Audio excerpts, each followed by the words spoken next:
from Plummer and IWC's corporate structure. I will say that this seems to be a Palace that enjoys life a little bit more. Now the problem is, when you enjoy life, you might lose a little bit of an edge, and the last thing you want to do facing GME is lose an edge. Did you see the way this man just ran around this ring? He's not even tired. You don't know that. He could be tired and just holding it in. Ghost is one hell of an energy drink. Exactly. Palace is somebody who, no doubt, I can certainly attest to the fact, has a large weight off his shoulders at this point, because he is living and wrestling for himself and not for the controlling entity that is Justin Plummer, and not to piss up to the front office. That's not what this is about. Pro wrestling is a place to express yourself, be free, to do what you want as you see fit. And Johnny is getting the best version of Andrew Palace here tonight. Let's have fun is the mantra, and the way Palace has fun is he competes hard. But my question to you is this: is Andrew Palace here going to be able to be a competitor, or is he going to be just another victim? We see GME, myself and Tony, go through numerous veterans, and I mean, just like he's been wrestling for 20 years. It's unbelievable, this kid. To your point, I mean, Enrico has done things in just the past 2 or 3 years that some athletes take their entire career to accomplish. The titles he's won, the people he's faced, and it's a tough test to stand up to Palace as a one-count there center ring. But, I mean, he's ready for the challenge. This, to me, it's 50-50. It's a dream match scenario when it comes to Pittsburgh wrestling. And Enrico, he's one of the biggest wins of his career. I mean, the other thing about GME that I'm thinking about is that he doesn't have to really worry about the future, because he always stays in the now. You know, that looming next match can always hang on you. I know Palace is busy tomorrow. I know those things can probably loom up to him. GME is focused on beating Palace and establishing a name. For a veteran, you have to keep the young guys down on the ladder runs. So that's a lot of pressure for Palace. Nice takedown by Palace. I like that GME was really focused on that side headlock, bringing it in, trying to keep Palace at bay. But when the Spasmanian Devil gets in motion, he is unpredictable as all hell.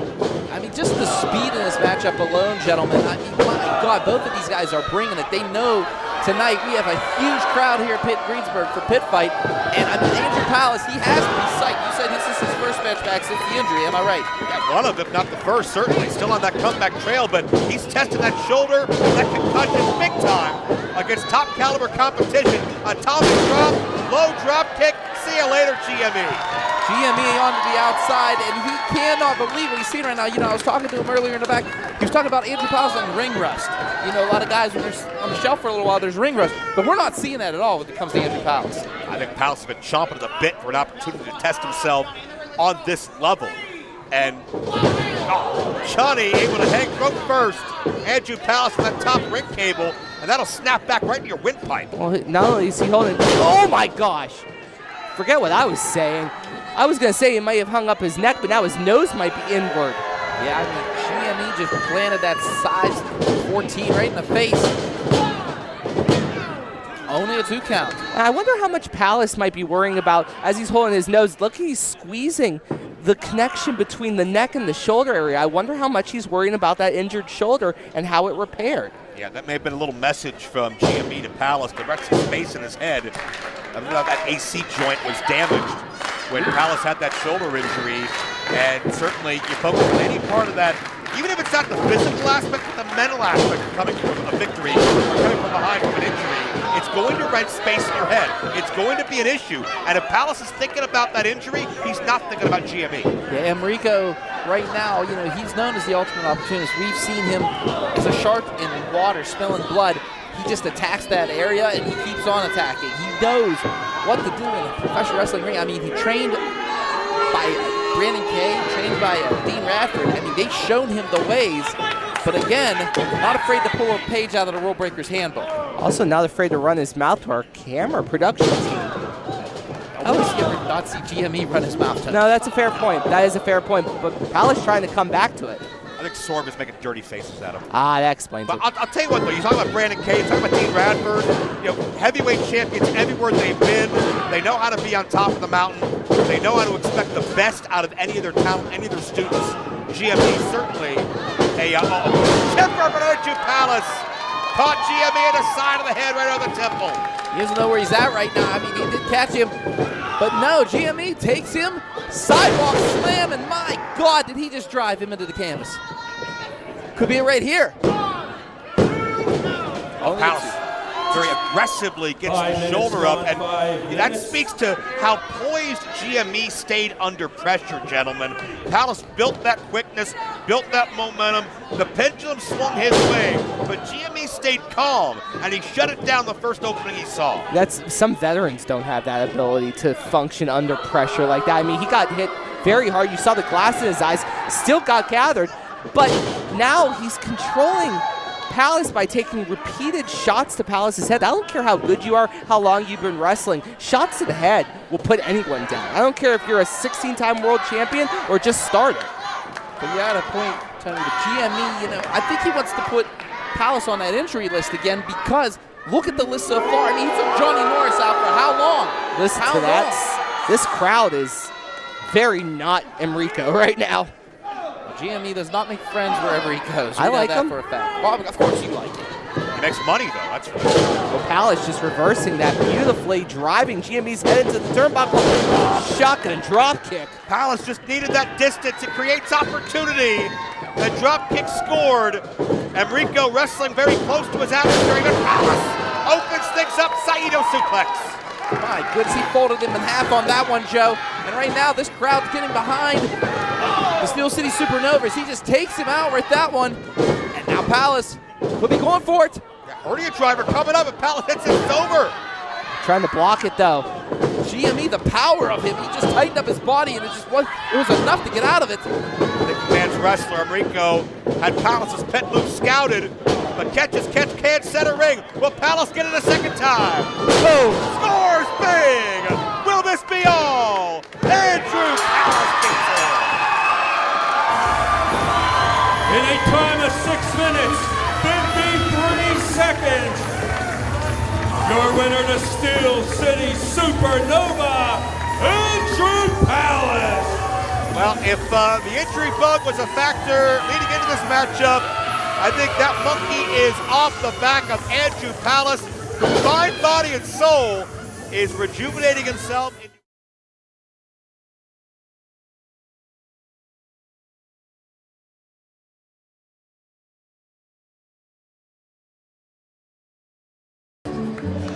Where did Point Break pull McGowan from? I don't know who developed these teams because a rule breaker like McGowan with a team like Point Break.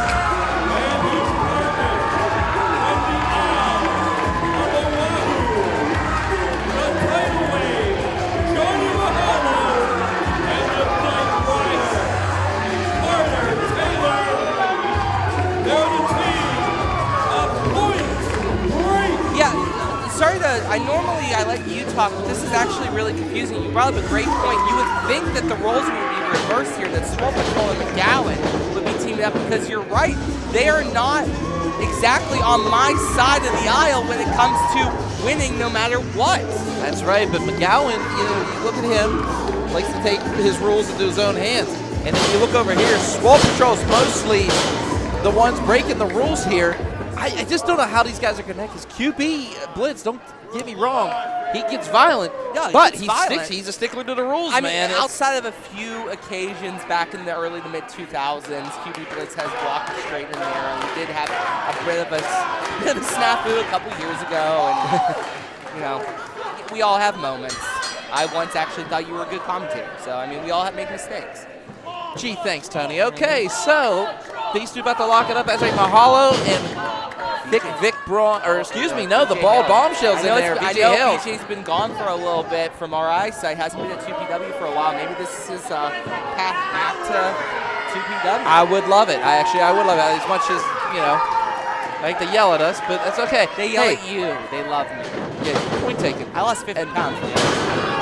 God bless you. I lost 45 and gained 25 back. But you know what? Right there, Mahalo lost about 10 pounds just getting drove into the canvas there. And just like you, Mahalo must not want it enough, because you got to put the effort in there. And Mahalo now trying to put the effort in because he heard me talk crap. Put him. Oh, wow. No, VJ's just avoiding it. And strength versus speed at its finest right here. What a matchup. Mahalo and Hales. Mahalo now pulling the hair as VJ Hales sends him off to the ropes. Big shoulder block by Mahalo. Man, he is just loved here in Greensburg, Pennsylvania. Up, serves up. Hang 10, dudes. Cowabunga. Is he just, Yeah, that'll work. and now, Whoa. he went to tag his partner, but Was he McGowan trying now. He was trying to tag Carter Taylor, and just McGowan said, "No, it's my turn. I got it, kid." He actually said, "I have it, kid." Highlander now. Absolutely disrespectful. Wow, look at the size. What's this? VJ Hill's a little bit of a. This is a weird sentence to say. McGowan showing respect to VJ Hills. Yep. Oh no. Blitz. And you mentioned this earlier. Blitz is not, and McGowan are not fans of each other. No, they are not. I mean, these two have hated each other. They have beaten each other up all over Pennsylvania. And now these two legendary wrestlers, nose to nose.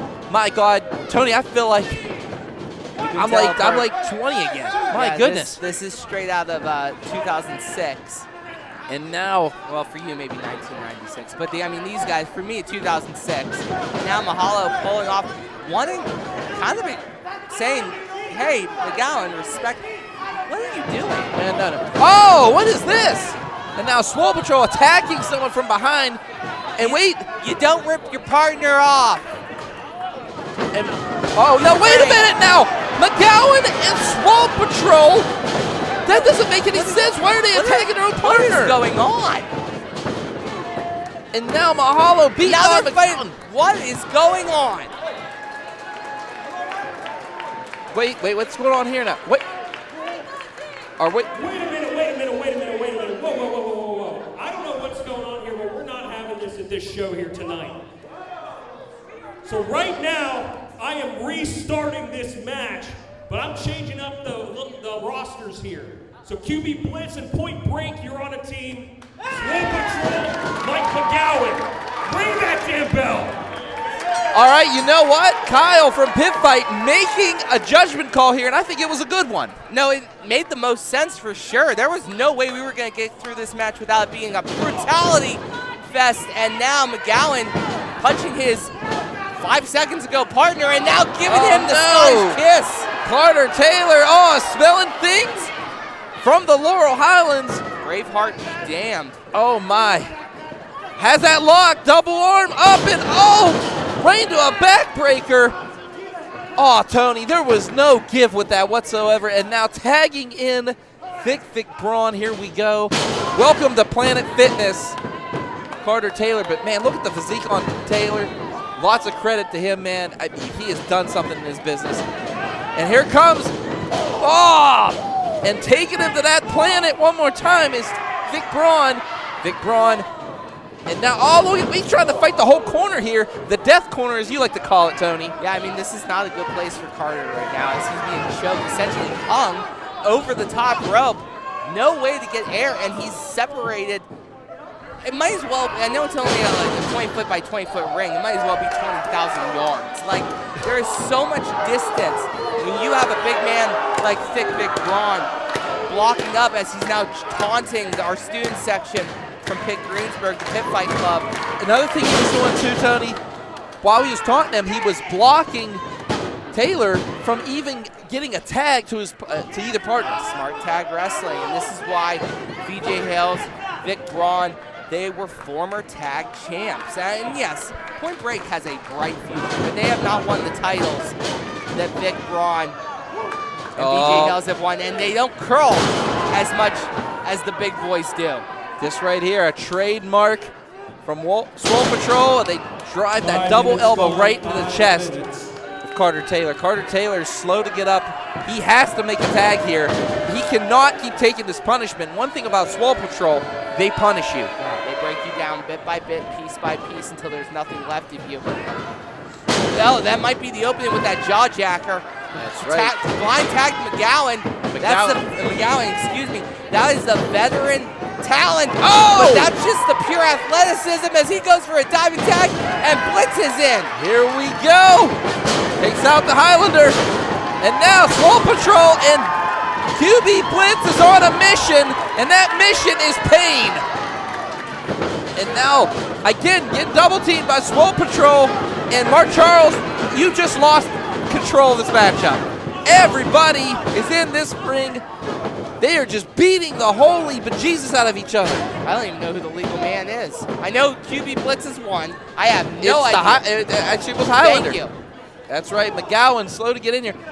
McGowan, man, you hear the death horn, he comes a-running, and right now, as you can see, Thick Braun now, being the Trojan horse, you could say, misses an up and over, and there goes Swole Patrol. And now it is a 3-on-1 situation.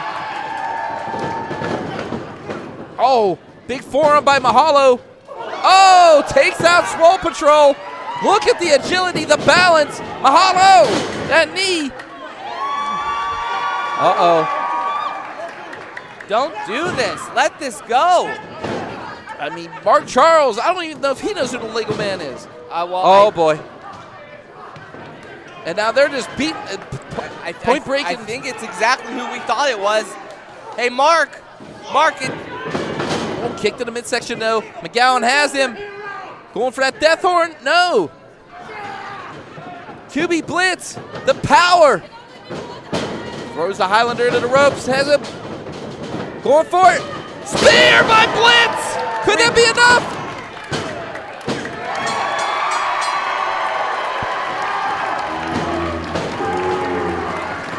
In a time, 7 minutes, 24 seconds, your winners, the trio of QB Blitz and Point Break.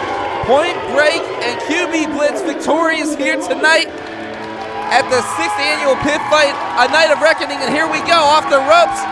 Oh, McGowan thought he was slick, but no, QB Blitz coming back with that spear, and there's a 3 count. You can see the student section going nuts for QB Blitz. Needed. We'll take care of it. Introducing the challenger from center stage, weighing in tonight at 190 pounds, the Culture King, Sway Archer.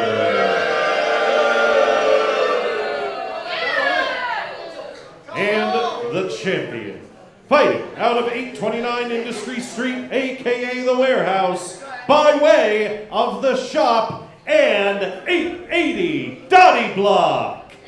He is Pittsburgh made, Pittsburgh paid, and internationally laid, the King of Pittsburgh, M.V. Young!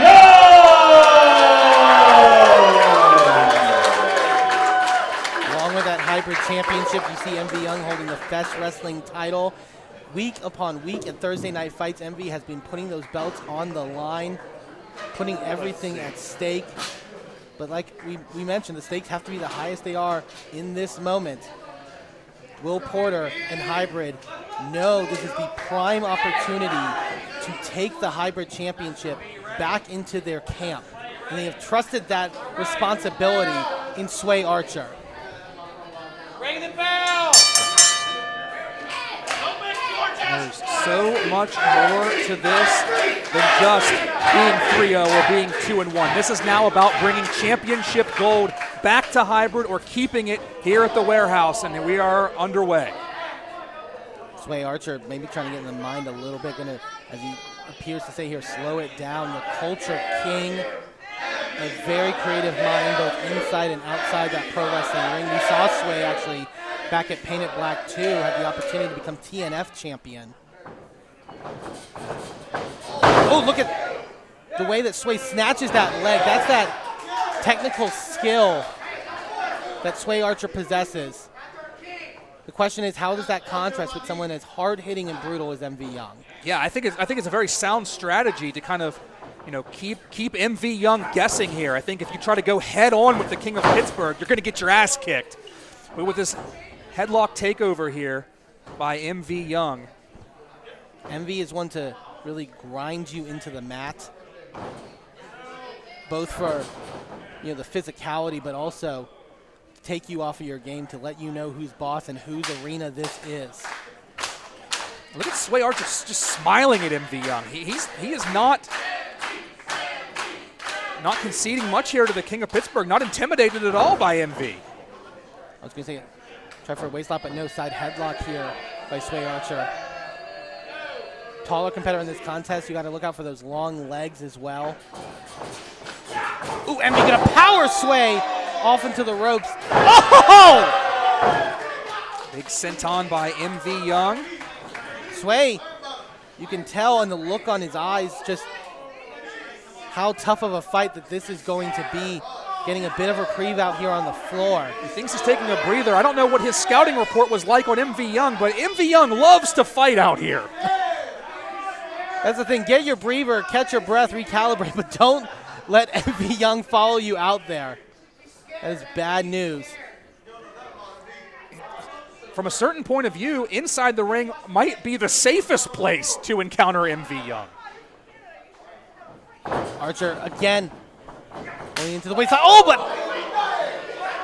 knife edge chop, and I do not know if that is the smartest move, Paul. Yeah, this is not a battle that Sway Archer can win. Paul Skeen's fastball to the chest.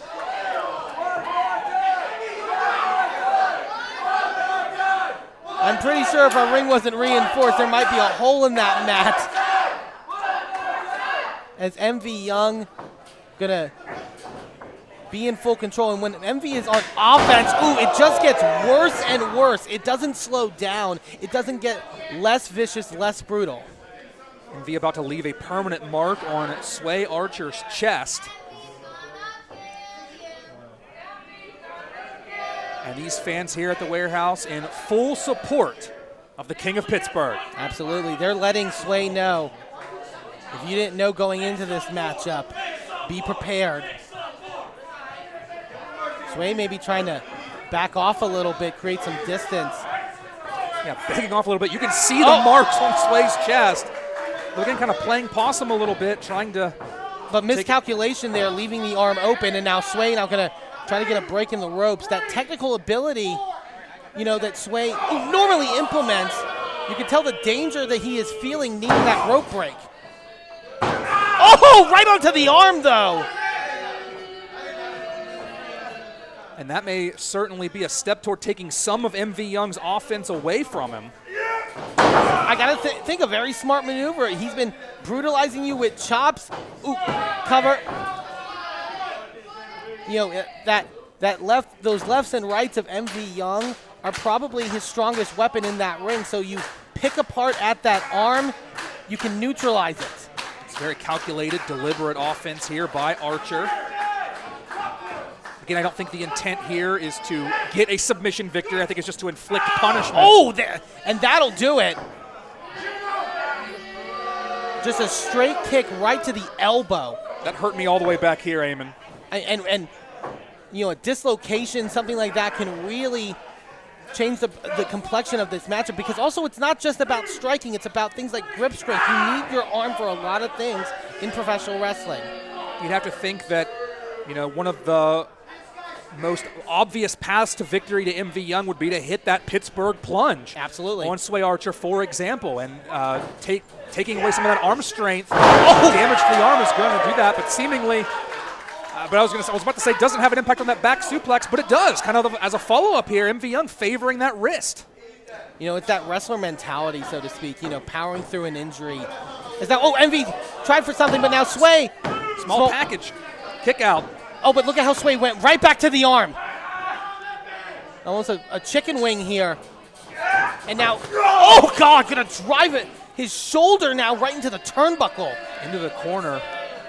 MV is in a bad way here, and I will tell you that also MV Young and Jackson Stone went to war just 48 hours ago on Thursday Night Fights, and I wouldn't be surprised if there are some lingering effects from that very hard-hitting matchup as well here. I can only imagine. I mean, that was absolute just strength personified from Jackson Stone that we saw. As now, you got to think maybe some after effects from that matchup could also be playing into a factor here with this arm. As now, look at the way that Sway is manipulating the shoulder and the elbow here. And Sway is definitely coming here with a game plan, and I would argue he's executing it to perfection thus far. Big clothesline, though, from MV. but very difficult for him to capitalize. Just kind of rolling over and again, just favoring that arm. You can see. He almost used, the injured arm out of instinct. Yeah, he wanted to use that right arm, but then missed with it and just kind of hit him there kind of on the backswing with the left. And I don't know that he wanted to absorb more punishment on that arm. Oh, big Uranagi. And the senton, MV now into the cover. 2, kick out by Archer. You can also see a little look in MV's eyes, wanting to finish this off as quickly as possible now that he has that injury on that arm. He certainly knows that at this point, the longer the match goes, the less it favors that arm injury. Now, what could he be possibly powerbomb here, but he can get Sway up. He does. Oh. Sway, though, the larger competitor, able to fight free. Super kick. Rocking MV Young into the corner. Big step up there. Shot right to the face, and now Sway looking to capitalize. Could we have a new champion? No, reversal. Trading reversals there on their suplex attempts. Look out, roll up here too. MV able to kick out. MV misses with the clothesline again. Oh! What a kick there by Sway Archer. Could this be a new champion too? MV able to get the shoulder up and preserve those championship reigns. Still in this fight as we take a look at the replay. Look at those long legs of Sway, right on the money to the jaw of MV Young. Just such a precise strike by Archer. Archer looking to capitalize now with MV up to his feet. Tries again with a shot for the boot. Back to live action. Oh, look at this. Wheelbarrow. Release German suplex. Both competitors down. We're just getting at the point in the match where every move counts all the more. Any move could theoretically end this matchup. Look at that suplex in slow motion. My goodness. Sway almost out of instinct here out onto the apron. MV spots him, though. Forearm shot. What's Archer thinking now? We already saw Danger's predicament work to Hybrid's favor. Last matchup here on the apron. George Ross trying to get in. Oh! Big chop by MV. Now maybe looking to bring Sway in the hard way. Gets him down. But keeps hold. Thinking powerbomb again, possibly. Up goes Sway Archer. And down, sits out with it. Gets this one. 1, 2, is it enough? No! Sway Archer kicks out of that chain of offense. And how frustrated must MV be that did not finish the job because of how much that had to have taken out of that arm as well to just get Sway Archer up into the powerbomb. Again, MV Young just slow to capitalize even on these big moves, just by the nature of the punishment he's taken in this one. Well, thinking Pittsburgh plunge. No, instead, sleeper hold here. Oh, look at the way he muscles MV down. Muscles him down, now floats over. Putting additional pressure on the back as well. Very smart move here by Archer. Almost like a sleeper camel clutch hybrid move, no pun intended there. Oh, MV might be fading.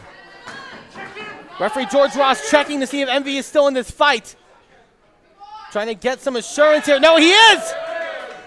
MV still in this one. Can he get to his feet? He's up to his feet. Sway now on the back. Oh, using the ropes to his advantage. Throwing him off using the ropes. Look out!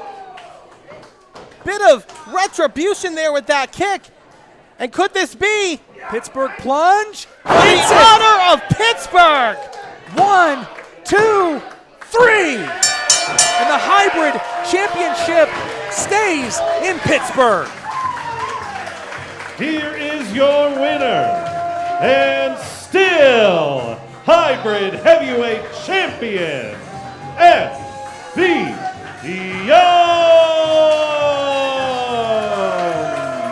MV coming to the plate and knocking one out for 880 Wrestling as we see again the Pittsburgh plunge. High elevation there on Sway Archer, securing the King of Pittsburgh the victory. And earlier this week on the Wrestling Mayhem show, George Ross referred to MV Young as the ace of 880 Wrestling in some respects. Well, he's certainly still the ace of hybrid champions.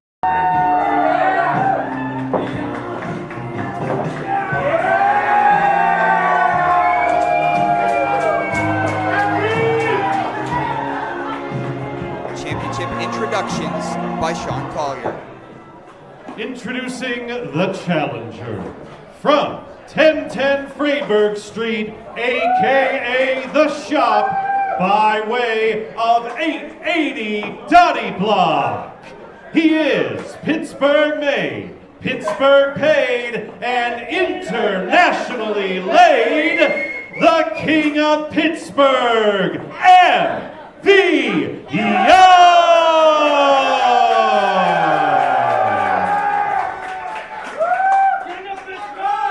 And his opponents. He is the reigning and defending Game Changer Wrestling World Champion. This is Effie!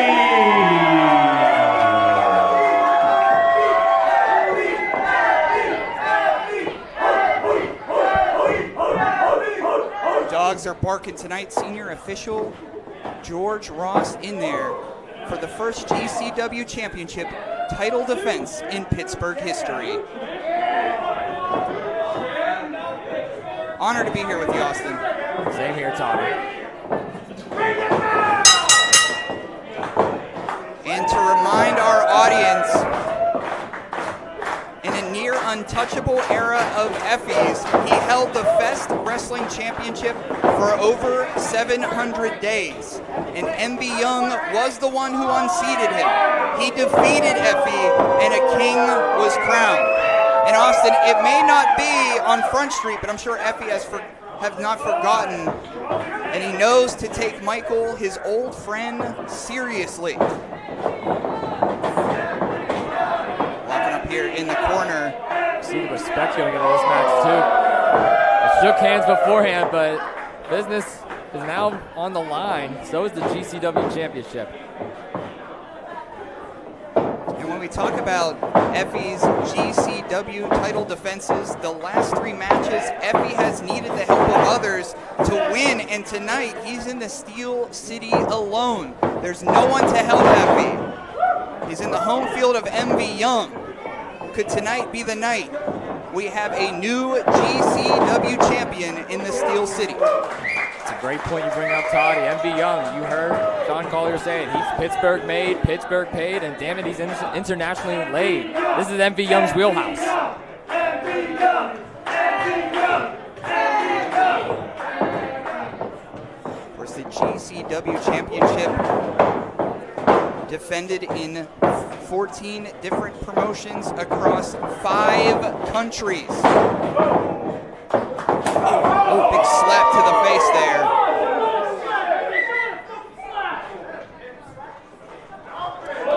Just the wisest move getting into a slapping battle with MV Young.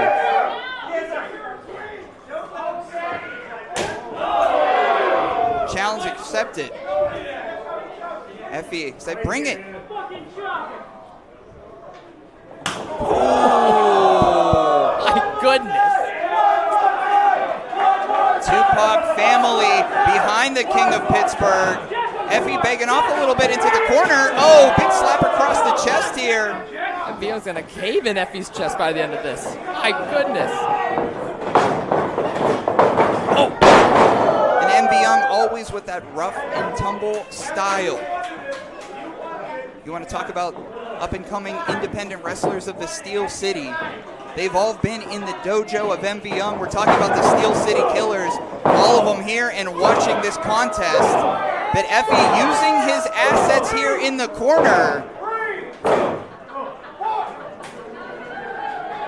The unorthodox offense here. Whoa. Oh! Big boot to the mush of MV. Gave him a smooch and gave him a boot, and look at Effie. Almost like a tarantula there.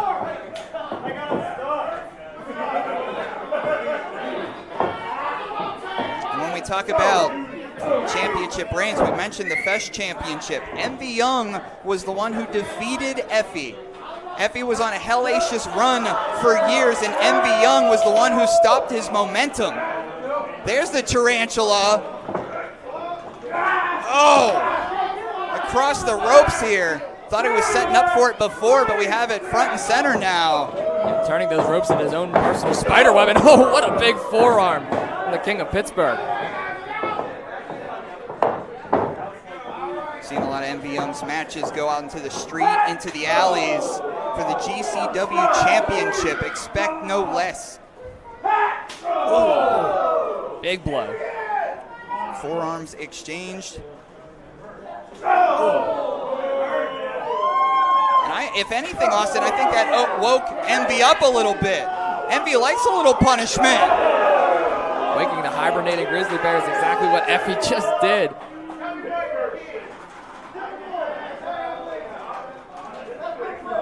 And not only has the GCW Championship been defended in 14 promotions, over 5 countries, but the body count and the number of title defenses. Oh, what do we have here?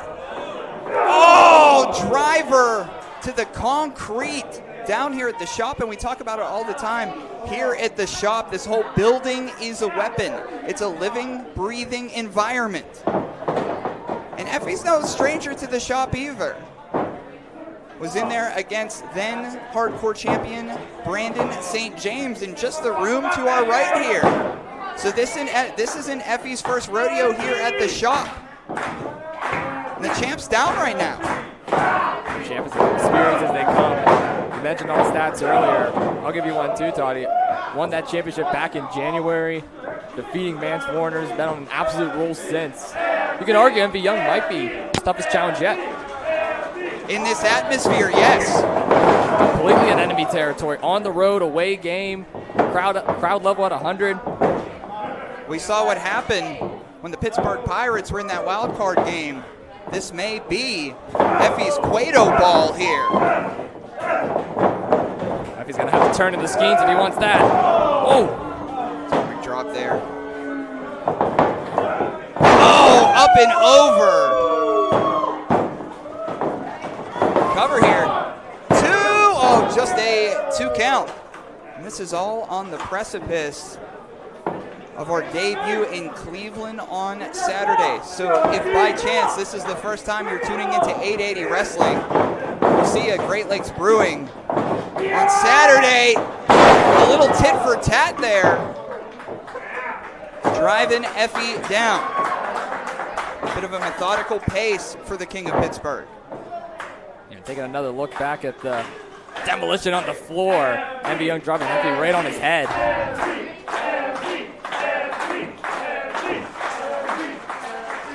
That's exactly what MV Young wants to do. He wants to slow the pace down. He wants to have this slow, methodical pace. Oh, what a big elbow there.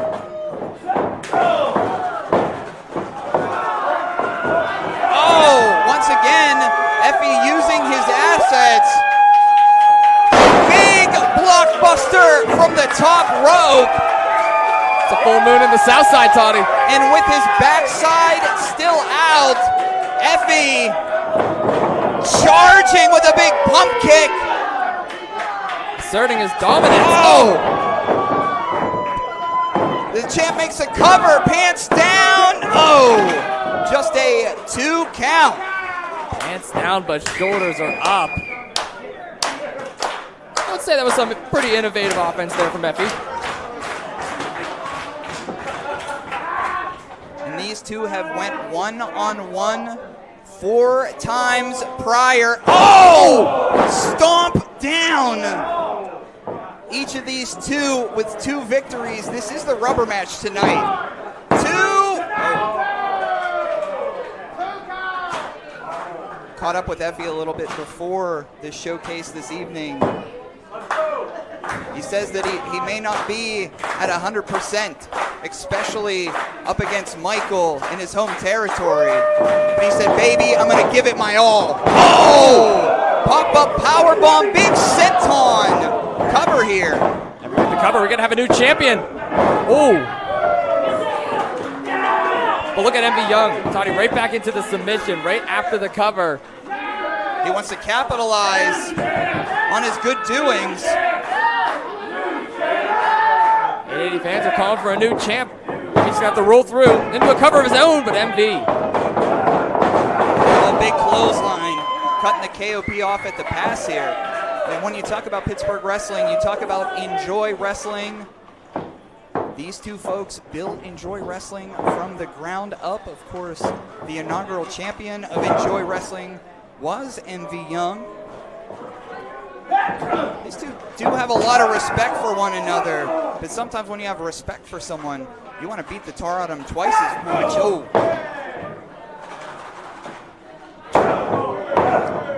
Exchanging strikes here, forearm shots. Duck under!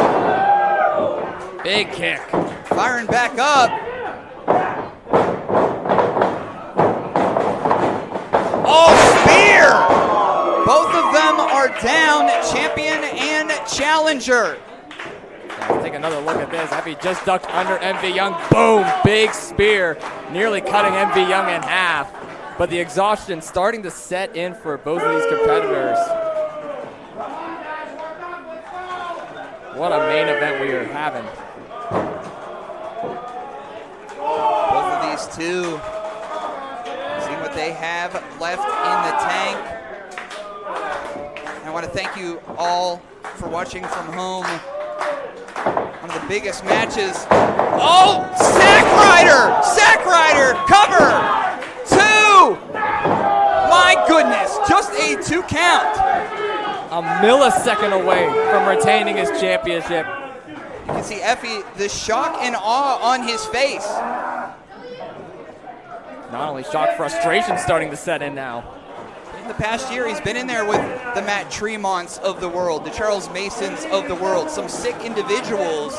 And for Effie to be shocked, that must mean something. Michael still has it. Oh! You slap me, I'll slap you right back. Pittsburgh plunge! Pittsburgh plunge cover! We might have a new champ. Whoa! What? Oh! Pittsburgh plunge number 1. Make it 2. Make it 2. Cover here. 1, 2, 3. Oh my goodness, Austin! Damn it, we almost had a new champion.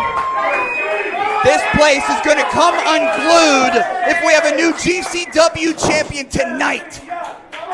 Not one, but 2 Pittsburgh plunges could not put away the GCW champion. What a sequence. The shop is rocking for our main event.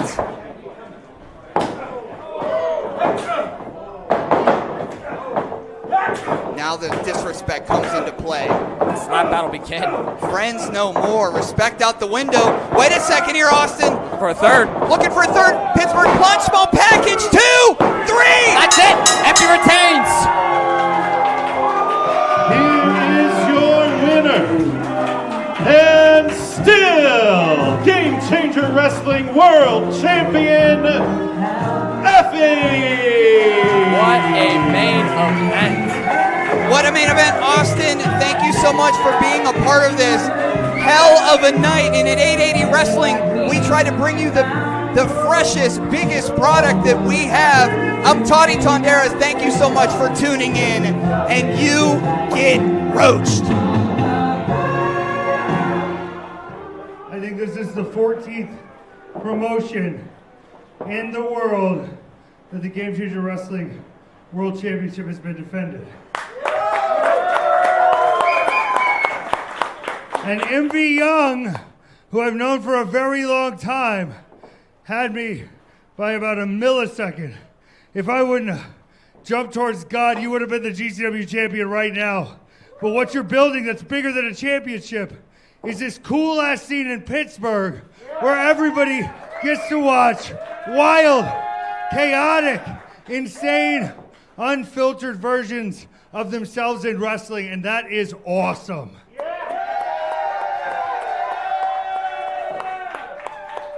And it's not just 880 here.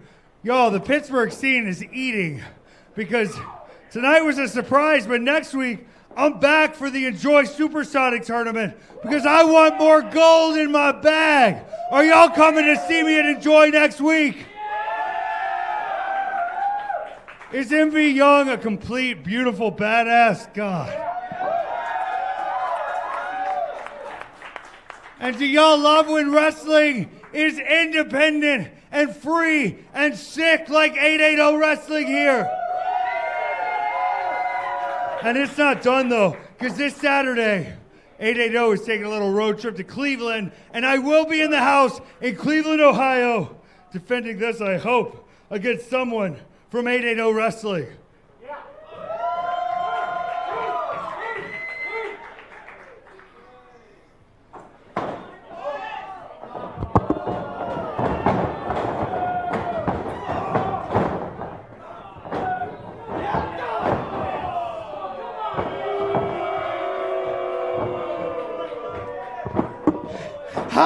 Hi, Effie. My name is Nick Wild. You might remember me. Well, maybe not, because last year when we fought, I wasn't very rememberable. But now, I'm undeniable. See, Effie, I used to be the best queer professional wrestler in this city, but now I'm the best professional wrestler in this whole fucking city, Effie. And on Saturday in Cleveland, I got nothing to do, buddy. So how about I put my 880 title on the line, you put your GCW World Heavyweight title on the line, and I become a double champion. How do you like that?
Introducing first, putting their hair on the line in this contest, accompanied to the ring by Jasper Alvin Ziegenbach, the trigger figure of the Black Hand Society, the Black Sheep, Nix Wild.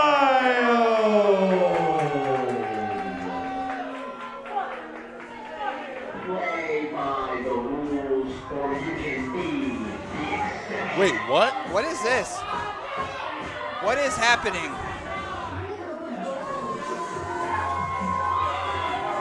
Oh!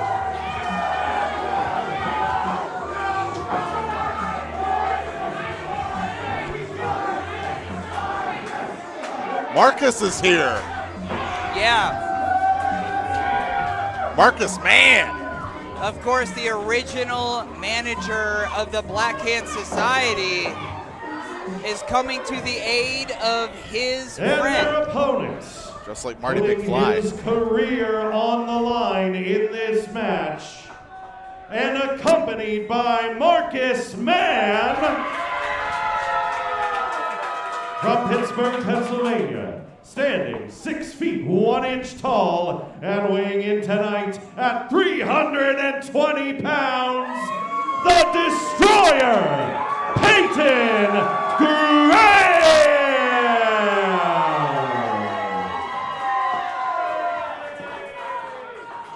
Here we go, baby.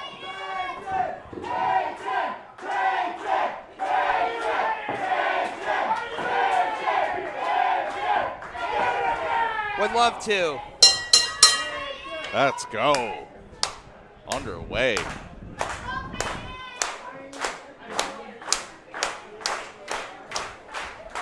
Marcus Mann This is a big moment right here. in the corner of Peyton Graham. Now, Marcus Mann created the legacy of the Black Hand Society. They traveled through several local promotions and now they are arriving in 880 Wrestling. And what has happened to Marcus Mann and his lifelong friends? Well, a lot of stuff. The things that has happened to them, I can't even explain.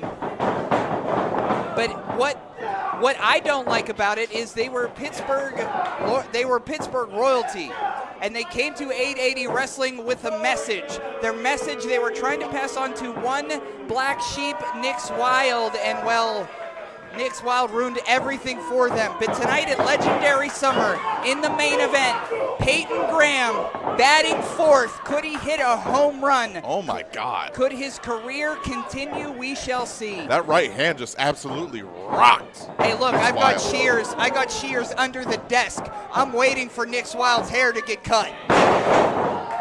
I'm trying to take home a piece of Nix Wild's hair. A big sidewalk slam by John Thick.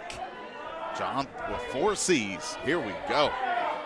Nix Wild here is out into our audience where there's not a lot of friends for Nix out People there. don't want to move out of their way.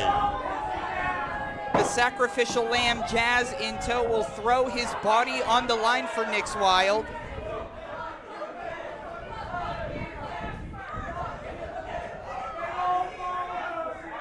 Hey, something's behind you.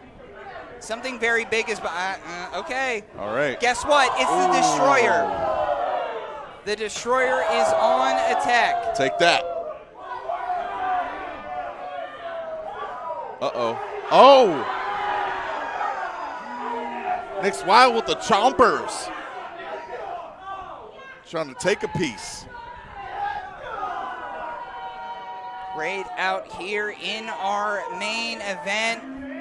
Photographer Crush Gals in the face of Nix Wild. I mean, we talk about it all the time. We talk about it all the time, TRK. 880 Wrestling is our family. These folks in our audience are our family. So when the disrespect comes from the Dead Hand Society, when the disrespect comes from one Nix Wild, it hurts all of our feelings. Absolutely. Take it personal. The hell is that? What the helly? What the helly? What the heliante? What the hell, LeBron James did he just hit him with? And you know, oh my goodness, come on now. That's not about a win or a loss here. Something like that driving into the back of the neck of Peyton Graham. I guess when you're trying to end someone's career, I mean, you're right, buddy. You just right. You just don't hold back.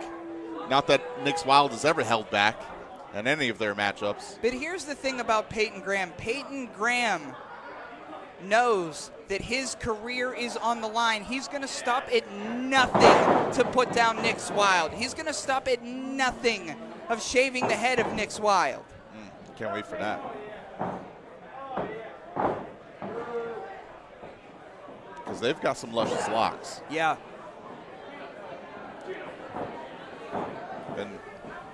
And not for nothing. Roll through. Oh, big forearm. I do know some people who are witches. Well, let's keep that in mind. And they can make a hell of a spell. One too many times. Oh. Uranagi over sends Nix Wild down in the ring. And with fans bring the weapons, anything that you brought today that wouldn't be a danger to yourself, we are using in this match. Big back elbow. I'm about to throw my fan in there.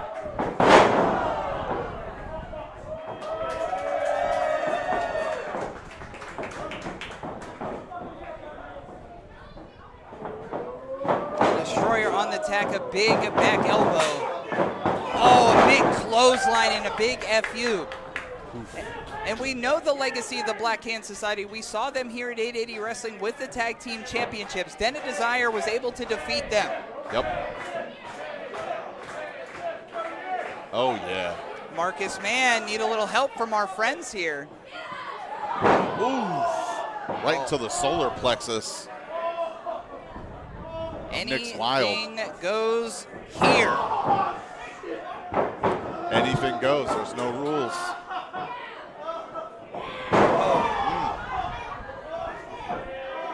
Oh, what we saw a little bit earlier tonight already used. handcuffs being introduced into this. Fans bring the weapons. Hey, whatever you brought, we're going to try to use. Hell and yeah. the Destroyer, Peyton Graham, he's a sadistic guy. I mean, he comes out like a butcher. I mean, the dude chops up meat for a living. Sure does. Headbutt. The butcher. Headbutt. What is happening here? Senior official George Ross checking in, and there's only so much George Ross can do. Again, right. Career versus hair. This is not a normal professional wrestling match. This is real life. Damn. Just a couple of headbutts out of Peyton Graham. You see the legs just shaking of Nick's Wild. That's a great point. Oh, Nix knows that they are stuck. Nix knows there's nothing left to do here. Serve it up, baby. Marcus Mann assisting in the matters. Ball peen hammer. Whoa. Wait a second here. Oh, yeah. Welcome to the execution Oh, yeah. of the Black Sheep. Oh, yeah. Lay the hammer down.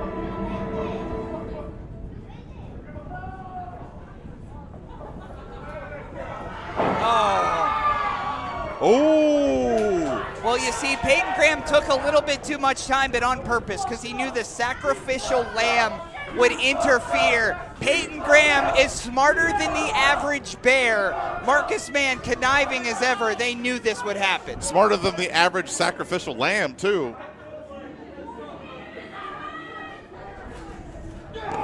Oh, right to the graham crackers.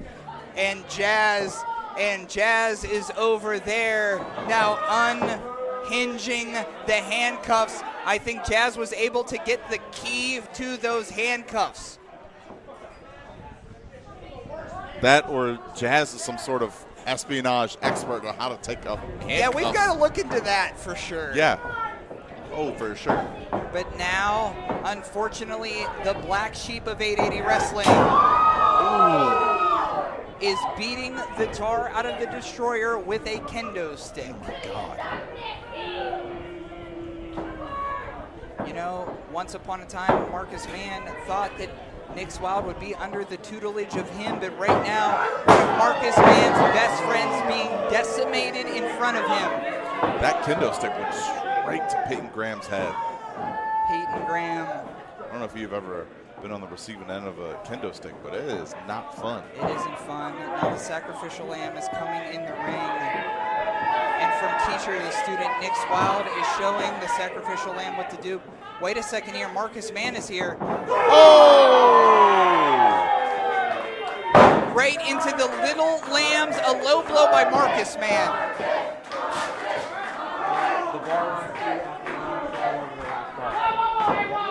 Oh, no. Nick's Wild. Oh, slap across the face. Nick's Wild. Oh, come on. Nick's Wild heard the cry of Marcus Mann. Marcus Mann said this is a one-on-one match. But now Marcus Mann is a part of this. Marcus Mann just getting manhandled out there. I consider myself more of a Marcus woman, but I do have some respect for Marcus Mann, and to see Marcus in this position. We've seen this. Come on, Nix. This is a one-on-one match. Come on. Oh, my goodness. What? Just got to cut the hair. If I was Samson, I'd cut that harlot's blade and cut my own hair short. Marcus Mann's hair is now sheared by Nick's Wild.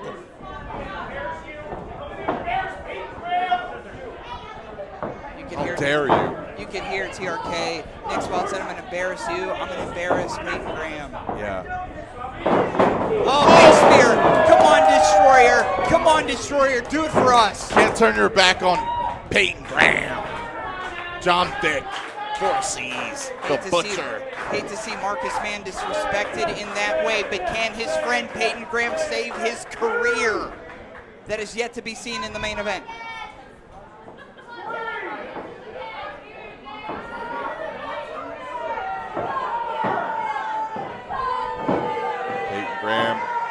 right to his feet here. Got the chair here.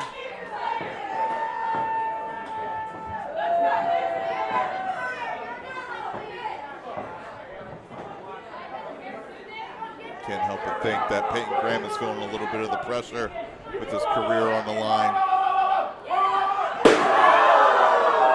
You heard that thud. That might have been not only the end of Nick Wild's career, but that might have been the end of their life if that chair shot would have hit.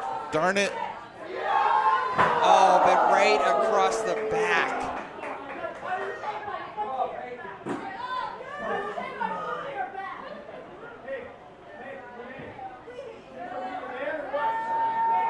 Oh, come on now. Intimidating the fans at the shop is not going to get you anywhere. Oh, come on. Focus on the matchup here. Don't turn your... Oh! Wait a second here. Whoa! God damn it, what are you... Oh!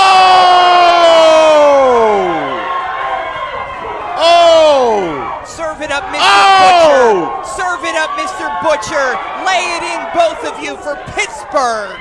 A little bit of ping pong. A little bit of back and forth. And a smooch to tie it all off. Kissing is fun and legal.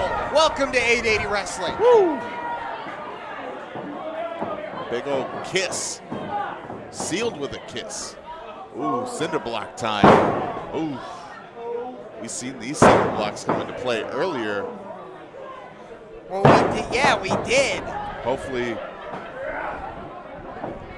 Oh, Marcus Mann. Grabbing our bathroom door.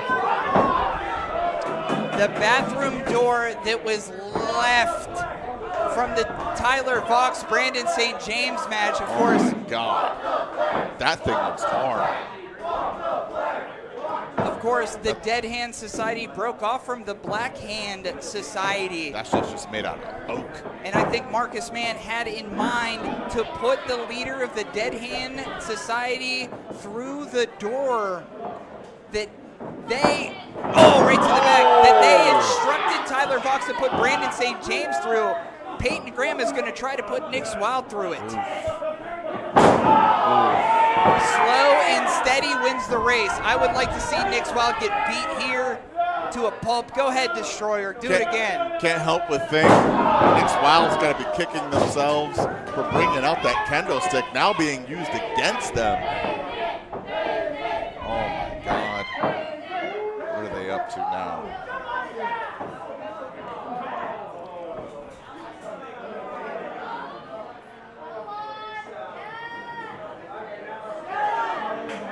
Oh my God, TRK.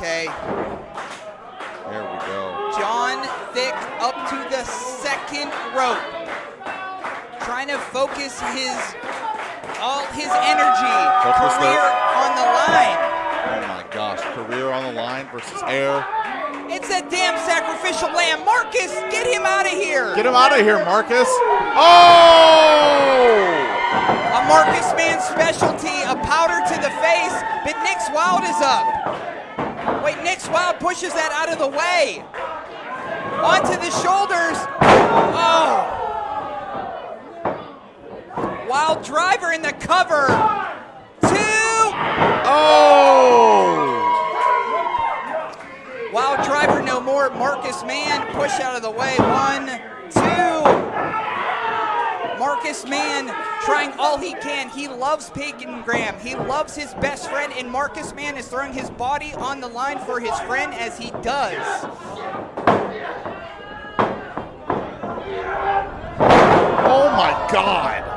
Marcus Mann eats a wild driver, and Marcus Mann isn't a professional wrestler.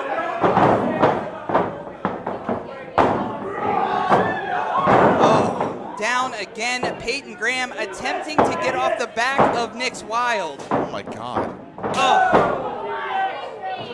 Slipping off the back, Peyton Graham attempting to escape here, but Nick Wild has something in mind. You can't pick him up. Oh my God, here up to the second rope. The career on the line, the hair on the line, the main event of Legendary Summer. Oh. Oh, he's just dead weight. Just dead weight. They've just been beating the hell out of each other. Can't help but think it's come into play with how much stamina these two have. 6'1", 6'2", 320, Peyton Graham. Well, Peyton Graham is fighting for his life. I said before, this isn't a professional wrestling match. This is real life. Peyton Graham is fighting for his life, trying to do everything he can to get off of here. What in the world? Oh! Oh my gosh. A big step. Big stomp.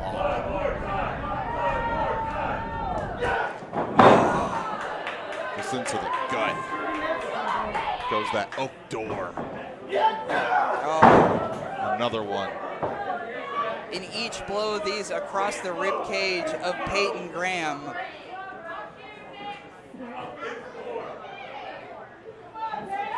Wait a second here. Peyton has something left in him. Oh! Make the cover, Peyton. Make the cover, Peyton. Oh my goodness. Peyton. Now's the time. Peyton Graham. Everything that he had left into him delivers a blow to Nick Wild, throwing him through the door. But Peyton Graham, there's so much being taken out of him. Can he make the cover? Oh my Can gosh. he save his career, TRK? Might be a little too little, too late. Small package. Wait a second. 1, 2, 3. No. God damn it. God damn it. God damn it.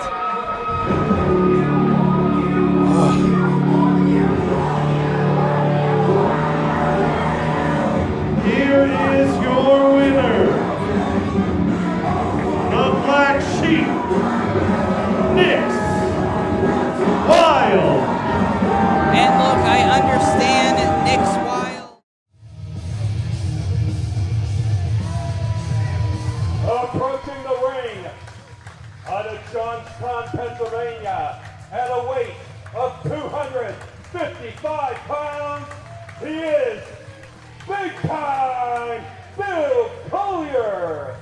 I'll say it pound for pound, one of the best professional wrestlers, not only in Pittsburgh, Pennsylvania, I'll say it, in the world. That's right, Big Time Bill Collier making his way to the ring, 20 years pro. This man has done it all. Last August at the Castle in Johnstown, we saw this man, Big Time Bill Collier, compete against Spencer Slade in one of the most historic matches that we've ever had the chance to call. One of the best matches in the history of Western Pennsylvania, and it was that man, Bill Collier, that was victorious. I mean, look at the size of this man. I mean, you think about it, he's wrestled for AEW, he's wrestled for TNA. The man has done it all, and I think it's a travesty that he is not with one of them companies. But I will say this right now, this man is just, look at the specimen of this man. He's huge. My God, the agility, the amateur wrestling background, and my God, multiple championships, multiple areas.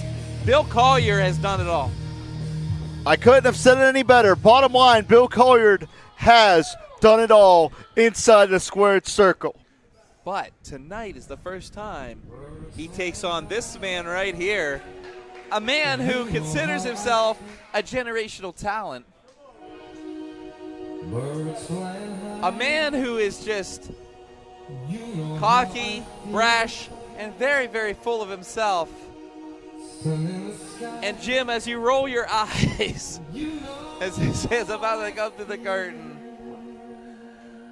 I hope Collier's ready, because this guy right here, up and coming, and I'm talking about the one, the only, the gorgeous one, Gorgeous Gregory. It's a new dawn, it's a new day, it's a new life for me. And I'm feeling good. And now his opponent, from New York, New York, at a weight of 230 pounds, he is Gorgeous Gregory. Look at that $1 million smile right there, Jim. A man who thinks just his looks will get him far, but don't take anything away from his wrestling ability at all. He is a real prodigy of this industry. He is a true natural of the squared circle. We're going to be talking about Gorgeous Gregory for a long, long time, both inside and outside of Western Pennsylvania. He was born to be a professional wrestler, and quite frankly, each time you see him, he gets more and more polished. So my question for you is this, Jim. Tonight, you got the hungry young lion taking on a veteran who has been through some of the highest pros in this building. I mean, we saw in this very building Bill Collier and EC3 throw it down. Could you imagine if Gorgeous Gregory comes here tonight, Indiana, Pennsylvania, and puts a loss on Bill Collier's record? Well, that's very hard to do. That's the paradigm that we have here. Bill Collier has been wrestling almost as long as Gorgeous Gregory has been alive. And what that means is that Gorgeous Gregory has an opportunity to make his name at the expense of the reputation of Bill Collier. And as you can see, the Gorgeous One, a lot of people just not feeling the Gorgeous One right now. I've counted like 7 middle fingers so far. You know, when I see Gorgeous Gregory, you know, generational talent, like he likes to refer to himself, once in a lifetime athlete is what he likes. Very cocky, very brash. I hope he could put that cockiness on the back burner here tonight, especially against someone like Bill Collier. Well, the bottom line is this, Doc Doherty. Bill Collier checks all the boxes for a top-tier professional wrestler. He was the International Wrestling Cartel heavyweight champion for 931 days. I mean, that's a record that The point being, he doesn't lose very often. No, he doesn't. If you want to talk about other things Big Time has done, I mean, he was the heavyweight champion in the Erie for over 2 years. Over 2 years. He was going on 3 almost, and then that reign was put to a stop finally. But my goodness, there is no blueprint that could solve Bill Collier. And I hope Gorgeous Gregory is ready, because he's going to have to pull everything out of his arsenal to try to get a win here tonight. Well, think of what we've talked about. Collier has held championships for several years in a row. He has that established reputation. Could you imagine the notch on the belt of Gorgeous Gregory if he is one of the very few to ever defeat Bill Collier? And now Collier pushed him in the corner, overpowering the Gorgeous One. And Gregory trying to get out of it here. Doing what he has to do. What? Wow, did you see that? A little bit of respect there from Bill Collier, saying, not bad, not bad. I think Collier is reassuring Gorgeous Gregory that he's in for a fight right here this afternoon. Yeah, he definitely is, definitely is. But I don't take nothing away from Gregory. I hope Bill Collier has done some tape, some studying on this man, because the Gorgeous One can pull some maneuvers unbelievable out of his arsenal as he takes him down. And again, that amateur wrestling background coming into play here against Gorgeous Gregory. And Gorgeous Gregory sticking in there, though, doing whatever he has to do to try to bind or block Collier, as Collier had that hammerlock applied, and now returning it. It's Gorgeous Gregory. My goodness, we are seeing a game of chess here tonight. This is the physical chess match. You see both men trying to get the leverage, trying to get the advantage. I mean, both of these men, amazing physiques, just strength, brute strength between the both of them. Gregory was trying to go low and couldn't find a way out. And that's very, very smart, knowing where you're inside in the ring ropes at all time. Ring generalship from the youngster Gorgeous Gregory. Way to go, champ. I think that's what he was trying to say there. Well, mind games are a part of this business too, and that is where the experience of Colliard comes into play here, because Colliard's been there and he's done that. Gregory, not necessarily having experience in every facet of this sport. No, but mind games, I mean, Collier is definitely textbook 101 when it comes to that, because Collier could do some mind games as well as, you know, physically outlast you in that ring, as he's trying to do right now. And now twisting the arm. Well, you could definitely see that shoulder tighten up as he was twisting that arm. And right now, gorgeous one. Gregory sends him in. Misdirection here. And it's Gorgeous Gregory that takes Bill Colliard off his feet. And there's not many times that you can say that during a Bill Colliard matchup. No, there isn't. And I mean, that was well executed right there. This crowd now, they want to see Collier take some teeth out of the cocky mouth. And I don't know if you want to poke the bear if you're Gorgeous Gregory. No, you don't want to poke, especially that bear. Especially that bear. And these two about to lock it up one more time. And oh no! Colliard is a Kodiak inside those ring ropes. Yes, I would never, ever want to make Bill Collier mad. And notice how he takes Gregory down to the canvas, because that's where you can win the matchup. Yeah. Which is why Gregory immediately shot up, got his way back up to a vertical base to get his shoulders off of the mat that time. But a lot of Bill Collier's finishers I see, you know, there's the punch. And one thing about Gorgeous Gregory has an amateur boxing background.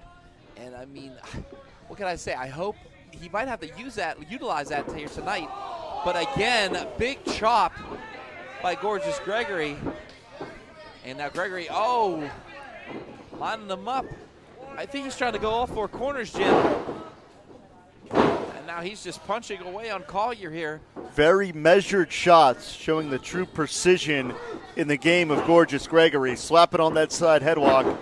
Taking Collier down to the canvas, elementary but effective, because not only is he wearing Collier down, but that's also forcing Collier to keep his shoulders off the mat.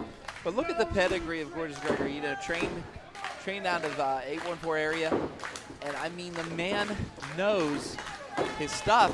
But tonight, you know, this is the ultimate test right here. Bill Collier, I mean, is the blueprint when it comes to Pittsburgh area professional wrestling. And I think for the APWF in particular, Bill Collier is truly the measuring stick. 100% on that one. I would say that Collier is the franchise guy for the Allied Powers Wrestling Federation. I mean, I hate to say Bill Collier's the franchise guy for just many more feds other than APWF, but APWF is blessed to have him right here tonight. Gregory hangs on. Oh! What a vertical leap from Collier. I defy you to find another athlete that big that can jump quite like that. A rare breed is Bill Collier. I mean, just the ups, that drop kick. I mean, taking out the jaw. Gorgeous Gregory, and big chop. And now Gregory in a lot of trouble. 5 minutes gone, 5 minutes. And right now, big chop by Bill Collier. Gregory might be in some trouble here. Collier starting to wear him down, but take nothing away from the fine athleticism of Gregory, but he flew on that back body drop, and my goodness, Gregory could be in some trouble. Gregory got launched into the lights that time. And now Collier, oh no. Well,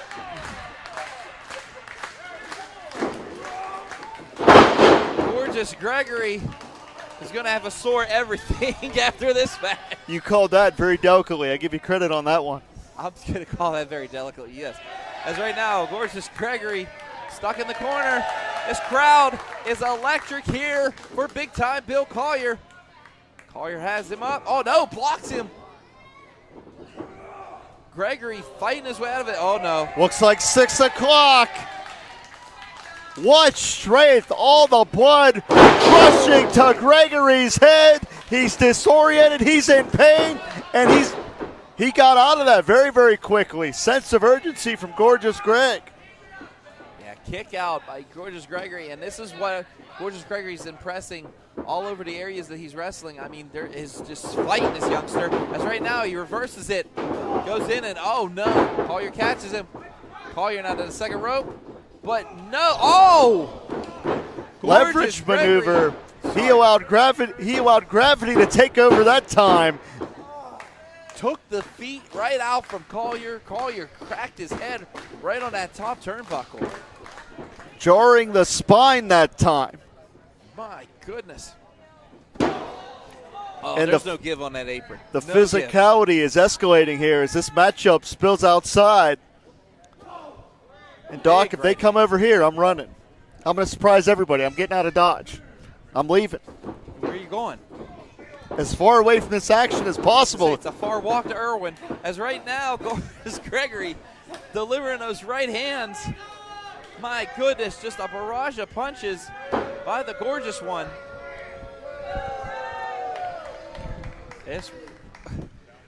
And they are just booing Gorgeous Gregory. What is that now? Come on now. Channeling his inner ravishing one is Gorgeous Gregory. And now just delivering those knees right to the spine of Bill Collier. You can't stand, you can't fight. And Gregory, my goodness. Elevated elbow drop for added impact that time. He's just delivering the goods here tonight in Indiana, Pennsylvania. But is it enough? Is it enough to defeat the measuring stick of Pittsburgh Wrestling in Bill Collier? Collier again favoring that neck. That may be the target that Gregory is going to focus on here. But you can't hesitate with Bill Collier. No, Gregory's ego is going to cost him. Oh, now wait a minute. Reverse neck breaker. Oh! And a beauty. Back press. 2.5. Very, very close to that time. Collier kicked out just in the nick of time, Jim. And you can see the offensive assault is really mounting. Starting to show its effect on Collier. Yeah, you can see Collier's eyes. You can see he's very disoriented right now, especially after that reverse neck breaker. It took everything and more to kick out. He wants to fight. And now, And this is that nasty nature of Gorgeous Gregory. I mean, Gorgeous Gregory, take nothing away from him. That nasty nature that you were talking about, Jim, is just very... Oh, but wait, it could also backfire, too. And now Collier, barrage of chops. Reversal, though. Gregory, again, taking away the momentum. Shut down Collier that time. Collier went sternum first, driving all the air out of him. If you can't breathe, you can't fight, because without that oxygen, the lactic acid builds up in the muscles. Hence why Gregory restricting the breathing here as well with the chin lock. Yeah, I mean... 10 minutes gone, 10 minutes. Gregory has that applied. He has that locked in. He's trying to squeeze every little bit of air out of Bill Collier. But Bill Collier now picks him up, drives him to the canvas.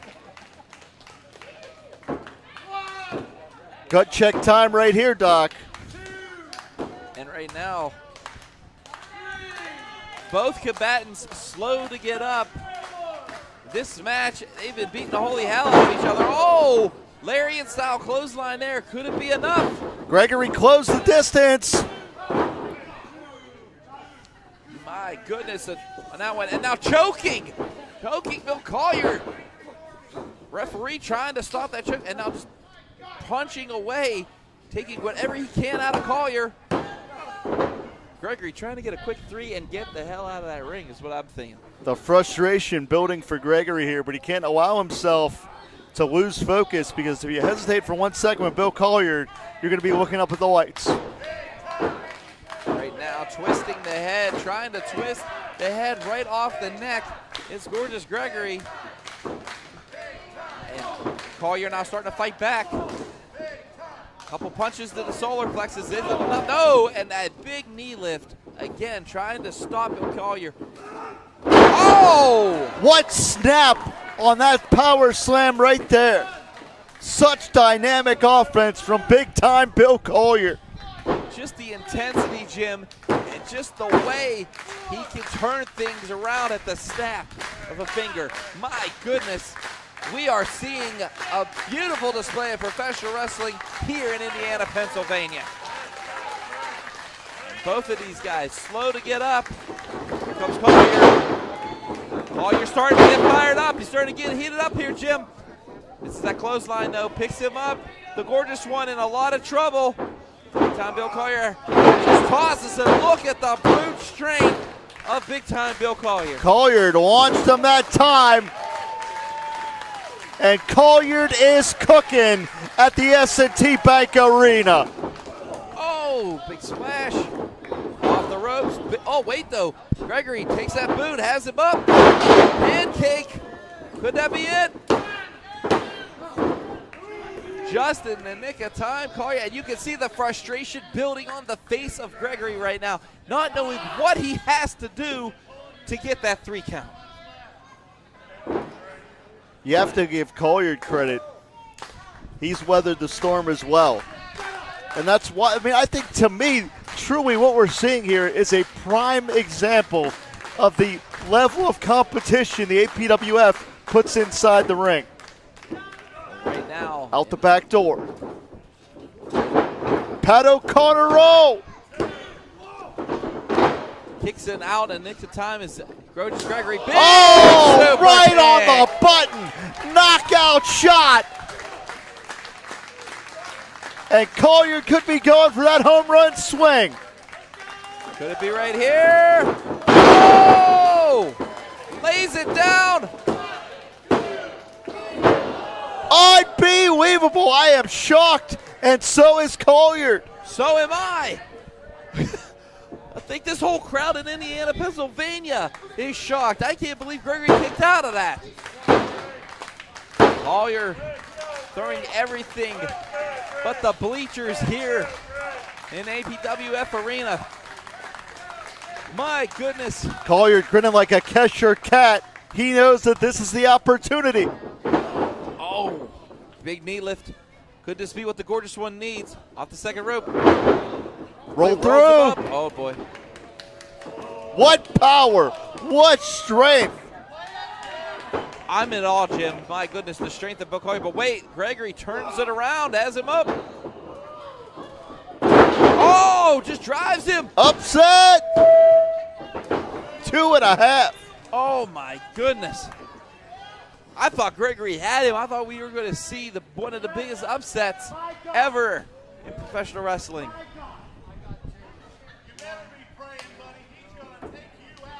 He is trying, I think the referee's trying to explain to Gregory, it was close, but no cigar. That's it? Gregory's going to dig pretty deep in this playbook.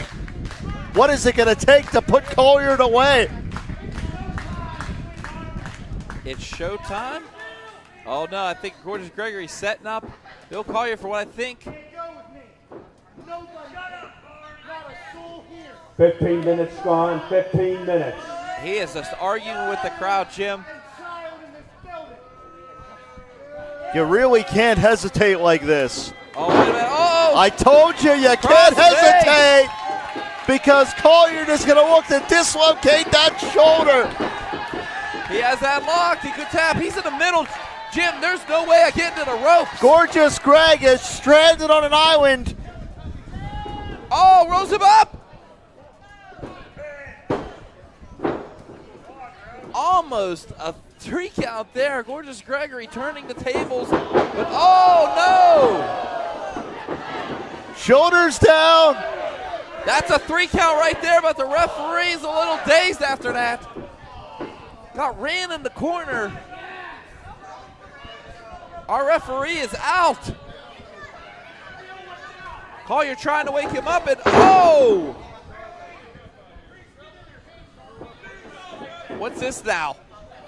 Gregory outside here. I think Gregory's getting desperate. Oh, he takes the chair. Did he just steal that from a child? And I believe Collier is going to get waffled here. Oh, no. if Gregory hits him with this, it's over. I don't think Collier even knows there's a chair in the ring. Gorgeous Gregory lining up Bill Collier. And the official is completely out of it. That official is on Dream Street. You know what? Gregory wants this. Going for the DDT here, maybe? It's a locked. Collier off the ropes. Spear! Collier measuring Gregory. Oh! You saw the head snap back. Nice. Bill Collier victorious. In a time of 17 minutes, 17 seconds, your winner, big time, Bill Collier. Bill Collier victorious, and Jim, I will say, take nothing away from Gorgeous Gregory. He actually took Bill Collier to his limit, but grabbing that chair, a change of heart, kind of cost him the match. One way or another, we saw another textbook example as to why that man on the ring ropes right there, big time Bill Collier, is the undoubted franchise of the APWF. And again, victorious is Bill Collier. So my question for the APWF is this: will we see Bill Collier one day hold the APWF Heavyweight Championship?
Birds flying high.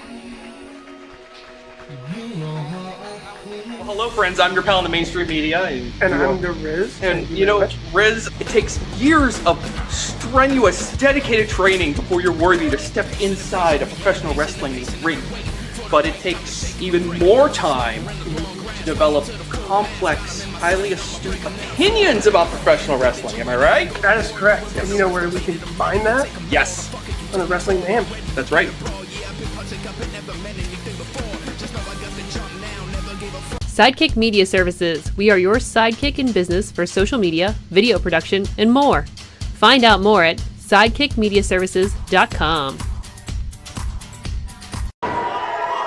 We are gonna... Are not even.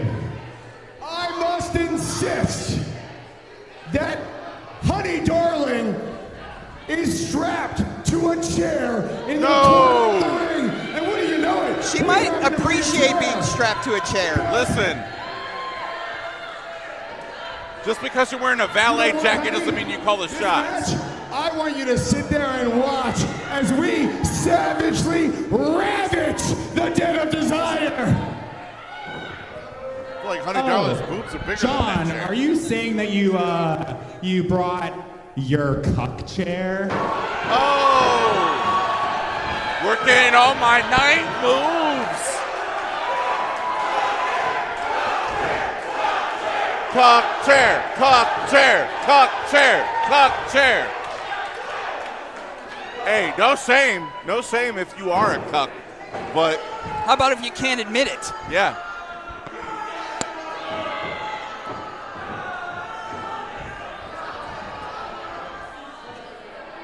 Again, I mean, I think Honey Darling doesn't matter.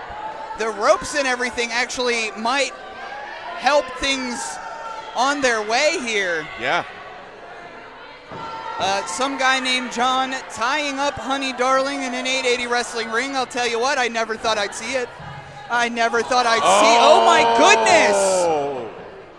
That was low, John, even for you. In the word. Oh, come on now. Leaders by example challenging the Den of Desire here for the 880 Tag Team Championships with Honey Darling in, as the audience here said, a cuck chair.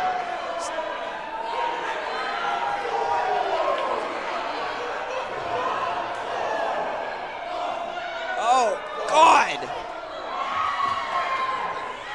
As we know, Clayton King saying he has an unlimited supply of white pants.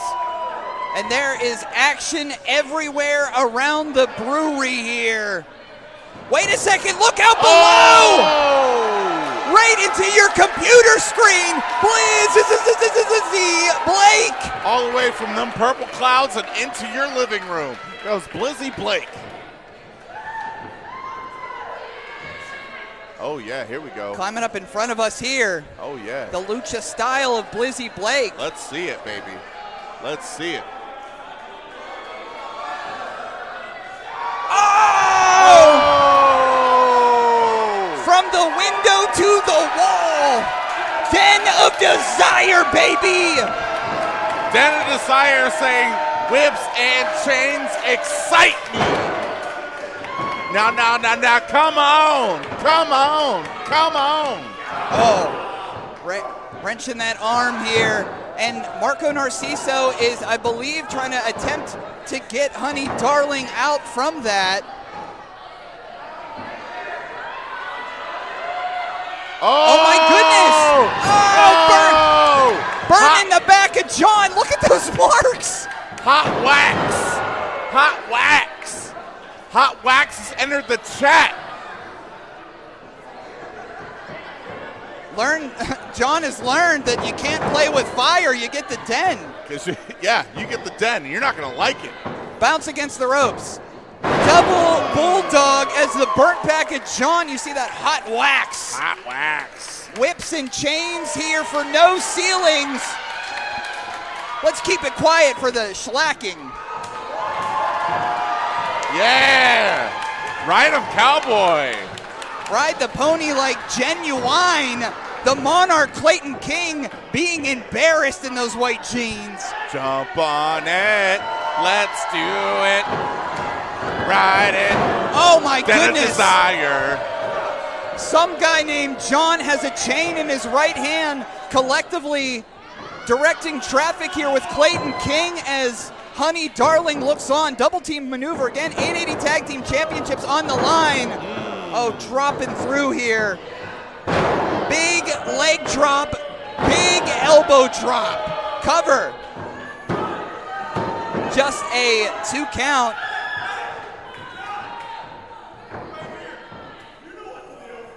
Looks like they got Johnny Hamchek's 6.5-foot chain here, and it's brought into the ring. Bounce against the ropes. Oh, and the chain gang is out. Leaders by example. Chain gang signifying a third down. Third down and long, says Marco Narciso. Now, leaders by example, TRK, as we know, have been looking to cleanse 880 wrestling, and they're starting, their quote, not mine, with the king sluts of 880 wrestling, Den of Desire.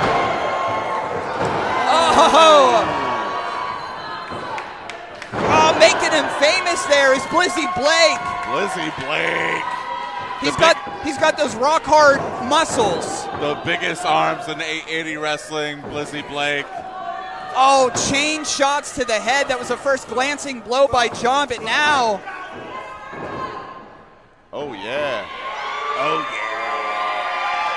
Oh yeah. Right on the chain.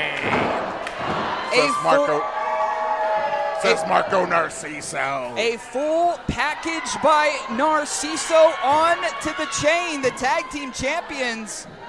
One half of the tag team champions in there. Oh, Clayton King's got the other chain. Oh. Sometimes in a matchup like this, you're going to have a 360-degree view on everything that's going on.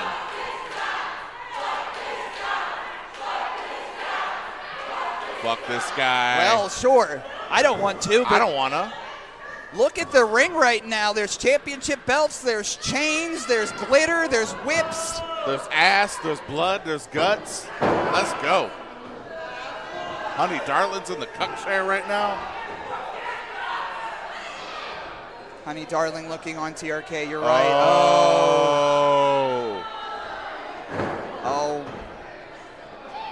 That spiky glitter.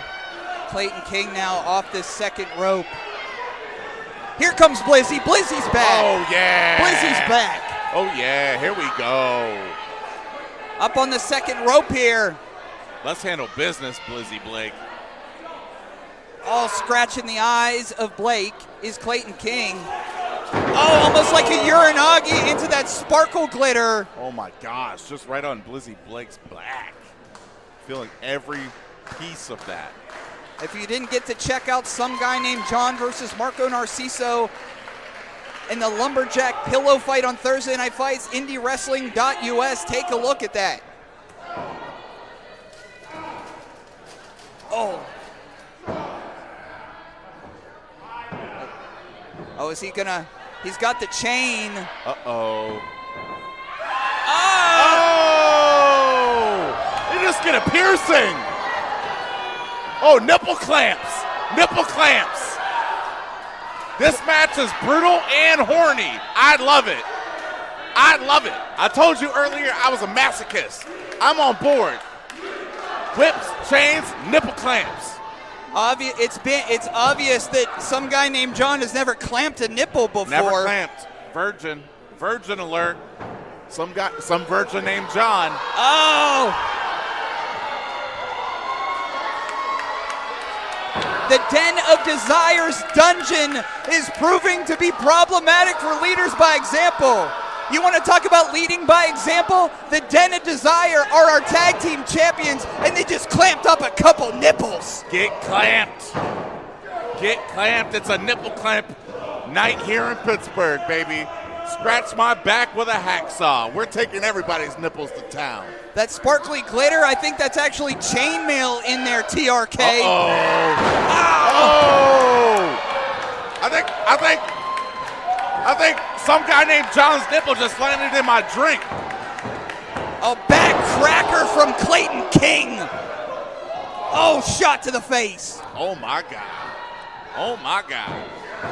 Right on the chainmail cover. Oh, John is right there. Look at all the marks on John's body. The marks. Oh, my gosh. The gentrifier.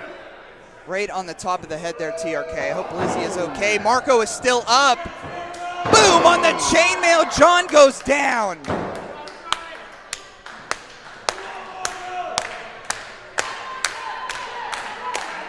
Hell of a matchup here. What a night this has been for No Ceilings. This has been one of my favorite shows. Oh my gosh, from start to finish.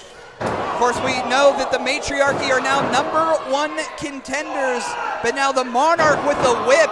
That's a flog. That's a flog. Flogging their opponents like it's Freaky Friday at the body shop, baby. And you're in the dungeon. The Dungeon of Desire.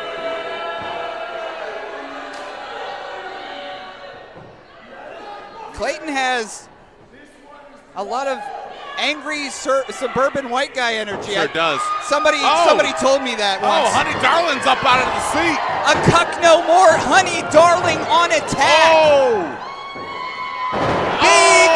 Big cutter by Honey Darling. This roof is going to blast off.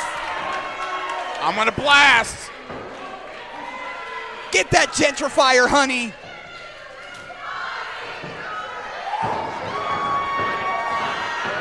Some guy named John Uh-oh. Some guy named John was just put into the cuck chair. Uh-oh. It's time to cuck or shut up. He's now handcuffed. John is handcuffed to the cuck chair.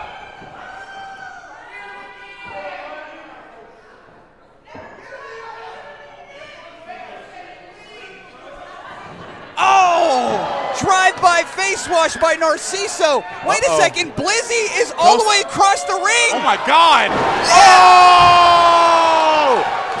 Coast to coast. Coast to coast. Blizzy Blake tears the fucking ceiling off, baby. Dead in Desire. Oh, let's my go. God. Take that one, some guy named John. Do you believe in miracles? Yes. Oh, a slap on the ass for the Monarch. How incredible. Death Adil. Uh-oh.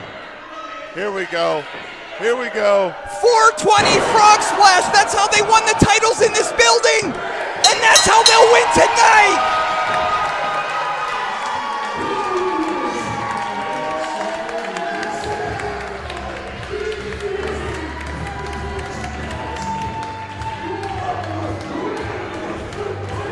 What a crazy one, partner.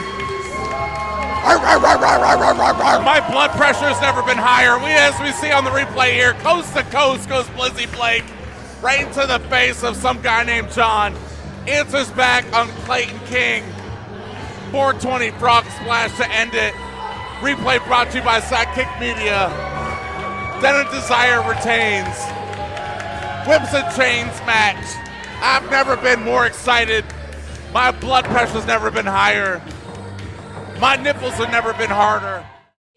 Irwin, and one in that rematch. This was a heated contest our last show. Resurrection saw these two go to absolute war, and we are going to war early. And the bell has rung, and here we go. Danny Moe taking on Gory. Gory attacking him from behind. And now off the second rope, takes him down. Streamers still coming in. I don't think they give a damn. Not here in Irwin, they don't. Karana and a beauty. And now Gory is tied up in the streamers. Hey, Danny Moe, what can I say, man? She is just on fire, and she wants that revenge on Gory. I mean, Gory has tortured her for decades. Yeah. Decades in this business. I mean, kidnapped her at one point, for God's sakes. As big back elbow right to the jaw of the New Age Plague. And a big spinning kick. Chin to chin. That just marveled me, Tony, because my God, the power this woman possesses. And she is just stepping literally right now all over Gory in this matchup. Big leg drop. And all the New Age Blade can do right now is just try to get to a ropes or try to get some kind of recovery. I mean, pro wrestling is an equal opportunity combat sport, and Danny Moe is one of the top wrestlers in the world, bar none. 1, 2, only a 2 count, says referee George Ross. George Ross calling this match last show, and now Gory taken to the corner, trying to get some space, trying to get some relief. Goes on an apron. Here she comes. Oh! Senton broke the apron, taking out Gory. And Freak staring in shock, unable to get himself involved, watching his partner, client, cohort of the culmination. And it has to be frustrating to not be able to get involved. But now he's distracting Danny Moe, grabbing her by it. Listen, that is what you got to do when the ref's not paying attention. And hung up on the ropes, Danny Moe gets. And now followed up by a choke. Freak has to keep his hands to himself. He didn't, like, he thought he might have learned a lesson last time we were in this building. Oh, the agility right there of Gory. This is why the culmination is so dangerous. They hunt in packs. They are never alone. I mean, of course, with Freak on the outside, I see what you mean. And as you see, the culmination with just these two right now. And oh, big chop right there by Gory. And the New Age Plague, not well liked here in the Elements venue. And you know who else doesn't like Gory? The Nerdgasm Variety Show. That's right, providing you with crappy movie reviews, Pokemon openings, their thoughts on retro gaming, and the craziest indie pro wrestling experience. They have a show that has it all. Follow them on Facebook and Instagram and subscribe to their YouTube channel for their latest live shows and experience. Or even pick up your own Nerdgasm merchandise today at the www.nerdgasmvarietyshow.com. You know who else is a big fan of that show? Danny Moe. Yeah, Danny Moe on one of their shirts. That's how big of a fan she is. Doesn't really matter because the Nerdgasm Variety Show can't exactly help her right now as Gory is just stretching her, using her hair as a pinpoint pivot point. That's right, just yanking away right there. I mean, no give at all. And shot right to the face by the New Age Plague. You know, everybody always says there's no cure for the New Age Plague Gory. Maybe Danny Moe might be that possibility, but right now it's not looking good, Tony. I mean, Danny Moe is a tough person, a phenomenal wrestler, highly ranked on any list that you make of the top wrestlers in the world. She's in there somewhere. That's right. Oh, tossing her, but heads up. Oh! Right to the midsection. And that agility right there, Danny Moe. Oh, wait, no! He has the ropes right there. George caught it. George Ross absolutely put himself into a situation he should not have been in. What are you, Earl Hebner kicking the ropes? Freak was giving him a What look. was that? And speaking of Freak, right now choking her on that second rope. He has to be careful, though. He can get tossed out of this. Oh, yeah, because George Ross hasn't inserted himself multiple times in this match already, like a loser. It was one time, Tony. Loser behavior. Absolute geek behavior. Would you give George a little bit of credit? I'm just saying, George Ross should not be involved in this match. He is a referee. It was back's turn, and look what's happening. Speaking of getting involved in the match. Turnabout's fair play. What is this? Oh, my God, no. Gory. Oh! He sacrificed his own body right there to take it to Danny Moe. Digging his nails right in the lower back of Danny Moe. My God. Ouch. She's just laying down. Again, no padding on these floors, folks. No. That is straight cement. I think people have forgotten who the New Age Plague is, so let me give them a little bit of a crash course. Ran roughshod with the culmination in TPW for a long time. Big chop, and that is a reminder that the New Age Plague is a vicious psychopath. I remember him ruining Christmas when he won the 2PW Top Prospect Championship. From one, that's right, at the time, Country Hammer, but now the Hammer Lord, Jamie Jamison. And boy, did he just get a face first of a steel beam right there. My goodness. But people have forgotten who Gory is. And Gory's looking to remind people of it, and there is the best way to do it is to just beat back the people who gave you a problem all those years ago. She's asking everybody to move right now, Tony. Danny Moe is looking to be vicious, and we don't own those chairs. Oh, oh no. Oh! That's right gonna across cost us some money.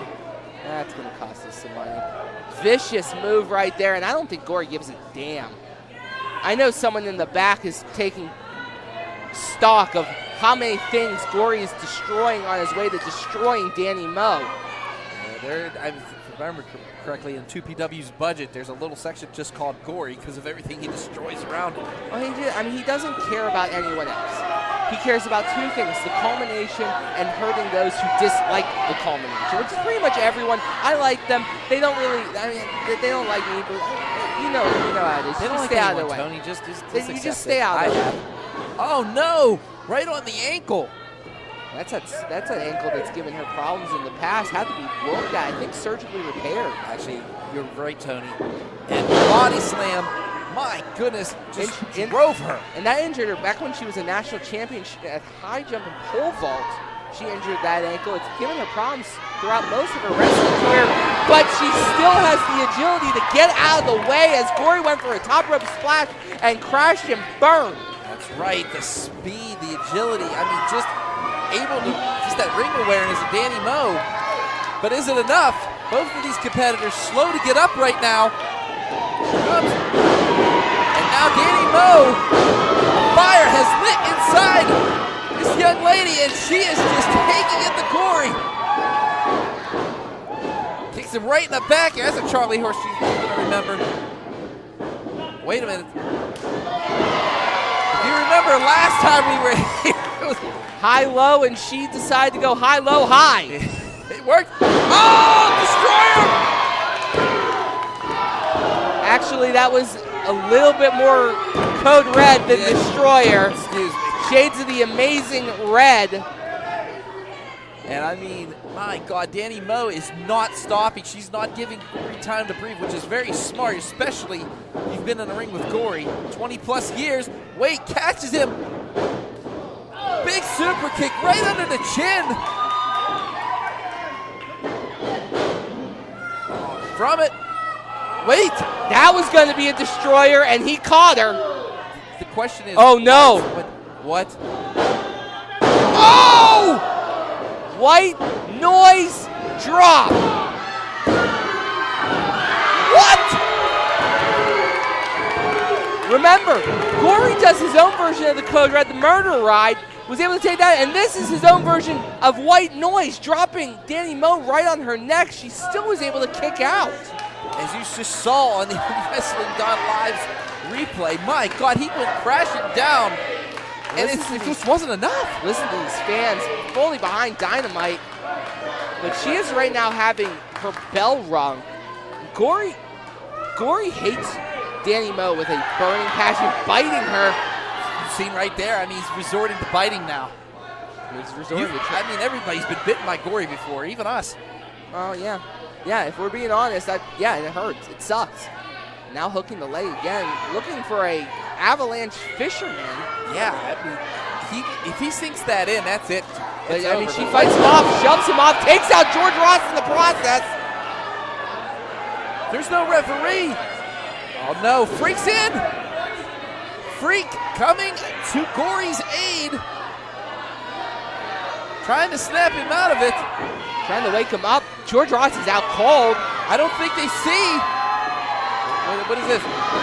Oh! Freak just got flattened! I would argue Freak just saved Corey.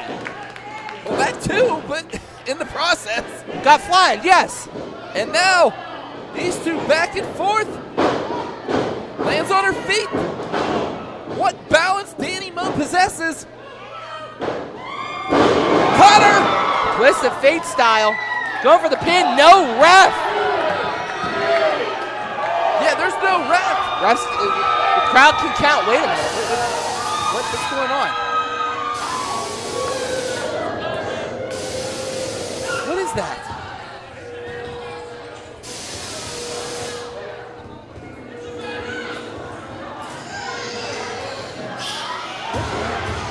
Wait a minute! Who's this? Who is that? Big help! Wait a minute. That headbutt looks very... Master of Murder! There's only one Master of Murder. No way. It can't be. It can't be. Oh my God, it is. Flat line. Are you kidding me? You can't end like this.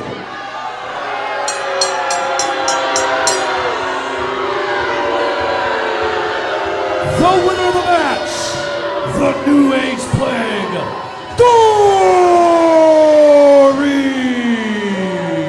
Gory wins, and that masked man with the assist on that flatliner who is stomp combo. I know, I hate to say it like this cliche, but who is this masked man? As he's helping Freak up. There's a few people on my list. Master of Murder. Wait a minute, are we going to get the reveal here? Oh my God! Yep. Satan survivor Philip Archer is back here in 2PW. 600 plus days since he injured his knee at Jamie's birthday bash. Decades is fight his way through. Like that right speaking there. Of fight, comes charging immediately at Shane Mercer here, which I think Gory needs to do in this contest. Look at the power! Gory almost stunned a little bit in the early goings. as the physique of Shane Mercer, one of the most powerful competitors you will ever see. Gory knows he has to stick and move. It's not often we're going to see Gory take a step back, but he did right there to try to assess this situation. Ooh. Well, don't be fooled by the size difference here in this matchup, gentlemen. It wasn't too long ago that we saw Gory in this very building fight the Beast Man and held his own. Gory, one of the most valiant competitors. I mean, oh my God! Can get tons of punishment dished out to them and keep fighting in a way that I have not seen. So this is really a match of the ages in regards. You want to know how battle-tested Shane Mercer is? Take a look at those scars on his back. Obviously, traditional wrestling rules in this contest, but as you're implying there, Jim, Shane has done a lot of devious things as well through his time in GCW and elsewhere. Oh my God! Speaking of devious, Eamon, I don't know that there's anyone on the roster here at VCW that's more devious than Gory. That's the thing. I mean, Gory's mind is truly possessed. Wait a minute. Twisted. He's twisted. Mercer. Check this out right here. Could we be getting it already in this contest? Oh no, Gory going for the bite! A cannibalistic attack from Gory as he is gnawing on the flesh of the Iron Demon. Just disgusting. Taking chunks and adding more scars. He's like a vampire, spreading that plague. Ooh, takes out the legs there of Mercer. Mercer going to his head. I think that was a very smart move by Gory to try to shift the momentum in this contest. That's how explosive Gory is. In a matter of moments, he can turn the tables here. And it was very rare we would see Gory take a step back. It's very rare that you see the Iron Demon in a compromising position like he is right here. I don't think there's any tables involved in this match yet, though, Lamada. Although anything could happen with Gory there, for sure. Gory pinpointing on the knee and striking like a wild animal. And very wise, trying to chop really, down. really smart on Gory's part. Yeah, Lamada, like just picking apart on one particular body part and just working and working and working it until there's nothing left. Not only is he neutralizing Mercer's size advantage with Mercer being on the canvas, he's also taking away the power advantage because, quite frankly, he won't be able to plant that leg. If you can't stand, you can't do much. Ooh.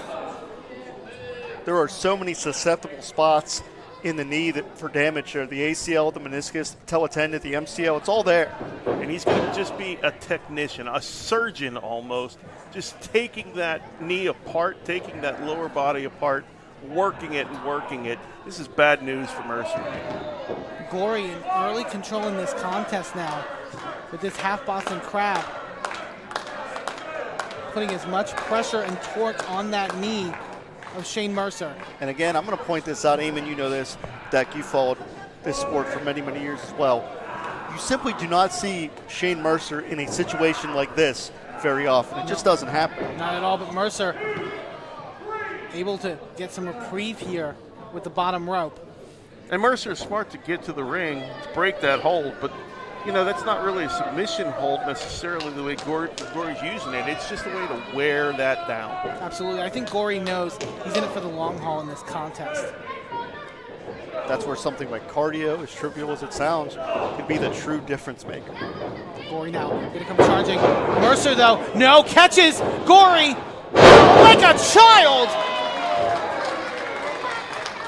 So dynamic as Mercer, but just like I told you, he had to plant that leg for that throw, and it had an effect. And that's not a coincidence. Gory knew what he was doing when he was targeting the leg. It also gives Gory maybe a second to recover to where Mercer can't capitalize. And now Gory comes charging! The smaller competitor, but using all of his body, right to the back of the neck of Mercer. Ultra aggressive and very, very violent is Gory. Going right back to that leg. That's the thing with Gory, you know, the aesthetic, the lifestyle, people can get, you know, maybe have questions about, but incredibly intelligent in that ring. Oh, God. Man. He's a ring technician. Notice how he had the heel on the bottom rope there. And I can tell you from experience, a non-professional wrestling situation, but a heel cord injury, I mean, that'll take you, I mean, you won't be able to stand. I mean, it's literally, I mean, that's someone that's had heel cord surgery. I can tell you, you get hurt, it takes months and months to recover. You're a heel, all right, LaMotta. Ooh, fighting up from underneath now. Mercer on one leg. Right, Mercer has no base. Very well said. Those blows have very, very little effect, very little impact. Oh, Because- God! Oh, man, That right blow to the just did. face. Kicked him right in the jaw. Charging, ooh, drops the knee right into the jaw there. A Mercer cover. Mercer still able to kick out. Now, if I were Gory at this point, I'd pick another body part to start working on and just chop him down. Chop him down until there's nothing left. The question is, I think, you know, Mercer is like you kind of alluded to, Jim, sort of a monster of a competitor at any height. I think the question in my mind also, Declan makes a good point, but also what can Gory use in that playbook to finally make the death nail for Shane Mercer? Oh no! Try for that double stomp. Well, Gory's only going to be limited by his imagination. And that's a sick imagination that he has, for sure. We're going to find out how much momentum Mercer can still generate off that leg. Again, not having that base is going to really, really put him at a disadvantage. Yeah, you can see that he really, very gingerly in there, cannot really project himself forward the way he usually would. Yeah, he can't generate the power that he typically would. Again, you take away that base, you take away his power. Mercer thinking maybe the showcase it still has it in him, and he does. Very nicely done. Gory just able to get the shoulder up. Did you notice there with that lateral press how much Mercer's body was on top of the head and shoulders of Gory? And that was no coincidence. Now Mercer's quickness, Mercer's suddenness, and now we're going to see maybe some of that take place here. This makes me nervous, gentlemen. Mercer just signaled something to our audience. Wait a minute. This is not going to be good. Well, I've seen this before, but we can't do this here. No, we're going to have a crime scene on our hands. There's no way. Mercer. Don't allow this to happen. No, Gory. Scouted it. And he spiked Mercer right on the top of his head. A stalemate here. As we take a look at the replay here, this would have been the death nail for Gory. Oh, for sure. Unbelievable. But neither competitor able to get a clear advantage right now. That would have been an insurance disaster. Undoubtedly.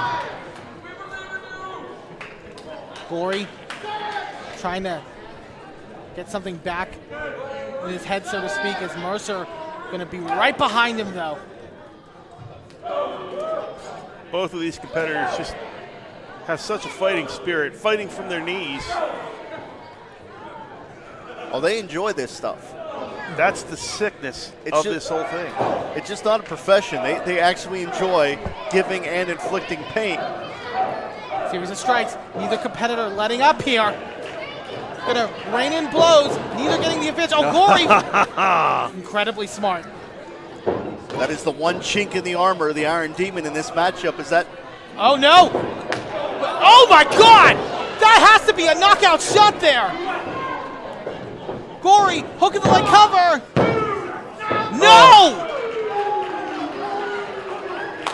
Did you notice that Shane Mercer could only roll the shoulder rather than kick out full force? Again, you take away that base, you take away a lot of the offensive momentum. Gory eyeing up Mercer now in the corner. What could he have in mind? Mercer, The agility of Gory, though, on display right now. Being able to catch himself on that rope really saved. Oh, try for Hurricanrana. Mercer instead catching Gory. No. My God, the power. And now My going God. to try to get Gory now up the turnbuckle. Look at the strength. I think we're going to see some assault and battery, Eamon. That's inhuman. No way. Hooks Gory up. No! There it is! Moonsault and battery to Gory. And that is it. the winner of the match, the Iron Demon, Shane Mercer! Wow. The heart that was on display by both of these competitors. Look at this again. This. On Oh one my leg, God. by the way. Unbelievable. I don't think I've ever seen that. Not just the balance on one leg, but the strength on one leg. I mean, to get him up on that turnbuckle. Fight for the ages. Welcome back, BC. Where have you been? I was handling stuff in business, talking to Tony Kincaid, my pal back there. Oh, my God. What is Kincaid even doing? Oh, by the way, he gave me one of these for you guys. It's a good thing we're not on camera. See, that means you're number one. Why would you do that? Well, Joe, walk a mile in my shoes when you have to deal with Mr. Kincaid. But hey, let's get to more important things. Yes, Tony Johnson taking on Daredevil, Johnny Patch. And here they go, locking up right now. And Patch overpowering him in the corner here. Well, Patch has, I think, a little bit of advantage when it comes to body mass. Johnson's got that lanky frame that'll give him advantage when it comes to reach and leverage, but it's Patch underneath the arm drag takeover. Here's a question I want to pose. We talked about good buds, right? Patch and Preston Everest. Preston Everest is already qualified for that championship scramble. If Patch joins that fray, what does that mean for that potential relationship? Because that's going to be every man for himself. Exactly, and I mean, we've seen great tag teams break up because of scrambles, but right now, oh, look at the agility of the Iceman. My goodness. To his feet, and Johnny Patch actually giving applause to Tony Johnson on that one, actually giving him credit where credit is due. Well, listen, there's no bad blood here, right? This is not a personal issue. This is about the spirit of competition. This is about two guys that think they are the best, and they want to join Preston, and they certainly want to join Anthony Young in that field. And right now, Tony Johnson having you could say, having a handful here of Johnny Patch as he delivers that shot to the solar plexus. And again, keep that arm locked. Watch Patch go. Look at this agility of the American Daredevil. This is why he has that name. And my goodness, that hurt Johnson right on his back. Stunning body control. Johnny Patch, I'll tell you what, if I'm Anthony Young, I better get off my phone and start scouting this matchup because you got two guys that may have to contend with you in that championship scramble. Well, Joe, I think he's actually watching live on IndyWrestling.us, IndyWrestling.us on Twitch, on the YouTube. Well, then he's seeing everything on a 7-second delay. You better pay attention to the here and the now. A little bit of a pose off here. And A1's like, get the camera off of me. As these two having their own pose off here in the ring, and here goes Johnny Patch now. Well, Johnny Patch says, hey, pal, you're taking a ticket to the gun show. What is this? What was Iceman doing there? Trying to stretch. Got to get those hammies loose, guys. Calisthenics is the key to any great workout regimen. Listen, BC, we have seen both of these men. Certainly, I know you've scouted them as a manager and a broadcaster.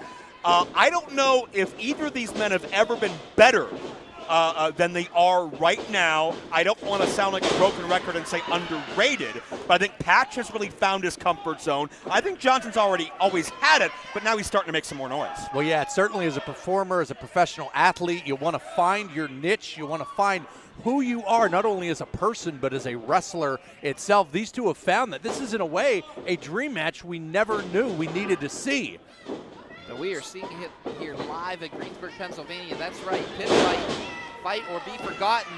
And remember, the winner of this goes on to that championship scramble qualifier.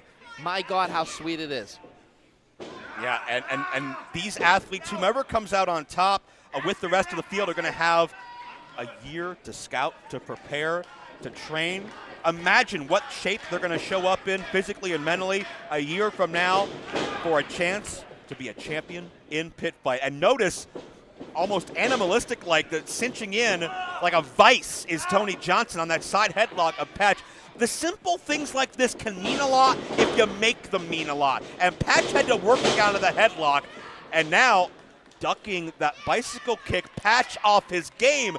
Tony Johnson showing you why he's a wrestling machine. I mean, 14 years in the business, Tony Johnson, and he's had a hell of a run, especially being a Rise Grand Champion. That is a hell of a mark to have on your resume as he rolls him up. Oh, only a 1 count on that one. They had an unbelievable Iron Man match against Matt Connard. Johnny Patch, former champion in his own right, former Super Indy champion, actually, well, 2 count only, actually went viral for a time with a shooting star coast to coast. Yes, you heard that right. If you can see it, find it. It is indescribable, to say the least. I know Patch was very proud of that maneuver, but he doesn't want to rest on his laurels and just be known as that guy forever. He wants to make new memories, new moments, and go viral again for different reasons. Tony Johnson, though, landed on his feet. Those cat-like reflexes of his. And, oh, big knee to the jaw. That took a lot out of Johnson on that one. My goodness. And now the Iceman in a little bit of trouble as Johnny Patch now takes him, sends him into the ropes. Oh, wait, reversal, though. Johnson now, oh my God, that agility of the American Daredevil.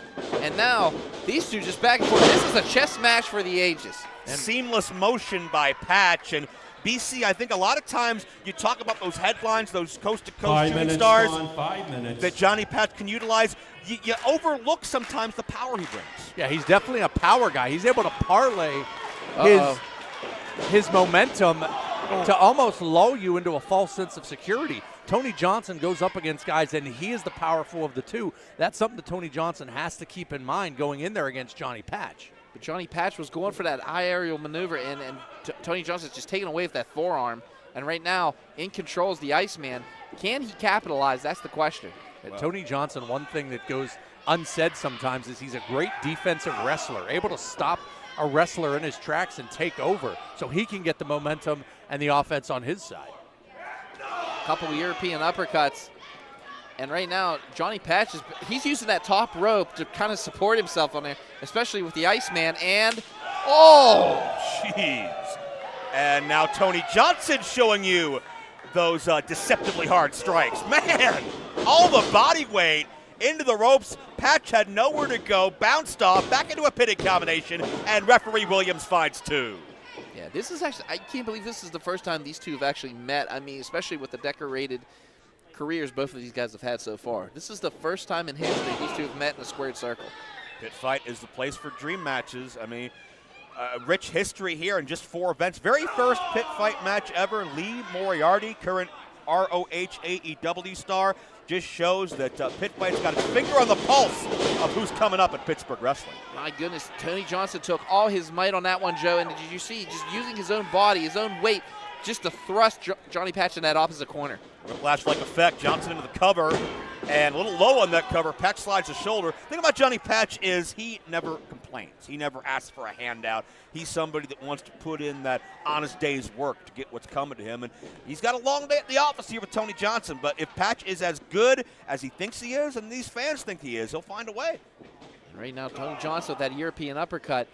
And, I mean, BC, you are looking on this matchup like you're scouting. I mean, can I see you go back into a managerial role with one of these two at your side? Well, certainly if I'm going to, don the fancy velvet coat once again, these two would be great people to lead, to take some money from, to help. Oh, to help is wow. what you heard wrong. I said help, just because of the caliber athletes they are on their own. Well, both are excelling on their own right now, but Johnson can't get distracted. Looking to take a chance. Johnny Patch is prone, and it's Johnson almost looking into the Patch wheelhouse. That's right, to the top rope. Most dangerous part, I think. Up, moonsault, and oh, he misses. He misses. On with the height Johnson got. The impact was that much worse. Took the air out of himself. Patch off the ropes. Big boot to the side of the head. And Johnson's down. That could be it right there. That could be the devastating blow he needs. Oh, only a 2 count. Just a whiplash effect on that kick. Tony Johnson just flew back. Might have hit Patch actually on the way down. Patch can't get frustrated. He cannot second guess. Sometimes Patch wears his heart on his sleeve. That can be a help and a hindrance. Right now he's squeezing the air out of Tony Johnson. Now the Iceman in a little bit of trouble. I mean, he has that thing cinched in, Joe. As you can see, Tony Johnson trying to fight, trying to kick his way out of this, but Johnny Patch is not letting up. Yeah, the lower Johnson is to the ground, the more advantage Patch has, making Johnson ride and carry Patch's weight. Notice Johnson got up to the vertical base, got snapped right back down. Patch switches it up, knee between the shoulder blades. Oh, my goodness. And now, like you said, that knee in the shoulder blades, he is taking out Johnson's legs. And we know Tony Johnson, he needs to be on his feet, especially with that mat-based arsenal that he has. And again, Patch taking it away. Johnson's trying to fight his way out of this. And Patch is just staying on him. You can see he's definitely done his homework on the Iceman. That was also Patch's chance to recalibrate and re-strategize in his own mind. And I think Patch liked where that was going. Both these men are so great with endurance. Patch is looking to, I think, sap that strength from Johnson second by second. And there you see horizontal on the ground. Anywhere Johnson goes from here, it's going to expend a lot of energy, even if he can get out of this. Patch has Tony right where he wants him, nowhere near a rope. Oh, right now Johnson trying to fight his way out.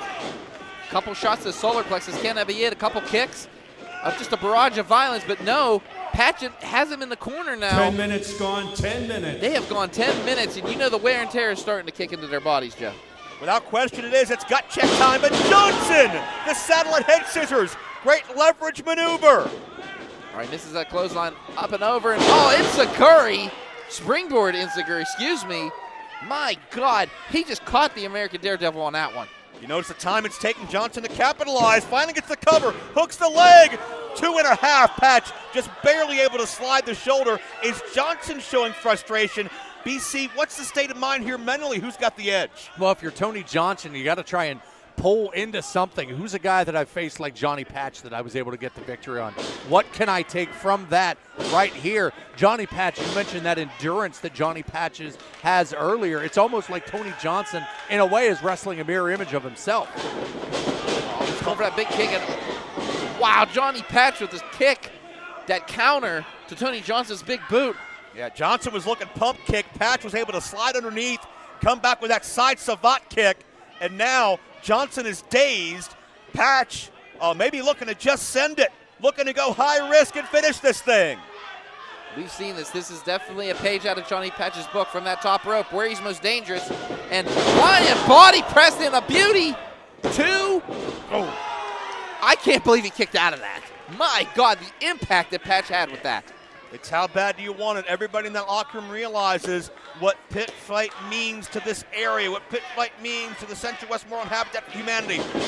Everybody's watching and got the knee that time. Well, I think that's it. Busaiku style. Oh, Johnson kicks out. Just in the nick of time. There was just milliseconds away. Bobby Johnson was ready to count that 3, and it just, my God, Tony Johnson, there's just heart, fight, you name it, the Iceman has it. But is it enough? Here goes Johnny Patch again to that top rope. Tony may have just kicked out an instinct. He's barely moved since. He's stirring a bit, but Johnny Patch is looking for high risk, high reward. Oh my goodness, he misses. Can he counter? But he's having a tough time to getting up right now. My goodness. Yeah, I don't know what Tony Johnson has left in him, but whatever he has left, he's got to throw it at Patch right now. Patch is almost out of it. Oh! That pump kick, almost Roderick Strong style sick kick. Johnson's done it. In a time, 12 minutes, 38 seconds. Your winner qualifying for the championship scramble, the Iceman, Tony Johnson. What a match, gentlemen. Tony Johnson earned it. He joins the field of what will be 4. And, gentlemen, what more can be said? Patch brought it, but Johnson just a little bit better. Now, if you're Preston Everest, if you are A1 Anthony Young, you are wondering right now, my God, the Iceman, a man 14 years in the business, added into this championship scramble. My God, Joe. This is going to be one hell of a match. I mean, I cannot wait to see who the 4th member is, but okay, right now, Tony Johnson's showing some respect here to Johnny Patch. Up. Will he take the hand? Well, we mentioned earlier, this is not a blood feud. Spirit of competition is very much alive. Johnny Patch will have other days. Hello, friends. I'm your pal in the mainstream media. And I'm the Riz. And, you know, Riz, it takes years of strenuous, dedicated training before you're worthy to step inside a professional wrestling ring.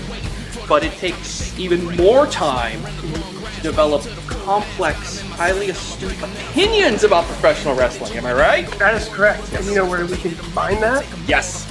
On the Wrestling Mayhem. That's right. Sidekick Media Services. We are your sidekick in business for social media, video production, and more. Find out more at sidekickmediaservices.com.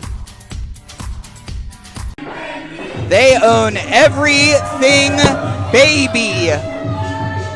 The number one in the QWI tag team coming up here at Enjoy Wrestling. Hot to go on May 5th.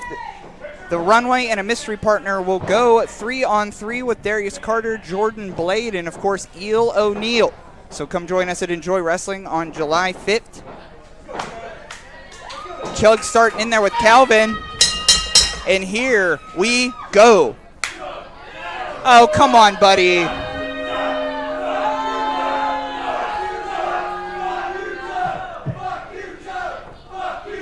Chuck Bauman, of course, has been getting around to different wrestling promotions around the area. I think he's getting a cocky way about him. He's not been on a winning streak here at 880.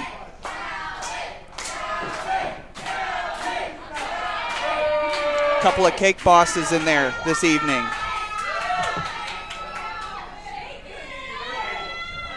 What a night it is. Toddy Tondera here with you. Come on, Chug. Chug is just chugging up. Chug's got to fight here soon.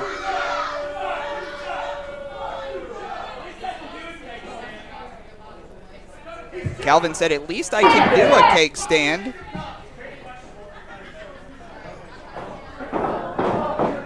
Locking up here, center of the ring, headlock. Grinding that in. Of course, the Runway have been showing up a lot at the shop recently. We always appreciate when the Runway is here and the tutelage they offer some of our younger competitors. Of course, the Runway has been in there with Den of Desire, been in there with a lot of teams from 880 Wrestling over the years now. Very supportive of what we do here, and we're super appreciative. Oh, stepping on the toe is Chug. Now Chug is known for the Chug bump headlock takeover there. I hope we don't see a Chug bump tonight, but... Oh, rolling over, shoulders down. Wait a second here. Breaking through. Holding in that headlock there. Now, some of these younger teams, headlock takeover again, some of these younger squads here, I mean, the DOJ, Department of Jocks, came out here as a whole crew in tow with young Mickey Morris, their pledge. Mickey Morris is not officially in Department of Jocks as of yet, but it's going to take 5 jocks to take out 2 of the Runway this evening. Down here in the south side of Pittsburgh, 8 p.m. for free every week. 2, and of course, we're setting up here June 27th for 880 Wrestling's Legendary Summer. And we saw on social media this week that Mateo Valentine and amateur wrestler Reese Hayes will be going one-on-one. Duck under the clothesline, bouncing through. Oh, flying cross body cover here. 2, oh, just a 2 count. A lot of announcements coming up this week for 880 Wrestling's Legendary Summer. We'll hear from Gianni Michael Enrico, our 880 champion. We've been talking a lot lately, Big Splash in the corner, that a lot of people in our locker room want a shot at GME. Oh, feet gonna touch the ceiling here, could hold him up there all day. And the red Solo Cup that's Chug's body is spilled out by the Runway. That's some fashion there. Now 2 individuals in the ring now that are no strangers to one another here on Thursday Night Fights. Tyler Klein and Dev Swayze fought each other with a big blow-up chair once upon a time.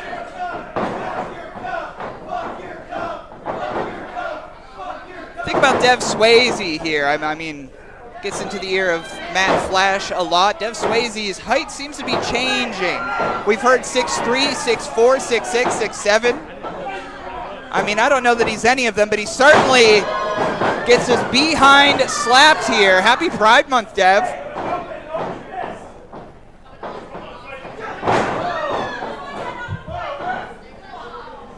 Oh, firing shots there. Bounce against the ropes. Oh, blocks the hip toss. Trying to get Tyler Klein over. A lick and a slap of the chest by Tyler. Oh. Oh, here we go. Major hip attack. Cover here, ref down, 2. Oh, just a 2 count. This one's going to continue.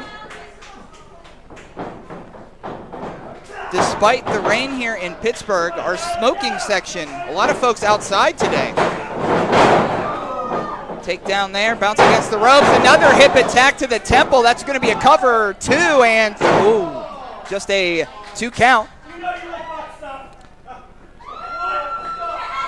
Want to give a shout out to our production crew here. Missy's here, Riz is here, Lady, Ari, CL on lights, Thomas, Matt. Oh, come on. Chug says no butt stuff. Why would I ever think that? Why would I ever think that? Oh, big boot hammering down. Taking a little bit too much time if Swayze. 2. Oh, just a 2 count.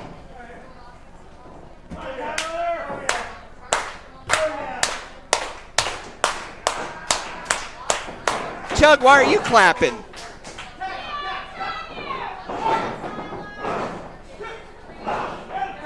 Working snapmare takeover today. TRK could not be here. Don't look at me, Chug. Don't look at me. I don't support this. Get out of here, Chug. Go back to where you came from.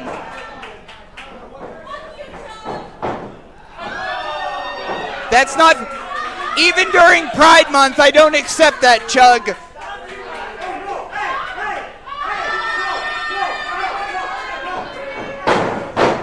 I think the runway knows that Chug maybe have a size issue. Oh, snap suplex over. I mean, there's no denying the cockiness and the swagger of Chug. Comfortable in their own right, chugging that fake solo cup.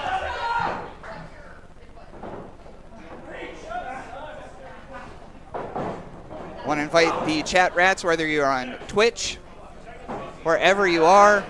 Chat rats, chat it up in the YouTube chat. Throw some cheese in there. Make sure to keep active in there all night. I don't have the chat in front of me this evening, but I'm sure that Embley and the likes of Lonnie are going off in there. Maybe Crazy Wolf. Maybe there's a Crazy Wolf in there. Choking Tyler Klein in the corner. Some of that glow-in-the-dark face paint has been wiped off.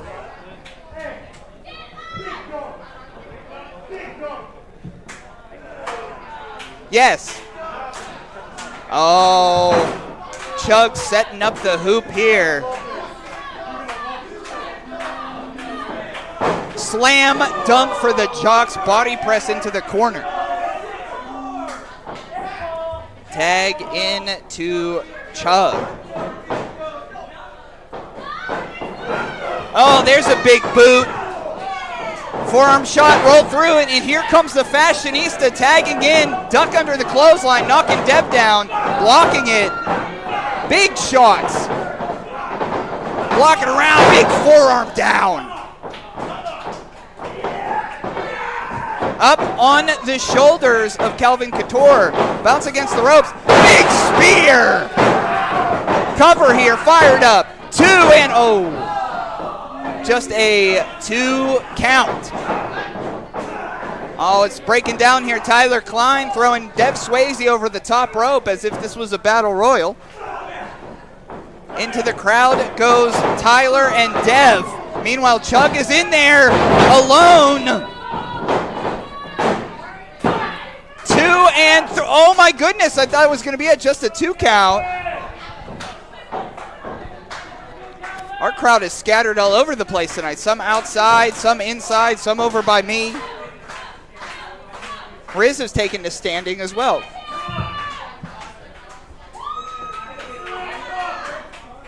I think Chug has been taking way too much time talking to the crowd this evening. Oh, reverse atomic drop.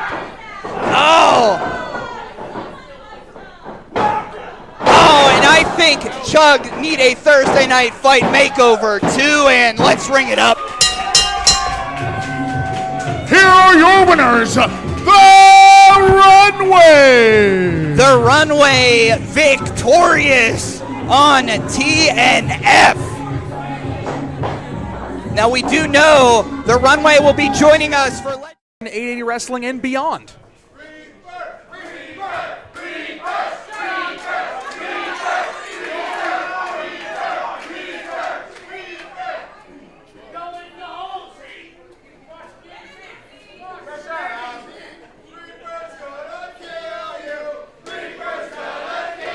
Paul, not only do you feel the fear of the Reaper, but I've noticed that Zeke Mercer is a little hesitant to get into the ring.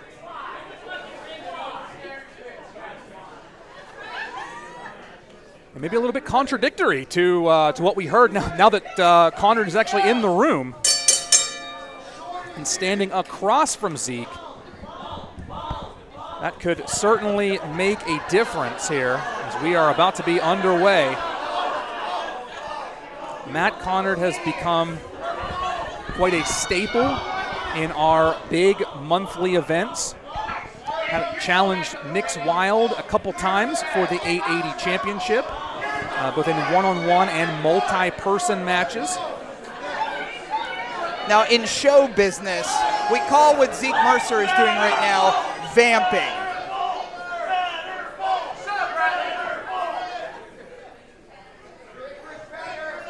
But don't count out Zeke Mercer, amateur wrestling background, a mat tactician, much like the Reaper, Matt Conrad. Both of these two are all-rounders, as we call. They can beat you so many different ways. If it's time to brawl, they can brawl. If you want a more technical feel, you can do that. We can do strikes. We can do some high-flying, agility-based offense. You know, it's always good to kind of be jacks of all trades in this business, and when you have different types of opponents, be able to work different styles. And we're seeing kind of some technical action here in the early going with this hammerlock. Yeah, I expected that this is what we would see today. The ground and pound style. Well, you can hear what our audience thinks of Zeke Mercer, Paul. Absolutely, and I understand that the audience may have some strong personal feelings about Zeke Mercer. It's quite frankly hard not to understand why. I totally get it. But you never take anything away from Zeke Mercer as a competitor, a veteran in this business, and one of the most talented wrestlers I've had the privilege to call their matches. And this is kind of a big challenge for both of these competitors here. This is a big one for whoever comes out on top. Yeah, I agree with you, Paul. I mean, the momentum that's behind the queer-coded villain, and to Zeke Mercer's credit, she always said that the matriarchy is what kept her down. Paris Sahara, the Princess Amanda have kept Zeke Mercer down. And though I don't believe that was true, there is truth in the statements that Zeke Mercer has made since then. Everybody who's went one-on-one with Zeke Mercer since then has gone down. And that's where insert the Reaper Matt Conrad. If life and death is what wrestling is to Zeke Mercer, well, we've got a Reaper that knows a lot about both of those.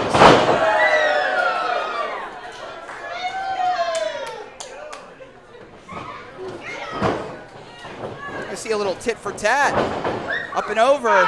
Oh! Getting kind of that benefit of being an all-rounder. Matt Conrad now kind of switching to a little bit more of a power-focused style, kind of throwing Zeke around a little bit, and the queer-coded villain going to take a breather to the outside. I don't hear Zeke running their mouth right now. Member of the crowd here asking Zeke if they are scared. Again, Zeke has made that very clear, at least vocally.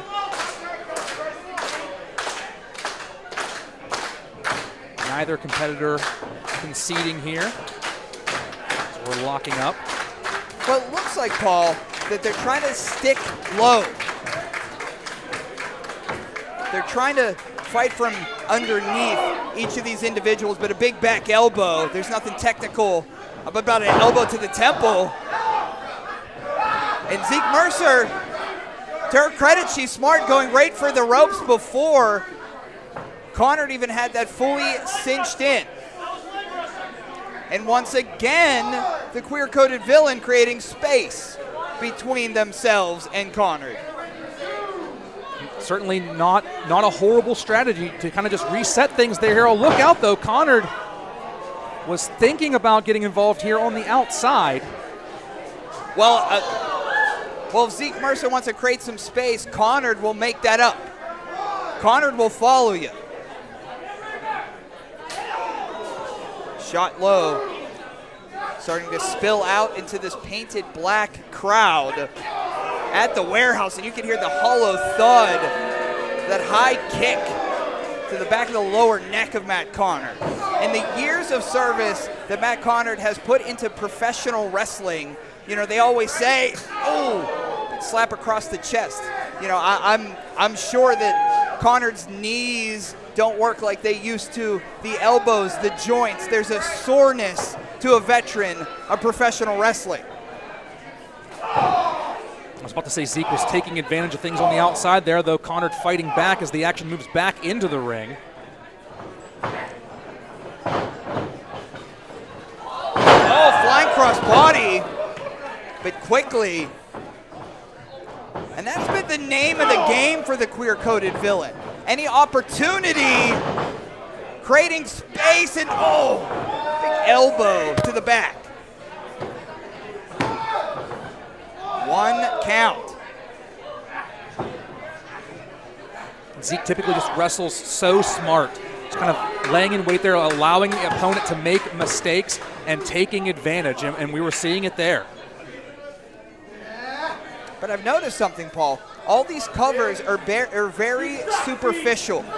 They know that even an inch, even a slim chance of a 3 count is in their best benefit to end this as soon as possible. I think each of these individuals know the dangers of each other, even if they don't want to admit it. And it's always important just to kind of to keep your opponent on their toes. Those quick covers, typically you haven't sustained enough damage to go down for that 3 count, but you can catch someone off guard and you can score that quick 3 count.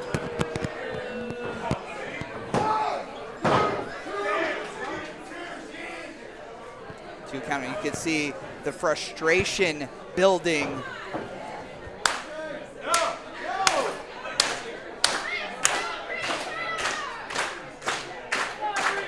The strategy is here, Paul, to keeping the Reaper in the center of the ring. Again, I think it's just wear Connor down, wait for those mistakes to come, capitalize on them. Zeke Mercer, fiercest strikes in the locker room. Not somebody you want to mess up against is Zeke Mercer, though Connor now getting the better of this exchange.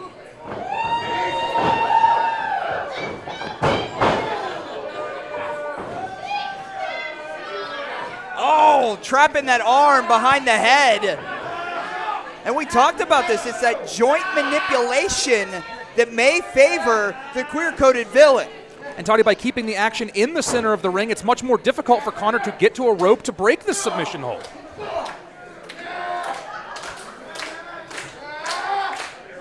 This may not be a submission match, but it may as well be. Referee checking Zeke's shoulders to see if they're down.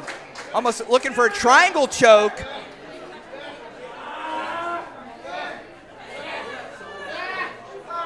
But Connor steadying his weight on that right knee, on that right leg, so the force isn't on that arm. Oh, just clubbering blows on top of Zeke. I was about to say watch the shoulders, but Connor then going with those stiff strikes. I'm surprised that Connor begged off there. They were finally in the dominant mount position, had Zeke down, and they created some space. I don't know who got the brunt of that exchange.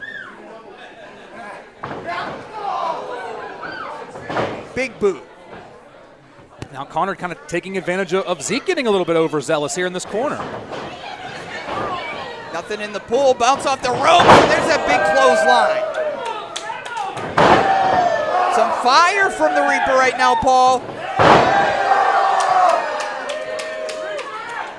The Reaper's gonna lock in, and everybody fears the Reaper when they're locked in. Shoulders down. Ooh. Closest combination that almost resulted in a pinfall. And all the momentum on the side of Matt Connard. It's going to be a situation now just to stay on Zeke and capitalize.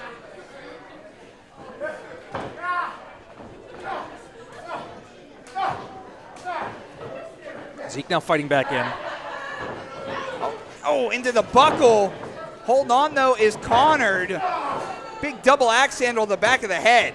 Oh! Rolling German suplex. Oh! Goodness gracious. Cover here. Oh! Just a 2 count. I thought as much as you this one was over. But I think Connard has a point to prove. Matt Connard doesn't show up at 880 Wrestling for no good reason. Matt Connard shows up at 880 Wrestling when there is a point to prove to add to his body count in Pittsburgh Wrestling. Stiff strikes to the face. And Paul, those midsection spears, I mean, all the oxygen expelling from the lungs, but you can see Connard grabbing onto the rope, but he's a forearm shiver. And Toddy, it feels like we're entering the late stages of this match where every move just means more. Oh, it wasn't pretty, but it was almost effective, hanging on to that leg. Oh, there's some trickery there. And right in the center of the ring. Wait, who that just run by you? That's Saturn Price? What the hell is Saturn Price doing here? What is Saturn Price doing out here? He has a match later. Roll up, wait, foot on the ropes! Foot on the damn ropes! Here is your winner, No Mercy, Zeke Mercer! Saturn Price running out from the back. I legitimately have no damn idea why the peanut butter zombie is here. It's a match later on with the hardcore champion Casey Ward. Well, Toddy, the bad blood between... Look, there's the replay. The bad blood between Matt Connard and Dead Hand Society is well documented as Saturn Price gets involved here, but the big story is the record books are going to show Zeke Mercer was... Professional relationships spawn, but let's have a little party first. Accompanied to the ring by the Tri-Card Photography Enforcer QB Blitz. First introducing the current AIWF World's Women's Champion out of Pittsburgh, Pennsylvania, the Unstoppable Spark, Ava Brooks, and her partners come straight from the frat house, Alpha Sigma Sigma, combined weight of an estimated real big.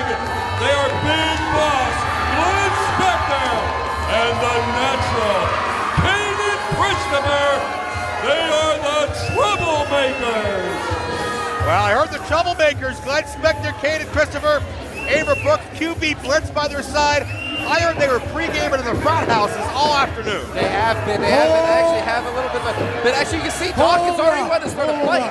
Uh-oh, Spector got the mic. Philly boys.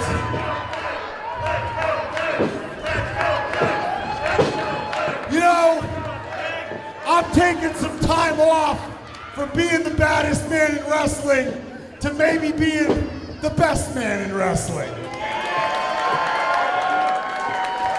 You know, the one thing I'm most disappointed about, Lexington, I trained you. How dare you hang out with this Philadelphia garbage? Ouch.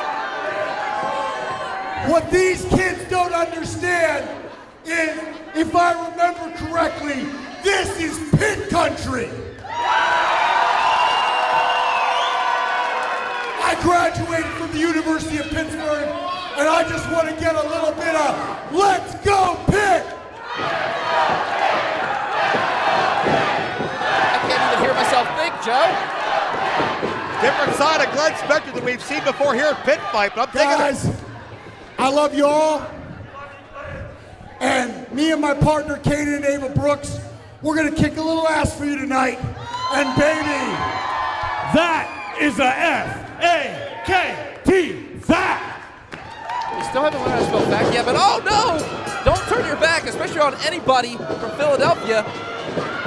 And my goodness, mayhem has ensued, and I think our referee has just completely lost control of the match. Brotherly love exercising their Philadelphia freedom to do what they want on the outset of this matchup. But the veteran, Spector, Blitz, Blitz is hitting the whiz cam. And he's the one to town. You know, QB Blitz is actually at a 220 right now. 220 weight, and I mean, he looks great. Well, from what I understand, QB Blitz was the one that pulled Glenn Spector aside, had a talking to with him after Pit Fight 4, and helped him see the error of his ways, and introduced Spector to the old Tri-Chi fraternity that QB was a big part of. And check this out, a four-way meeting of the mindless center ring. That's right, and all that's left is Spector, Brooks, Christopher, and Blitz. My goodness, this crowd, they're unbelievable. That's how we do things in Pittsburgh. I don't know, Philadelphia, you guys can destroy your own city when you're in a good mood, do whatever you want, but bottom line is, this is the University of Pitt Greensburg and Ava Brooks. Oh, look at this. The unofficial cheerleader of the Troublemakers. That's right, the unstoppable start. Oh! Big boot, and Dawkins about got his nose rearranged on that one. Yeah, if Ava Brooks is the unofficial cheerleader, Dawkins just became the unofficial football as he just got punted across the ring as Kane Christopher tags in Glenn Spector, and the boss himself is underway. Well, it's smart for them to hit Dawkins in the mouth. It's the biggest target they can aim for. There's Spector charging through with a knee. Can't disagree. I like Ricky Dawkins. I like that he says what's on his mind. I don't like that sometimes it gets him in trouble. Well, it's gotten him in a lot of trouble hey, right it's now. good. The kick was good. Yeah, it was. But he's stuck in there with the Troublemakers, and here comes Cliff Klepto. Oh, attacking Spector from behind. Boy, did he wallop him on that one. Cliff Klepto, not only a successful professional wrestler, multiple-time tag team champion, but a hip-hop recording artist as well. Also a heck of a goalie. I don't believe that. No, that's legit. That's legit, I'll say it. Very big into the deck hockey era, but, you know. Klepto went to show off and paid for it. Oh! Actually, he wasn't a goalie. He was a defenseman. He's going to kick my butt if he hears me say that, so I don't care. The point is that Kane and Christopher lining up, but it... What is this now? Oh! My goodness, just reared back and just chopped the ever-living heck out of Klepto as he brutalizes that suplex, and now the unstoppable spark in here. Uh-oh. Shades to Andre and Snuka to the top. Look at her go. My goodness, could be pitfall right here. Yeah, she can beat him. 2. And a near fall. Ava Brooks only about 9 months to her career. Small town girl living some big dreams right now. Another athlete who's been mentored by Glenn Spector. And she's overachieving in what's got to be one of her biggest matches today. Hey, a whiz cam. Of course a whiz cam would get involved. It's brotherly love. Oh, hey! Klepto with a shot in the face. That was excessive as Lexus Sin is now on top of Ava Brooks and just throw in. Ricky Dawkins is kicking her. And need I remind you, a closed fist is not legal in pro wrestling. Cliff Klepto just took a cheap shot on a rookie. Only in Philadelphia would you see something like this. My gosh. Klepto's got no shame, no moral compass. And then comes the muscle mommy, Lexus Sin. Extensive kickboxing background. Oh! Good Lord. Vile. 2-on-1. Ava Brooks cover here. Kick out. Now, Joe, there's such a rivalry when it comes to these two. I mean, over 2-3 promotions, these two have been trying to tear each other apart when it comes to Lexus Sin and Ava Brooks. And it's crazy to think because Lexus Sin is very young in this business still, but she's the veteran of the two. 9 months, you said, but Lexus dwarfs that by a year and a half, almost two very soon. And I think that rivalry speaks a lot to maybe what helped spawn the relationship between Lexus Sin and Brotherly Love. Any chance these two athletes have of getting a hold of one another, they have taken. There's so much territorial pride at stake. Who's the top of the class? Who's the next big breakout star? Lexus Sin and Ava Brooks are looked at by all the experts as two with a bright future, but only one can get the top headline. Spinebuster by Lexus Sin, but Ava kicks out. The thing about pro wrestling is it's such a dog-eat-dog world that you've got to put down your competition and put them down effectively to ever get up to the top. And that's kind of where, sorry Doc, that's kind of what Lexus Sin is doing right now, but Ricky Dawkins is just doing this for fun. And Specter's had enough of this, but he's not the legal man, and the temper of Specter and Kaden Christopher is allowing this to happen inadvertently. A 3-on-1 in the corner. I mean, both Klepto and Sin had a handful of Brooks' hair as they were trying to yank it out as Dawkins. Oh, come on. She's not even a year in. She's going to be great one day, but she's absolutely overmatched now. And Klepto yelled in her face. A bunch of chauvinist pigs. Now has it. 1, 2, and go ahead, Ava. Way to kick out of that one as Dawkins getting a little frustrated. WizKen out there. WizKen can't even spell chauvinist. Neither can I, so. Oh, wait a minute. Super kick. Oh, come on. Pokes the eyes. Dawkins just showing off and bullying this young lady. My goodness, they are just, and now here comes Lexus Sin tagged back in here. And the thing about Lexus Sin, if you notice the way she's just staying on top of Ava Brooks, not letting her have any air, that is definitely Glenn Specter wrestling at its finest. There's some weak tie knees, some side round kicks. Lexus dipping into her martial arts background. Look, Klepto, just street smart. He knows how to scrap. I hate to be contrarian here, but in an intergender match, what they're doing is smart, separating the weakest link of the tag team and putting them to the test. I know it feels disgusting, but in intergender, this is right. I get the smart tag team strategy, but there's nothing in tag team strategies legal about choking, about 3-on-1 behind the referee's back. They're going way over the line, but Ava's still fighting. That's the heart of this young athlete. Oh, man, but Klepto trying to knock her out with one shot. Just dazed her on her feet. He clipped her pretty good. I mean, right across the nose, and you can see her eyes cross on that one. And now she could be knocked out on her feet. And now imagine you're Glenn Specter. This is your student. This is your protege. Her safety, her well-being is in your hands, and you are powerless to help her from this nonsense. What is with WizKen? And here comes QB Blitz to the rescue, finally. Now defend that, Kincaid. Listen, I can't defend WizKen getting involved. I guess the cheese went sour or something along the road. Uh-oh, this is right in front of us, folks. Nose to nose is WizKen and QB Blitz. But in the ring, Ava Brooks can come for a tag right here, baby. But no, she's just too weak. Ava her down. Able to trip up Lexus Sin, but she's not anywhere near enough to her corner. Look at this leverage! If that's the Bobcat Rumble, they're both gone. Courtesy of the Unstoppable Spark. Ava's got distance. Ava's bailed herself out, but can she get her wherewithal, clear the cobwebs, and find her corner? She's close. Just get a tag. Get any tag. She got them both. She got all the tags. Here we go. Troublemakers and Brotherly Love in there now. A great team that's traveling the country. They challenge for the IndyWrestling.us tag titles down in Tennessee. They'll be in the Upstate 8 in Rochester. They're putting in the miles. They're getting as good as they can get. They are on the radar of so many top companies, and we're seeing why. And now, oh! You know, they said earlier Specter is washed up. I think you took that to heart, Joe. Yeah, Specter's not washed up. Guys, wait a minute. Oh, teacher and student. What are you going to do, Specter? Lexus isn't afraid. Lexus is daring Specter to hit her. Specter's too much of a gentleman. He's old school like that. But Lexus will take advantage. Hey, it's legal, guys. Intergender rules. Gives her a hug. Wow. He doesn't want to hurt his student. I mean, that's his student. Oh, what's this? The best. Ava will though. Missile drop kick. This thing's just breaking down. Look, the WizKen's in the ring. What the heck? Again, the WizKen shouldn't even be in there. But wait a minute. Heck with it. Oh! WizKen shouldn't be in the building. QB Blitz, the difference maker. That's the difference between the Steel City and Philly right there. Up and over. Oh, goodbye. Wiz Ken just got turned to Swiss cheese. I think Klepto is on an island of one right now, and he is in trouble. Look out, the hangover! They have done it!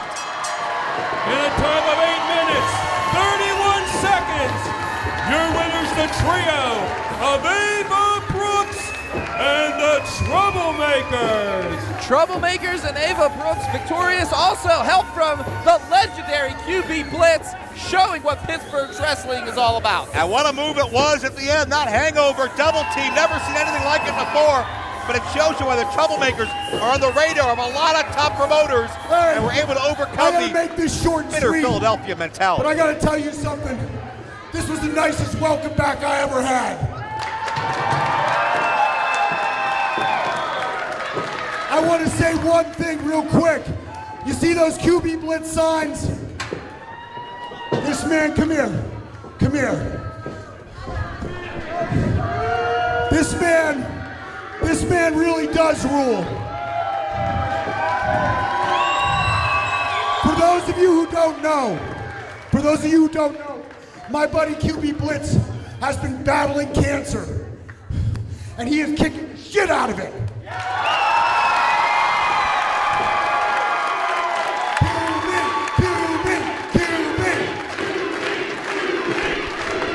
Blitz has lost. He's lost 100 pounds. He's in the greatest shape of his life. He is totally jacked and totally committed. He's gonna beat this thing. He is the man. And I just wanted to say, one time QB Blitz said to me, that I was an inspiration to him. Bullshit. You are an inspiration to me. And I love you, brother. Beautiful words from the big boss, Glenn Spector. Yeah, QB Blitz is fighting one of the toughest fights anybody could ever have to. And through that journey, through that courage, it's brought out the best in Glenn Spector.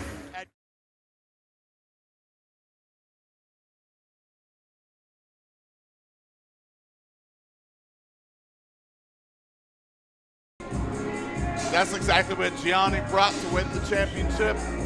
Retain the championship in the likes of Edric Everhart. Ladies and gentlemen, we are live from the shop in the south side of Pittsburgh, Pennsylvania. This is Pittsburgh versus Brooklyn, the next chapter's main event of the evening. Scheduled for one fall, and it will be contested for the 880 Wrestling Championship. Introducing first, your challenger, fighting out of Brooklyn, New York, weighing in at 215 pounds. He is a product of the T2T Academy in Brooklyn, New York. Presenting the challenger, Pretty Boy Shooter, Joseph A. Game. The eyes of a killer. His opponent, the champion. He is the fighting pride of the motherland by way of Pittsburgh, Pennsylvania. He weighs in at 87 ready kilos, standing 119 centimeters tall. He is the reigning, defending 880 wrestling champion. He is our Italian strongman, Gianni Michael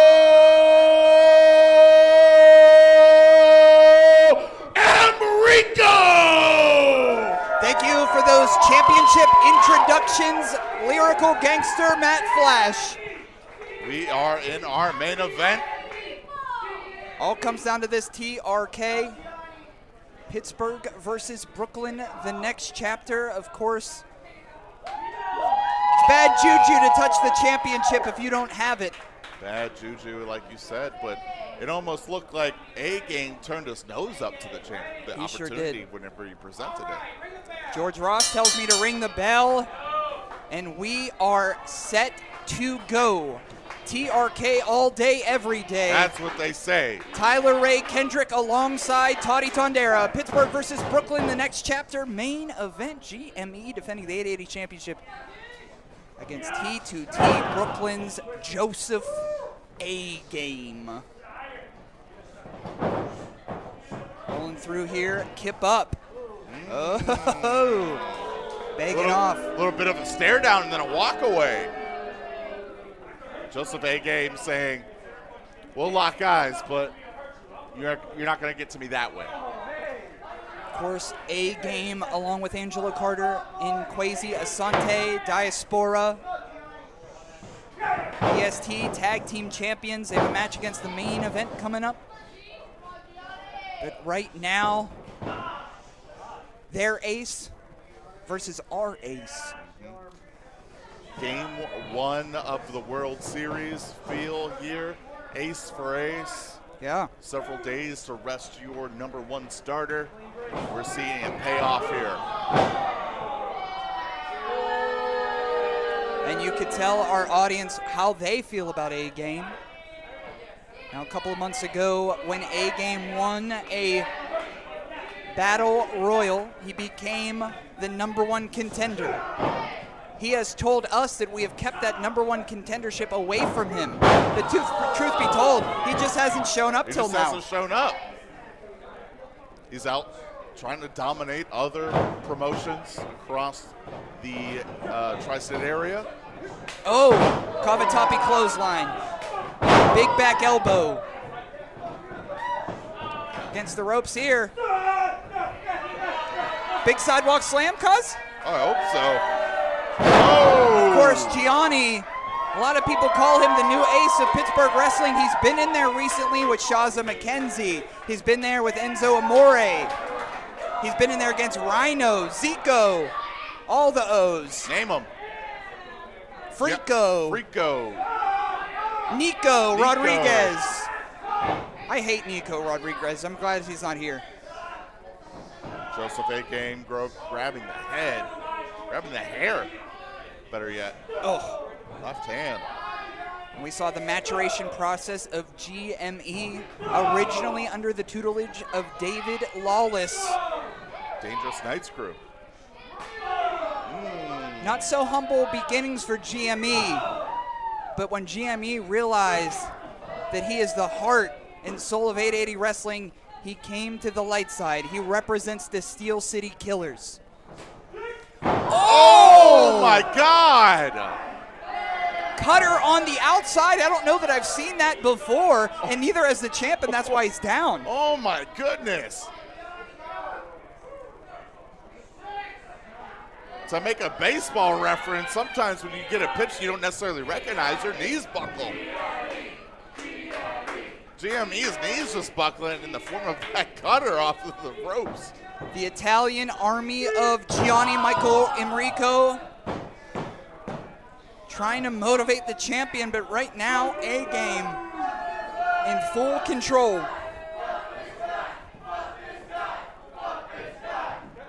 Well, that's probably the least present snapmare you've seen. Ooh. To pick your brain a little bit, TRK, let's just say you are the champion. Let's just say you are Gianni Michael Enrico. What will it take for you to defeat A-Game? You know, you got to dig down and remember what brought you there in the first place. If it's your tenacity, if it's your work hard, ability to work hard. It's not my fault. It's not TRK's fault. Don't look over here. I'm in the middle of something. It's your ability to beat the odds. Sometimes when you face this many opponents, the odds aren't in your favor. Yeah. One of these times you have to lose. Yep. Is it this time? Is it this time? Is it this time? You got to do everything in your power to make sure you keep the momentum going. And right now, TRK, he's doing just that. Yeesh, big hip attack. Oh my God. I don't know. Have we seen the champion just get dominated this way? Not quite like this, no. This early on? Not quite like this. Just a 2 count. Gianni's Italian army not so happy right now. For those watching Pittsburgh versus Brooklyn, the next chapter on iPay-per-view for the first time, thank you for taking a chance at 880 Wrestling. For those watching in the future, Thursday night fights here, 8 p.m. every Thursday. Once a month we have a big Friday or Saturday show. That will be our Big Eye pay-per-views. Thanks for Dan Sweeney behind the camera, Ashley, Matt, Ari, Sorg.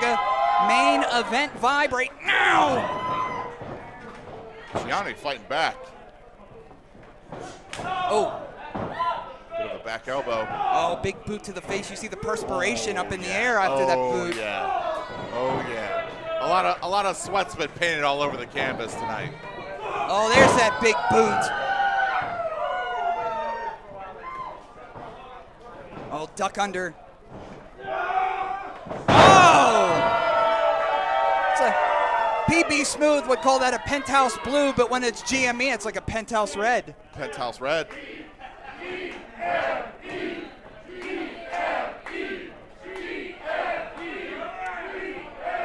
There's the Italian Army. Another Cavatappi clothesline has A-Game ragdolled the cover. 2, 3. Oh, boy. Oh, boy. Oh, boy. Our champion realizing A-Game isn't just like everyone else he's ever faced. No. This one's a little different. All right, we've been saying that we're going to do it all night. You ready for a dinosaur stomp? Ready?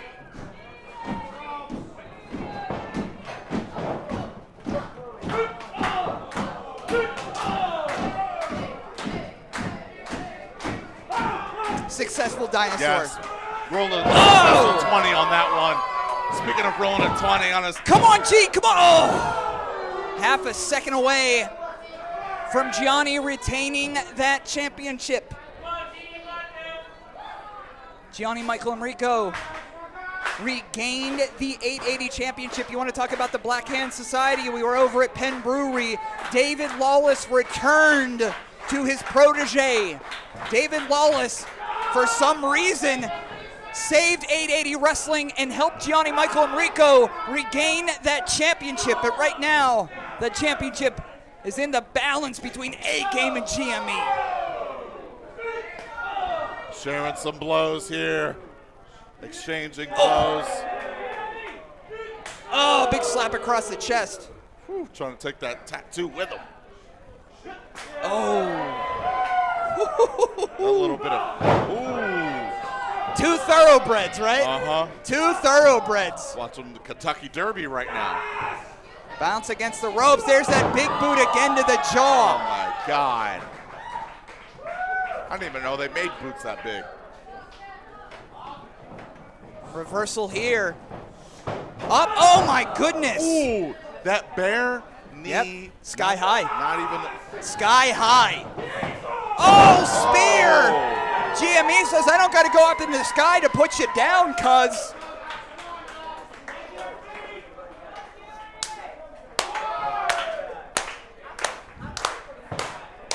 It's the bottom of the 9th in this chapter. Pittsburgh versus Brooklyn here at 880 Wrestling. Who's going to come on top in this matchup here?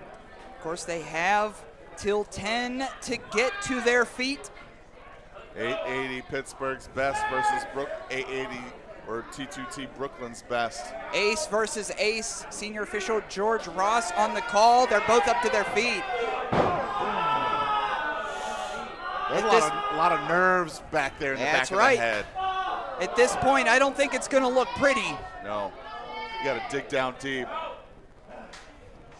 What's going to hurt your opponent more? Oh, looking for a springboard. Gianni grabs the ankle of a Gizzy. Oh, I think the perspiration on the ropes, wiping his shoes so he doesn't slip.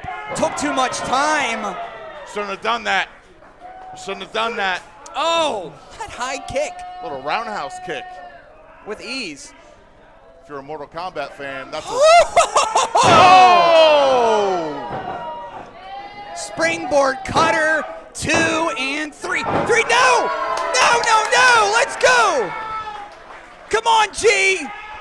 Come on, G, let's go! Oh! Big knee in the back of the head there. No, not like this. After that elbow. No! 2, 3. Oh, boy, look. The rope. One of the things that determines you a champion is ring awareness, where you are in the ring. nearly getting your foot on the ring during that pinfall may have just saved Gianni in that one. I see A-Game a little flustered. You're a little flustered. A little flustered. You can't get flustered in the moments of stress.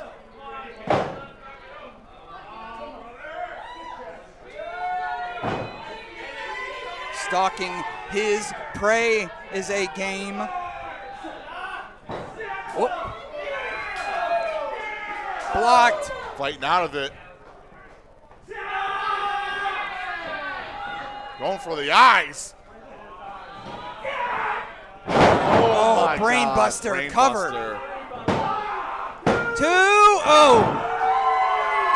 Just a 2 count. Rare territory we've seen our 880 champion in. We talk about the bottom of the ninth. I think we're in extras now, cuz. Gotta be. And this is before the rules change and automatically put someone on second. You gotta fight for every inch. Brand supremacy has been the theme of the evening. And these two aces, these two thoroughbreds, giving it their all for the 880 championship. None bigger than the biggest bragging rights would be to walk away with the champion, Gianni to retain, A-Game to walk away as a new champion. Uh-oh, up on the back here. Oh! Grabbing him by his hair. I mean, hey, you gotta do what you gotta do. Duck under.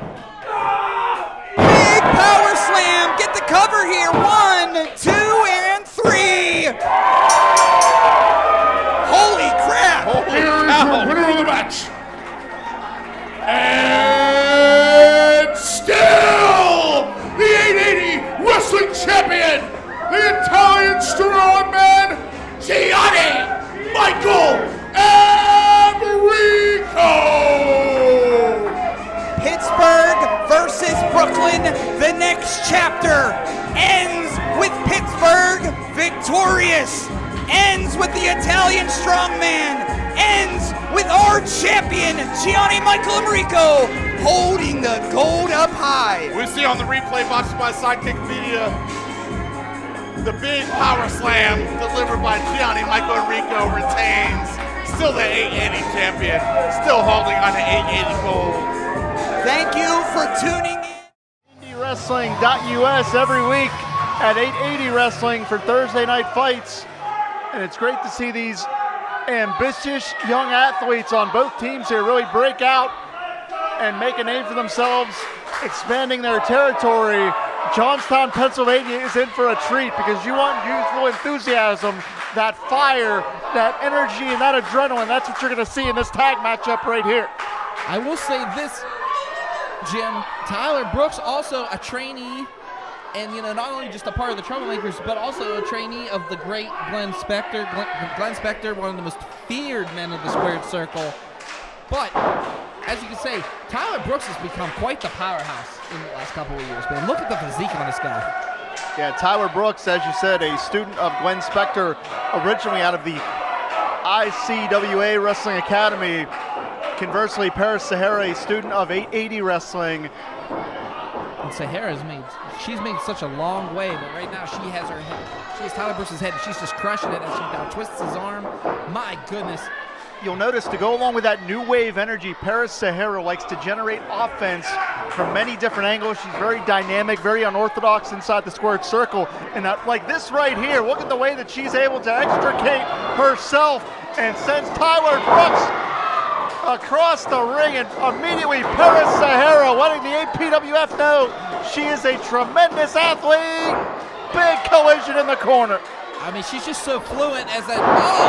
Bulldog. How's that taste? Tyler Brooks. 1. Cover here. Only a 2 count. Declan, you look a little bit shocked. I'm just surprised. Even though Tyler Brooks looks, like he's kind of inexperienced, but don't take anything away from that guy. He's much, much more savvy than you would think, and I'm just surprised to see him have the troubles that he's having right now. This is not the enlightenment that I had expected. Yeah, double team action. The matriarchy, not only are they on the same page, they're on the same sentence, reading the same word. Lateral press here. Zeke, they find just 2 that time. I think Zeke Mercer and Paris Harris, they have such a gel together. I mean, Zeke being an MMA background, being that amateur wrestling, and right now he is just taking it to Tyler Brooks. But wait a minute, Tyler Brooks now waistlock, taking a page out of Mercer's book here. Zeke goes by the moniker No Mercy, and we've seen that numerous times, Jim. No mercy on his opponents. Yeah, they have an amateur background from their high school days, which, as you said, wasn't that long ago because of how early they began in this sport. Smart wrestling here. That's where you win the matchup, on the canvas. That's right, and I will give Darren Crow credit. He was ready to get in there and break up that 3 count. But the referee's going to definitely have to keep his head on a swivel, especially with what Tyler Brooks and Darren Crow have been known to do in their matches. And oh, wait a minute! And there's that power you talked about. Tyler Brooks, about a 2-year pro, has spent the past 2 years adding a lot of lean muscle to his frame, and you see how it comes into play during the course of this contest. That's right. I mean, if you think about trained by Glenn Spector, death comes lifting, and we're seeing that here as the referee's back's turned, and we definitely see some Glenn Spector there. Well, and this is kind of what I had expected from the beginning. Glenn Spector and his trilogy is just something that it cannot be understated. But now Crow, that's right, taking it to Zeke Mercer. He has him in the corner there. And I mean, Smart Tag Team Wrestling, they were keeping him in the opposite corner. And oh my God, I heard that chop from here. Crow trying to rough up Zeke Mercer. Oh my goodness. And now Crow just pounding away on Zeke Mercer. Now another one. That chop took him off his feet. My God. I think that's where you're going to see this match change completely. Now that these individuals have taken a little bit of control, you'll see the ring generals that they are. You'll see them cut off the ring in half. You'll see everything that they can do to take advantage of Zeke. I think Crow needs to visit the concession stand. He looks a little hungry, trying to snack on the forehead of Zeke Mercer. Yeah, he just bit the living hell out of Zeke. My God. What is sadistic? Crow is sadistic. I mean, good Lord, this guy is just dark. That's all there is to it. Double clothesline and a beauty. Cover here, 2.5. Only a 2 count. We've seen the matriarchy, excuse me, Doc, the matriarchy are definitely very technically sound. But we're seeing when it comes to the tooth and nail, the fisticuffs, Brooks and Crow certainly have the advantage here. We're seeing 2 diametrically opposed strategies. Well, there's not a move that Tyler Brooks can't get out of, can't counter in some way, and that's going to be the problem for Zeke. Well, he is now choking Zeke on that second rope. Referee, and you do have the count. I hate to say that you have to the count of 5. Damn it, the referee's back's turned, and here comes Crow. He's just trying to tell Tyler Brooks that he was so impressed with what he had seen. Princess Amanda. What are you reading lips over there or what? I'm sorry? Are you reading lips? That's the question. Of course. Reading lips. 2.5. Oh my goodness! I think you got the reading lips from the Tony Kincaid School of Commentary. Do the Troublemakers have you on the take or something? You on the payroll here? Look, I respect greatness. Look out here. Doesn't bode well for Mercer. And I beg your pardon. I beg your pardon, Jim. I can't believe you would expect something. Cover here. 2.5. Continue. I'm just flummoxed. Zeke Mercer kicking out of that double suplex was vicious, but again, Crow is just trying to topple him, trying to get that 3 count, but it's just not working right now. Zeke Mercer, there's so much fire in him. Keep in mind, Doc, each pinfall attempt that Crow was trying to put on there, that forced Zeke to expend more energy to kick out. That's right, and right now he's taking all the energy by just standing on him. That larynx on that bottom rope, my God. You think about this. Right now, Glenn Spector is sitting back just enjoying this. He's enjoying this, just this mauling, the Rule Breakers handbook being, I don't know how many times used. And, swung at Paris Sahara. How dare you? And if Zeke wants to continue the torture, Crow and Brooks are absolutely happy to oblige. My goodness. And they are keeping him in that corner, Jim. It was Smart Tag Team Wrestling. It's absolutely smart. Yeah, they are taking Tag Team Wrestling 101, and Zeke just got his face Their face may have ended up in the third row. And that is the trademark grit and tenacity of Zeke Mercer. They have been undersized their entire career, but certainly Zeke is going to look to continue to fight forward here. They know the opportunity that the APWF offers. Yeah, Zeke is no joke, but right now, Brooks and Crow are just taking it to him, and they are keeping Paris Sahara on the outside, who is the fresh individual. She has not been in there for pretty much 3/4 of this match so far. Well, Zeke is isolated. Dak. Tag Team Wrestling 101 cutting the ring in half, and that's exactly where Tyler Brooks is right now. That's what I was just going to say. If you cut a diagonal right through that ring, they have not allowed Zeke Mercer to even get close to the corner. That's why there's trouble.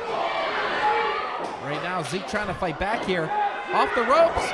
Look at the agility of Brooks. Beautifully executed drop kick. Man, pinpoint precision right on the button. Man, did Crow just come down that elbow? That elbow could cut you like a knife, but only a 2 count on it. Oh, that referee was completely out of position. That should have easily been a 3 count. Again, that selective eyesight kicks in. Thought the last time there was a pinfall, the referee fell out of the ring. No, he backed out of the ring to keep the action from going. Thank you. Fell, backed. I'm not even. Zeke avoids the contact.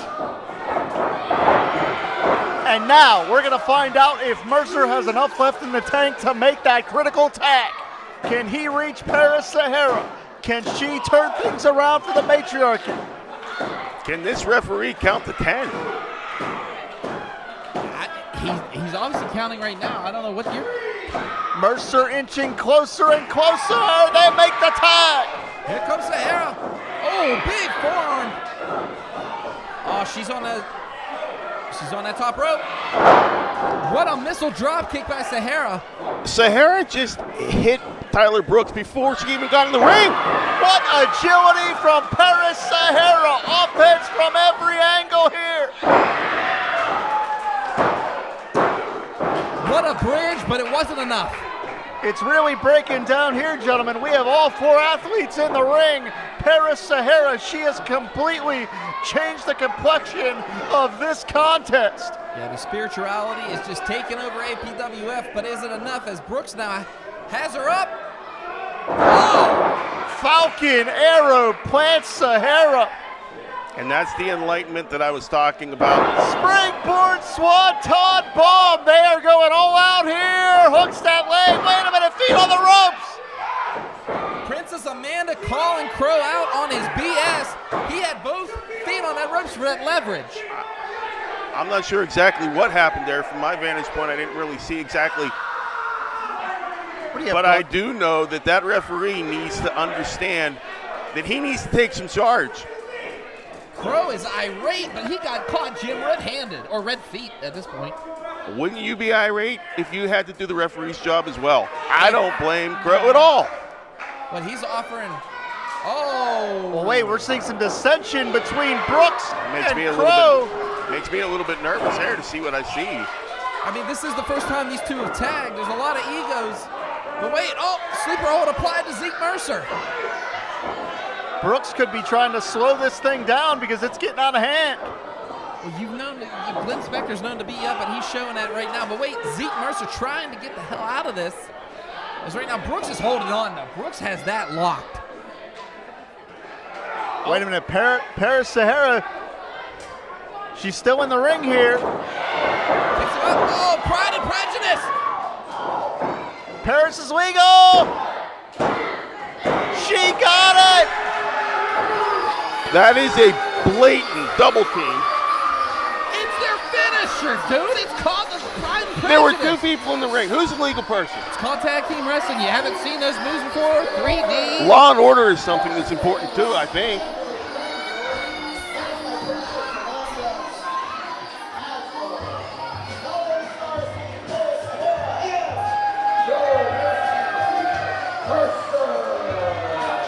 Gentlemen, I'm going to tell you one thing right now. When we come back here to Johnstown, October 26th, you better keep that new wave energy going because the matriarchy have made their statement here in the APWF.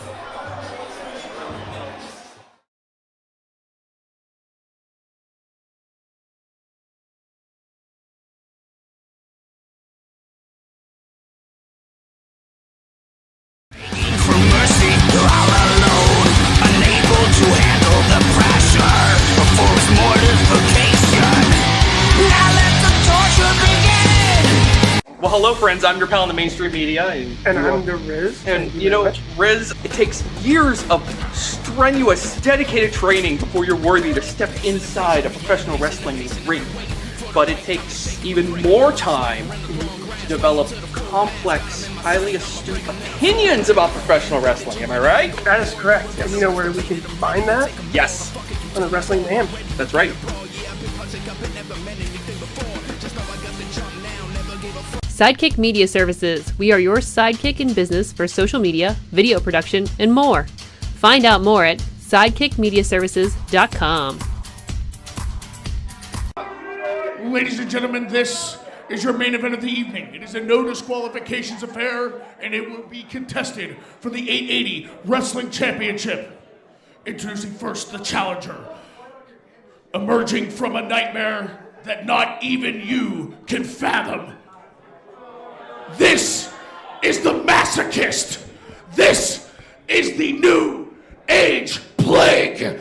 This is Gory.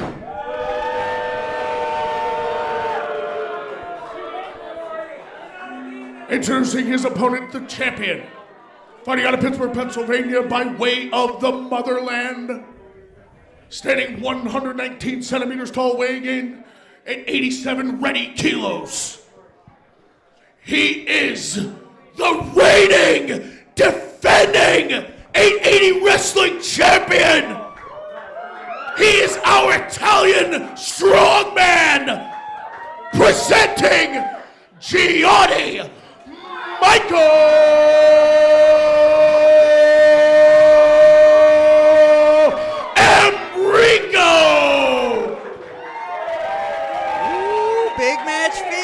Big match feel. Oh, man, I cannot wait for this.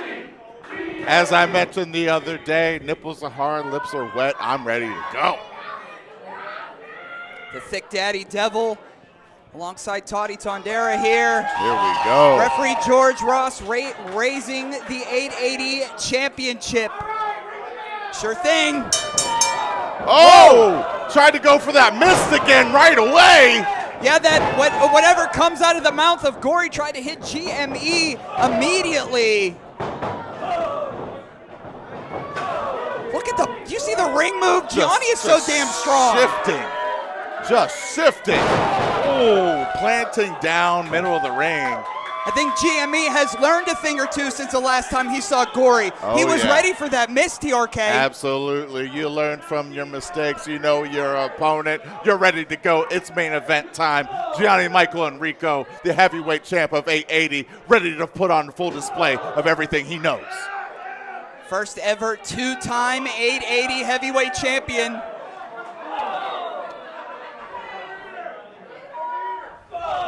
Oh. Big right hand coming from Gory. But that's the thing. I mean, Gianni is used to fighting other wrestlers. Gory may be a wrestler, but he's that and much more. He's a creature. Oh, wait. He's a vampire. He's something. George Ross. Yeah, he just threw him into George. George is... This is no DQ, but... Why would you want to do that? Hey. Sorry, George. We let creatures in here. Oh! That right hand coming up empty on that chop. Oh! Twice. And if you remember TRK, oh God. Oh! If you remember TRK, Dior Castro took GME out for a little while because his post right in front of Dior Castro under the tutelage of Jamie Jamison hurt his shoulder, hurt his arm. That wasn't that long ago. Wasn't that long ago. It's not wrapped up or anything, but you know it hurts. Yes, absolutely.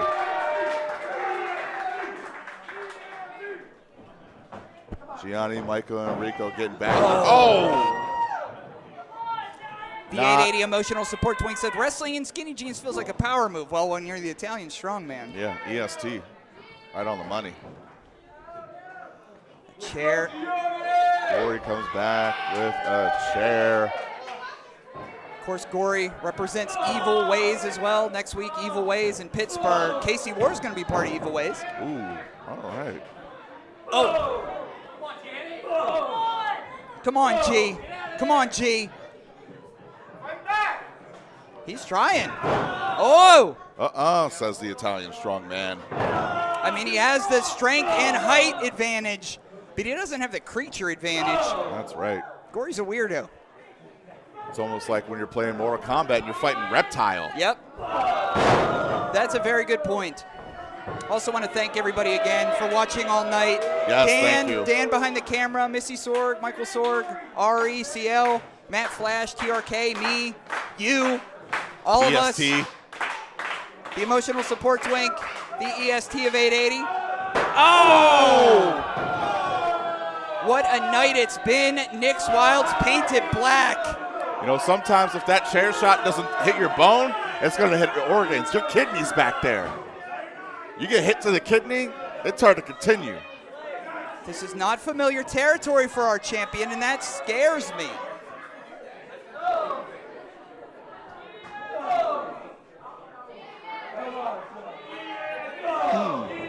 Big right hand.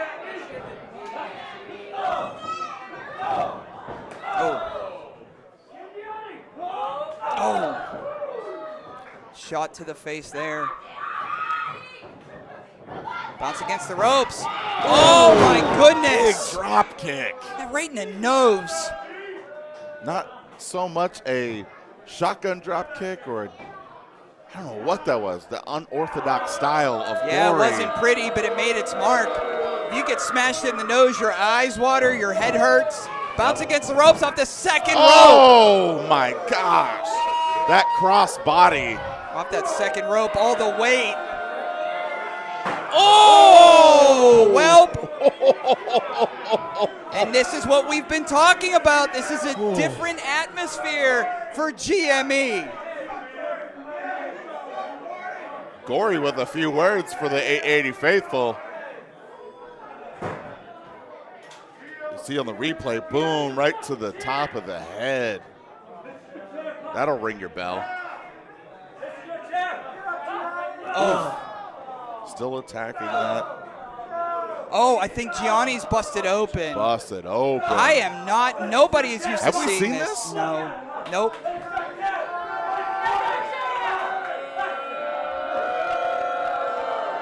Oh. Oh my gosh. Shot to the face there. The champion in a bad way here. Uncharted territory for GME. That's exactly what it is, buddy. It's uncharted as hell. The rise of Gianni through the Dangerous Knights crew. Oh my gosh. The rise of the Steel City Killers have ran parallel. We finally have Gianni on our side, but I don't know there's going to be anything left of Gianni if this makes contact here. Oh, duck under. Duck under. Oh, big boot. Oh! Smart move. Smart move. Barbed wire to the dick. We heard about painting it black. How about painting it red? Paint it red, baby. Oh, grinding. Oh! Oh, man. Eat your heart out. Paint it black, 880. Oh, my God. We've seen so much tonight, TRK. We've seen it all. Top to bottom. You may be TRK all day, every day, but Gory is Gory all night, every night. Dude's a vampire. That's what they mentioned. That's what right back with a low blow himself. The ring looks like the wreck of the Hesperus right now. We got chairs, barbed wire. Gory's busted open. That barbed wire was grinded on the forehead of Gory. We get George Ross some gloves. George Ross. Big Match Bubby. You can follow. Yeah, Big Match Bubby. You can follow George Ross on Instagram, Big Match Bubby. I mean, he does a lot of death matches. What a workhorse. Yeah. What a workhorse. Gianni getting to his feet. I think he got pulled to his feet. Yeah. He's precariously against that chair in the corner. Oof! Reversal. Oof. Nothing in the pull there. Here comes Gory. Oh, head of steam. Oh, my God. Woo. The athleticism to just go through the rope like that. We met eyes, and I think I wet myself a little. Oh, double axe handle. Makes sense. Up and over, double stomp. That unorthodox style of Gory coming into play here. This is the new 880 champion, 2 and ooh. 2. This one continues. Here we go. Let's get him, yep.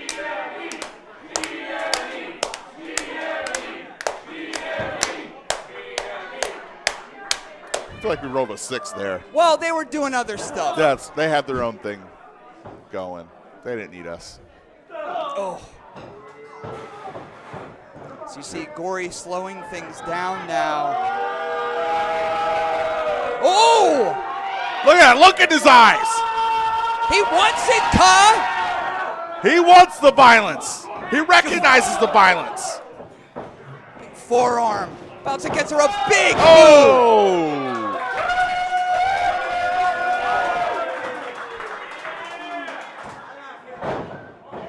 Oh, big spear! Cover here! Oh, just a two count. This one is going to continue.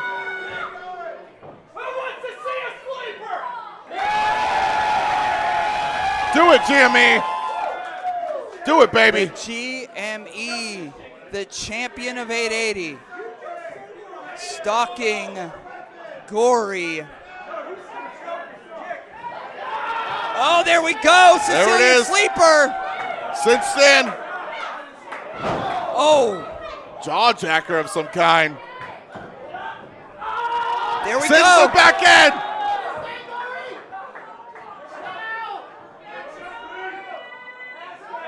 Trying to get that sleeper in. Oh. Big bite. Big bite. Oh, super kick. Oh, to the lower abdomen. Catching him. Caught him. Big eyes. Plants down, slips through. Oh, he's slippery. Gory is slippery. Super kick. Oh, big kick. Low. Low. To the lower midsection. Oh my God! Plants him down 2 and 3. Oh! Almost. What was that? It's a big sunset flip over the top there. Oh my God. Gory busting out all the stops. He thought he was more of a demon, more hardcore than GME, but GME kicks out.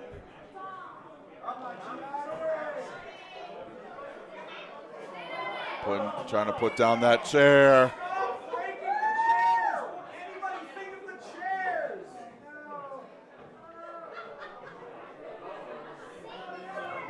Oh! Ooh, big stomp on that base of the chair.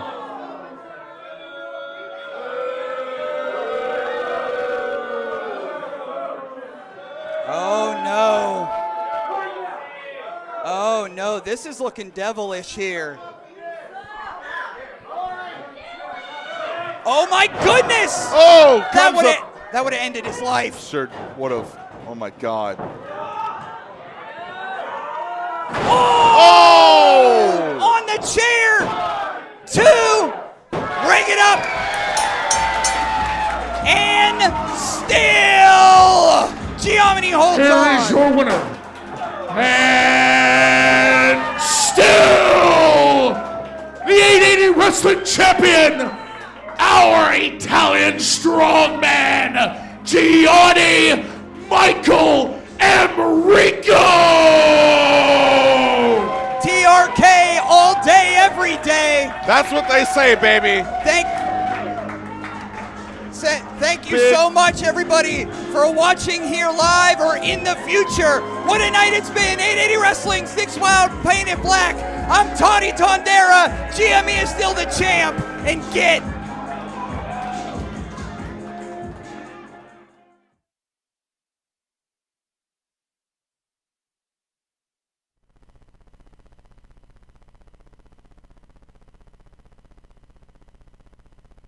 Sidekick Media Services. We are your sidekick in business for social media, video production, and more. Find out more at sidekickmediaservices.com.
All right, as you can see, Gory making his way to the ring. This crowd is so pumped when this man walks out, displaying that No Limits Championship. Last And time. now, to announce Hank. the Champions Advantage stipulation, this match will be Falls Count Anywhere. That's right. It was actually introduced on social media earlier. Falls Count Anywhere. Last month, biting was legal, if you remember, Jim. And, of course, Gory successful in retaining that title against one Avalanche Adams. But tonight he has somebody who he's been in the ring with a couple times, so I'm sure Gage could probably write a book on how to handle Jason Gory in that ring. I believe that the championship is in some jeopardy here. Oh, wow. Okay, you're actually doubting the New Age Plague. I'm not doubting him. I'm saying Malachi Gage is a worthy contender. That's what I'm saying. And if they come up here, don't tell me to run. You're going to be talking to yourself.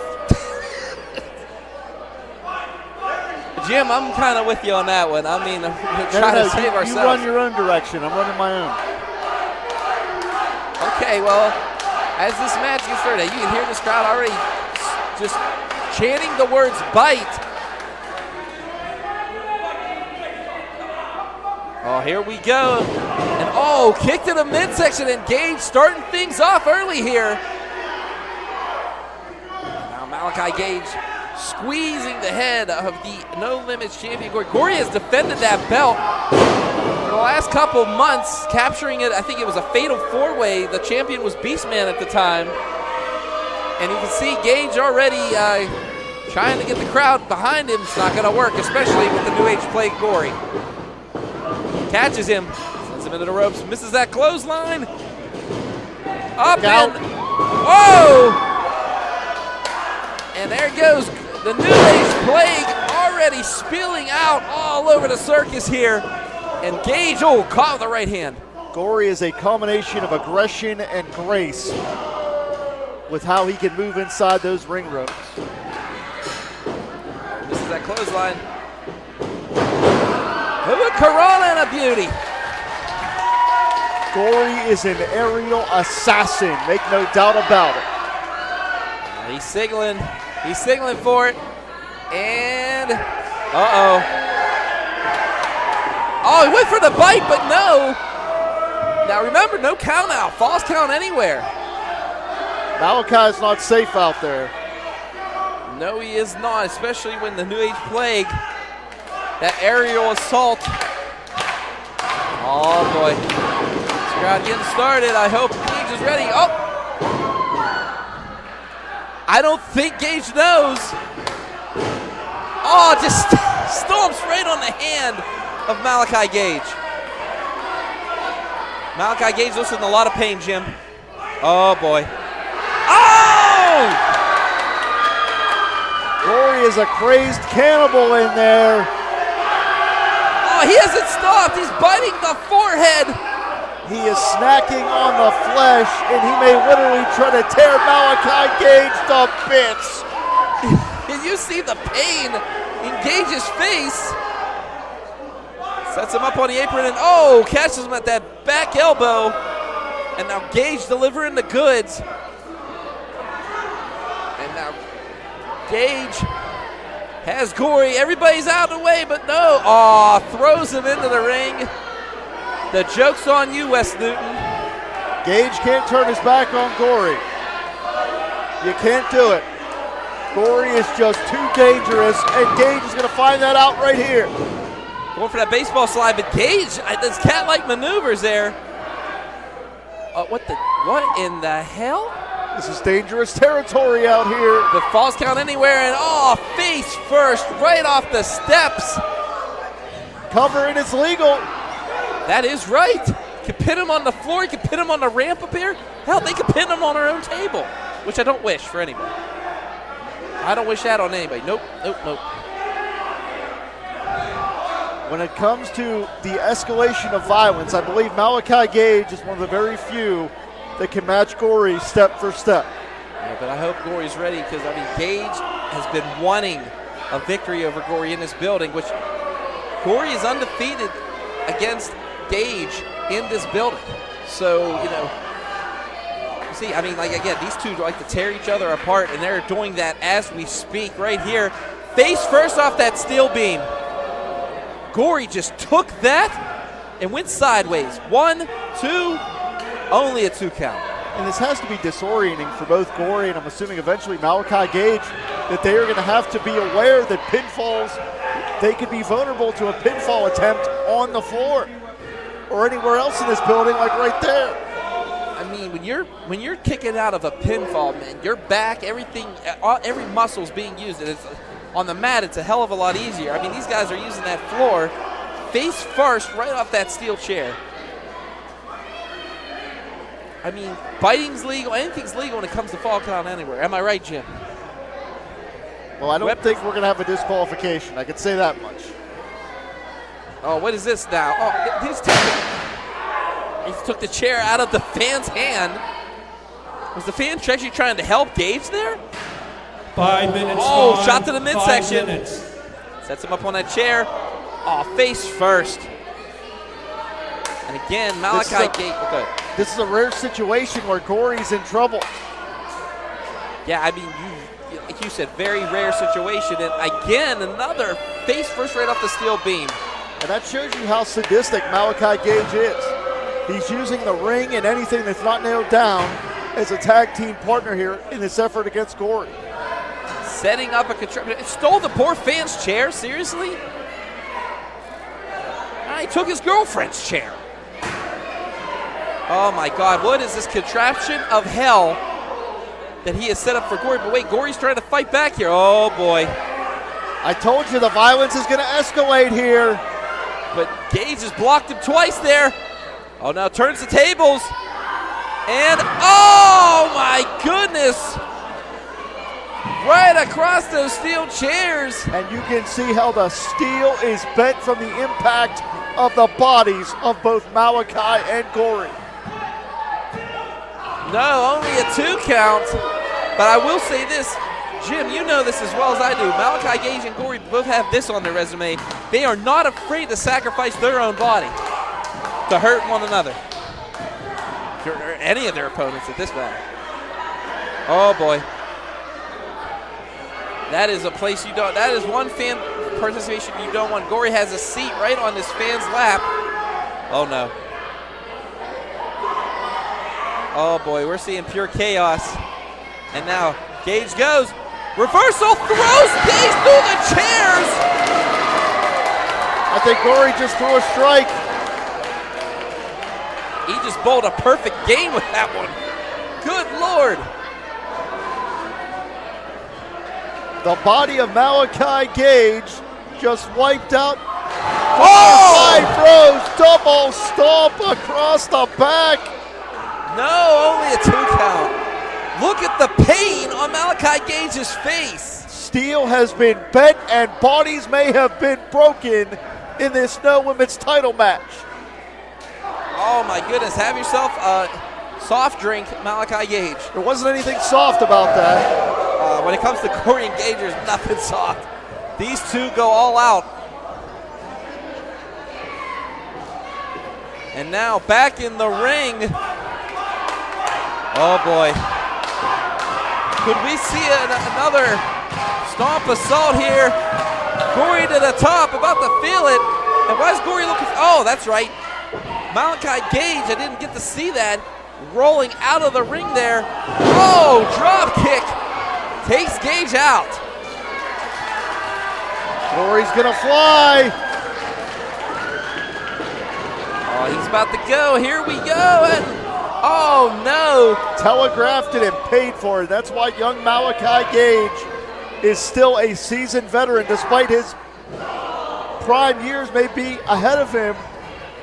I'm going to say this about Malachi Gage as he goes for the pin, 2. No, only a 2. Malachi Gage, I once watched Malachi Gage take the big time, that's right, big time Bill Collier to his limit. Malachi Gage caused so much pain. I really thought Bill Collier was going down for the count, but you know who might be going down for the count? I hate to interrupt, but we've got a no women's title match right here, and they're coming over to us. Oh, boy. I'm telling you, man, I'm getting out of here if they come up here. I'm not staying here. Oh, no. Look out. Oh, my goodness. Those barriers have not been wrestlers' friends here tonight. And Gate scratching the eyes. Has him up. Oh, no. Oh, no. Oh, they're right here in front of us. Good Lord. I just saw the pain on Gory's face as he was just capsized on that steel barrier. Gory's going to get crushed. No. Oh, my God, no. That's all steel and wood. No, damn it. Holy shnikes. Did you see the skull ricochet on impact? This matchup may be over. We may be moments away from a new No Limits champion. Gage, you're right, Jim. This might have been the advantage Gage needed. No! The New Age Plague kicks out. Look at the shock on Gage's face. If there is 10 minutes gone. 10 minutes. If there is anything that has personified the No Limits title, this may be the best example. And now Gage, get up, dragging Gory. He's actually going to try to pin Gory in this ring. I mean, my goodness, I can't believe Gory is even moving after that earth-shattering shot with that steel chair. What in the world is Gage? He has that chair. I mean, anything's legal. Falls count anywhere. Well, they're going to use anything that's not nailed down and maybe even a few things that are, because this one has been wild from the opening bell. Oh no. Malachi Gage going to that second turnbuckle. Oh, what? Oh no. Gage is like a macabre kamikaze. Oh! Reversal here. Off the ropes, has him. QAS! Spiked him. Gory retains. What a matchup. In a time, 11 minutes, 9 seconds. Still your RWA No Limits champion, Gory. Gory victorious and still your No Limits champion. I'll take nothing away. Ladies and gentlemen, this is your main event of the evening of No Ring, No Rules 4, and it is for the 880 No Ring Championship. It is scheduled for one fall, 2 finish, and your referee in charge, George Ross.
I didn't consent. You're goddamn right. You shouldn't have. You should consent.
What do you say, Brandon?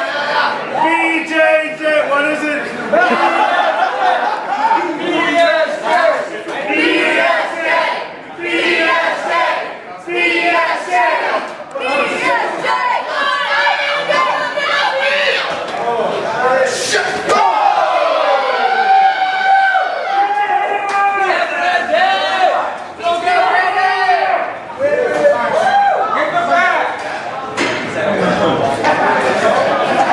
Make them please.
Come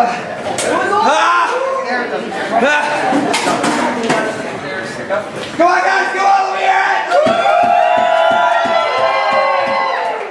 Street Fighter! Yes!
Holy shit! Holy shit! 1, 2,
Well, hello, friends. I'm your pal in the mainstream media.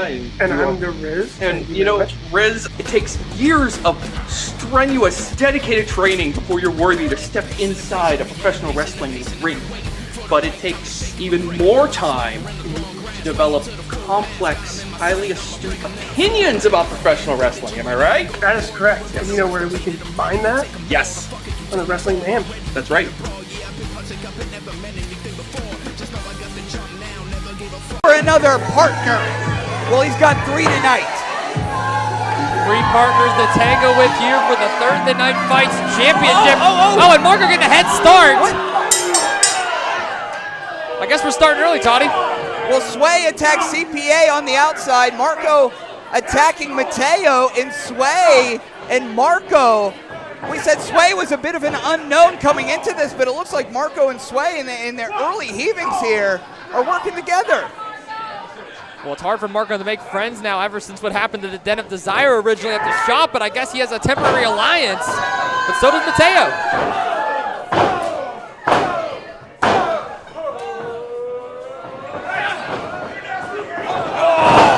I've danced quite a night to Bruce Springsteen with CPA, so I'm not surprised he's juking and jiving, and there's that temporary alliance. I think CPA agrees with Mateo Valentine's shirt. Into the opposite corners. See if they can count better than the DOJ. If they get past 3, they already beat him. 1, 2, 3. Beat him. 4, 5, 6, 7, 8, 9. Marco fights out. Beat them by at least 5. But Marco throwing out CPA, which leaves Sway Archer and Mateo Valentine in the ring. Oh, knee shots. Sway Archer, I had the opportunity to call a few of his matches up in Hybrid Championship Wrestling. Oh. Makes a lot of professional wrestling gear and caused quite a commotion in the locker room. Cover here. For the title. Referee Tony Leo in there for this contest, but what a painted black 2 it's been so far. Yeah, what an incredible match. Oh my gosh! Honey, please. We saw thumbtacks again earlier. We saw a lot of crazy matches. We saw DOJ almost pull a fast one. We still got a goddamn cage. Still got a cage. Oh gosh, grabbing each other's hairs. Oh. Almost like a version of an axe kick. Oh! Something new we haven't seen. But CPA breaks up this time. Oh. And again, Toddy, in these 4-way matches, I mean, you always have to have eyes in the back of your head because you never know who's going to break up the count or is from watching on the outside. Right now, Marco has CPA by the tie. Well, he did have CPA by the tie. Uh-oh, that was a mistake, Marco. That was a big mistake. It's tax season, baby! Oh, yeah!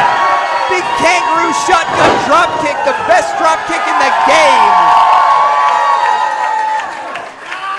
There's one golden rule and Marco broke it. Don't touch CPA's tie.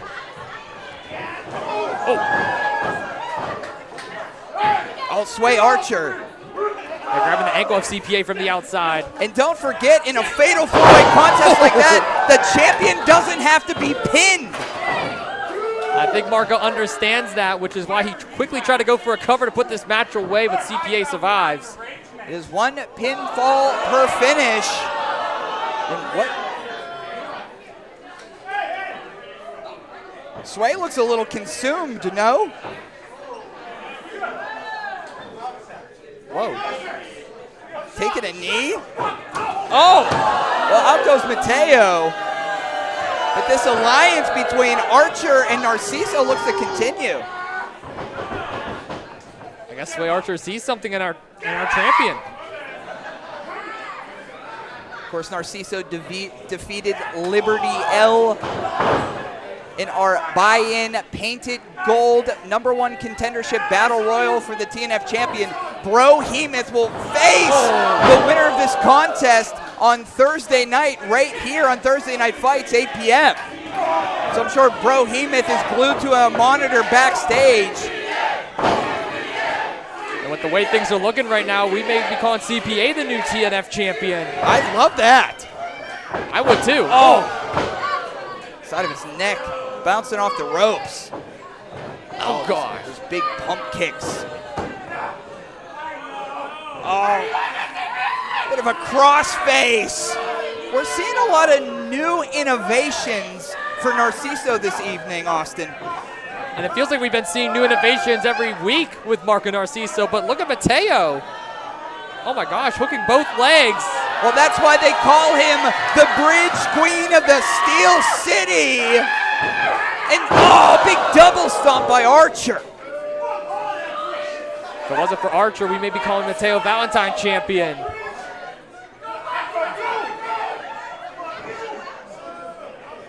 I mean, Sway Archer's first opportunity here. A lot of folks never had a shot at the TNF Championship. Sway Archer, due to the partnership with Hybrid Championship Wrestling, was inserted into this match, and I would be trying to make a pinfall if I were Archer. Oh, God, stiff. There's a lot of the Hybrid Championship Wrestling family here tonight too, Toddy, so you know they're definitely watching this match. They would love to bring some gold back to Canada tonight. Of course, that big Fire and Ice tournament that Austin will be a part of, Effie, middle of nowhere, I will be a part of, and our broadcast colleague, Eamon Payton, will be there as well. Oh. Back elbow. Look at Mateo go. Now has Archer hooked. Oh, wow. What a super kick. Yeah, his leg almost bent like an elbow joint. Big super kick. Talking too much. Running your gums is bad luck. And Toddy, did you see what I saw? CPA jumping off the rope caused Marco to get caught. Yeah, he got his goozled. Talk about bad luck. Well, we take another look at this again. I would love this to be in slow-mo, Toddy. It would be great. I'm sure there's an app that can do that. I'll go back and watch the replay later. All four competitors down, the neon gold on the line.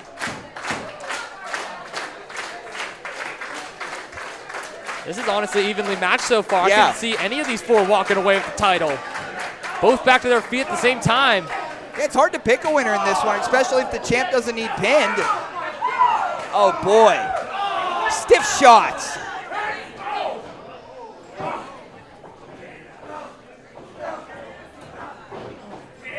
Kind of breaking down. Tony Leo staying the heck out of the way. Oh, there's a drop kick. How about CPA? Oh, big knee strikes. You know, Dynasty trying to take over Ontario, Canada. I mean, we have a couple of their championships. Could you imagine if Hybrid Wrestling was holding up the TNF Championship come Monday morning? Oh, gosh. Well, Marco has something to say about that as he drops Mateo. Now left all alone with CPA, who catches Marco. Almost like a Carnes breaker by CPA. Okay, CPA. Oh, and another shirts off, Toddy. Wouldn't you believe that one? He got a second tie, too.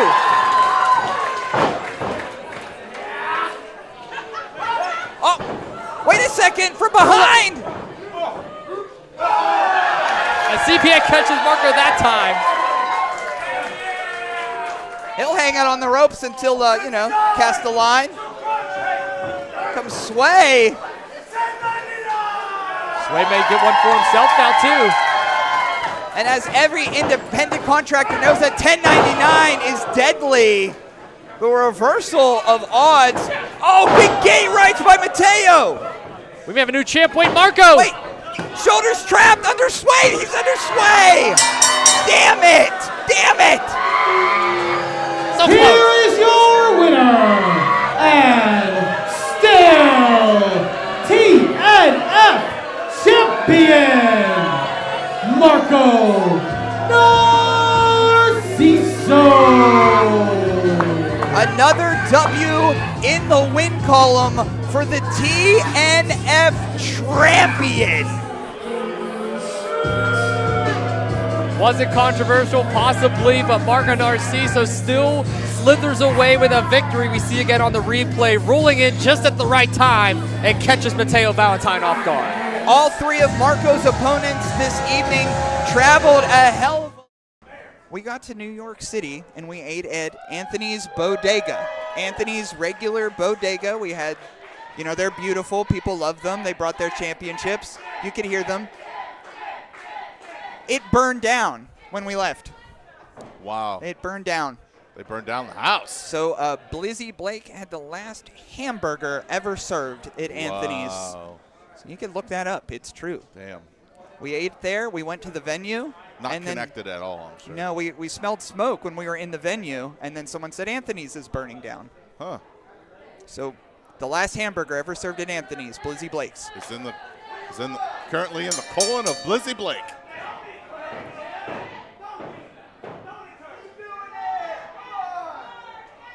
Tyler Rossfeld in there with Narciso, the longest reigning 880 tag team champions. Of course, coming up at Pittsburgh versus Brooklyn. Psychedelic Dreams, Den of Desire for those tag team championships. Now we saw the tag team gauntlet at Nick's Wild's Painted Black, and Psychedelic Dreams proves that they're ready. That was a hell of a bout. Now Tyler Rossfeld zooms around here. They have an unorthodox style, have a little bit of an unorthodox attitude as well. Got those sleeves. Like he just got back from a rave. Yeah.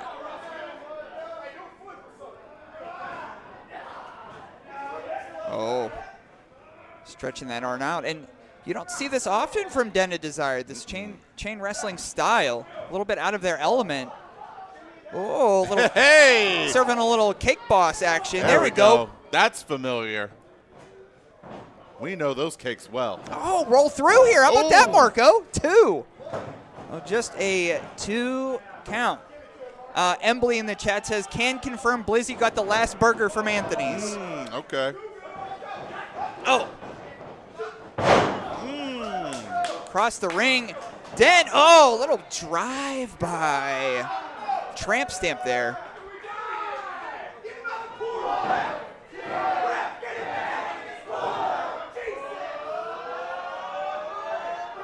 Oh, big elbow there. Snapmare. Oh, my favorite. And this is everyone's favorite. Oh, yeah. Count them out. Full package by Marco Narciso. Cover lefty there, just a 1 count. Sexy pin. I think Tyler's a little frustrated there. Tyler was so frustrated he rolled all the way out of the ring. All on his own. I think that's the definition of you can't handle this. You can't handle the package. You know, judging by what we've seen from Marco Narciso, not everyone can handle Marco's full package. Oh! Pushing through here. Many have tried, many have failed to handle Marco's full package. Big spear here, and I do got a lot of respect for Gen Z for being as young as they are, trying to step up to our tag team champions. And Gen Z is no slouch. I mean, that's a big boy in there. Uh-huh. Many have tried to come from out of town to take on the Den of Desire. I'll take on Marco Narciso's full package. And all of them failed. Ooh, a lot of teamwork there. A little poetry there. Hey! Leg drop. Tag back in. Oh my gosh. Oh, taking too much time. Taking too much time. Didn't have the correct positioning there. Yep, can't do that from there. Well, you can do that from there. Oh, drop kick. Kick to the gut. Watch out, Aaron Woods. Oh, making Tyler Rossfeld famous.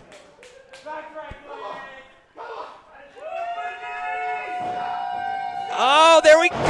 Oh. Springboard load down. I think dude is good at this. 2.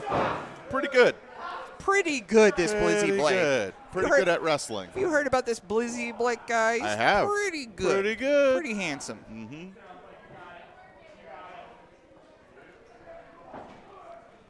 Got some doves in the chat from Kwai.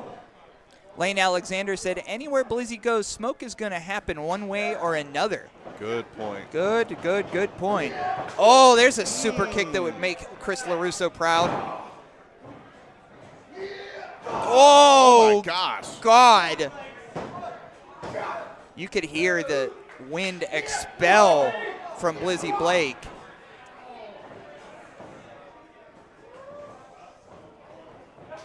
Over to the corner there. Gen Z and Rosfeld coming in from Charleston here. They've been coming now for a couple of months at least. There we go. There we go.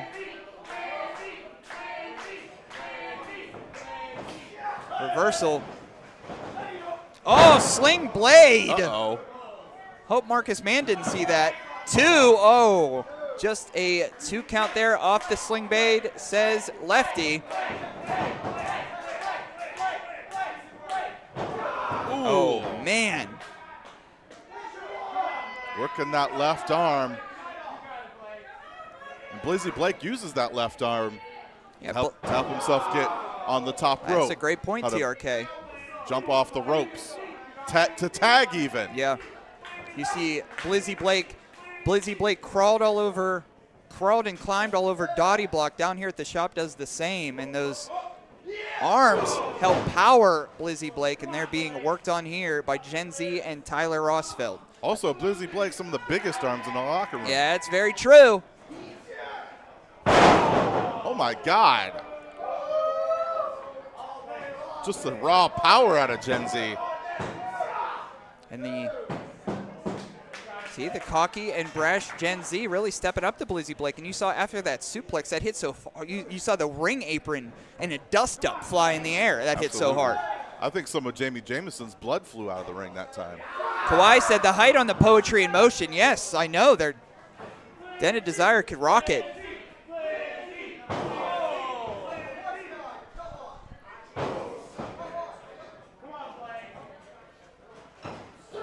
Oh, big knee right to the kisser. 1, 2, and oh, just a 2 count there. Let's get him riled up, Tyler. Yeah.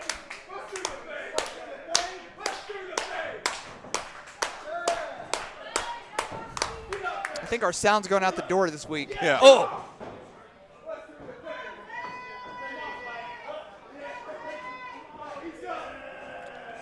Oh, and the electric chair position. From the electric chair down the cover here. 2, just a 2 count. Man, Blizzy got smashed. A little bit of a hothead, Gen Z. Yeah. Not getting his way, screaming from the top of his lungs at Lefty. These are the tag team champions, okay? Not everything that you're going to do is going to result in a pin. They're going to work as hard as they can to fight back, and there is Blizzy Blake. Big DDT by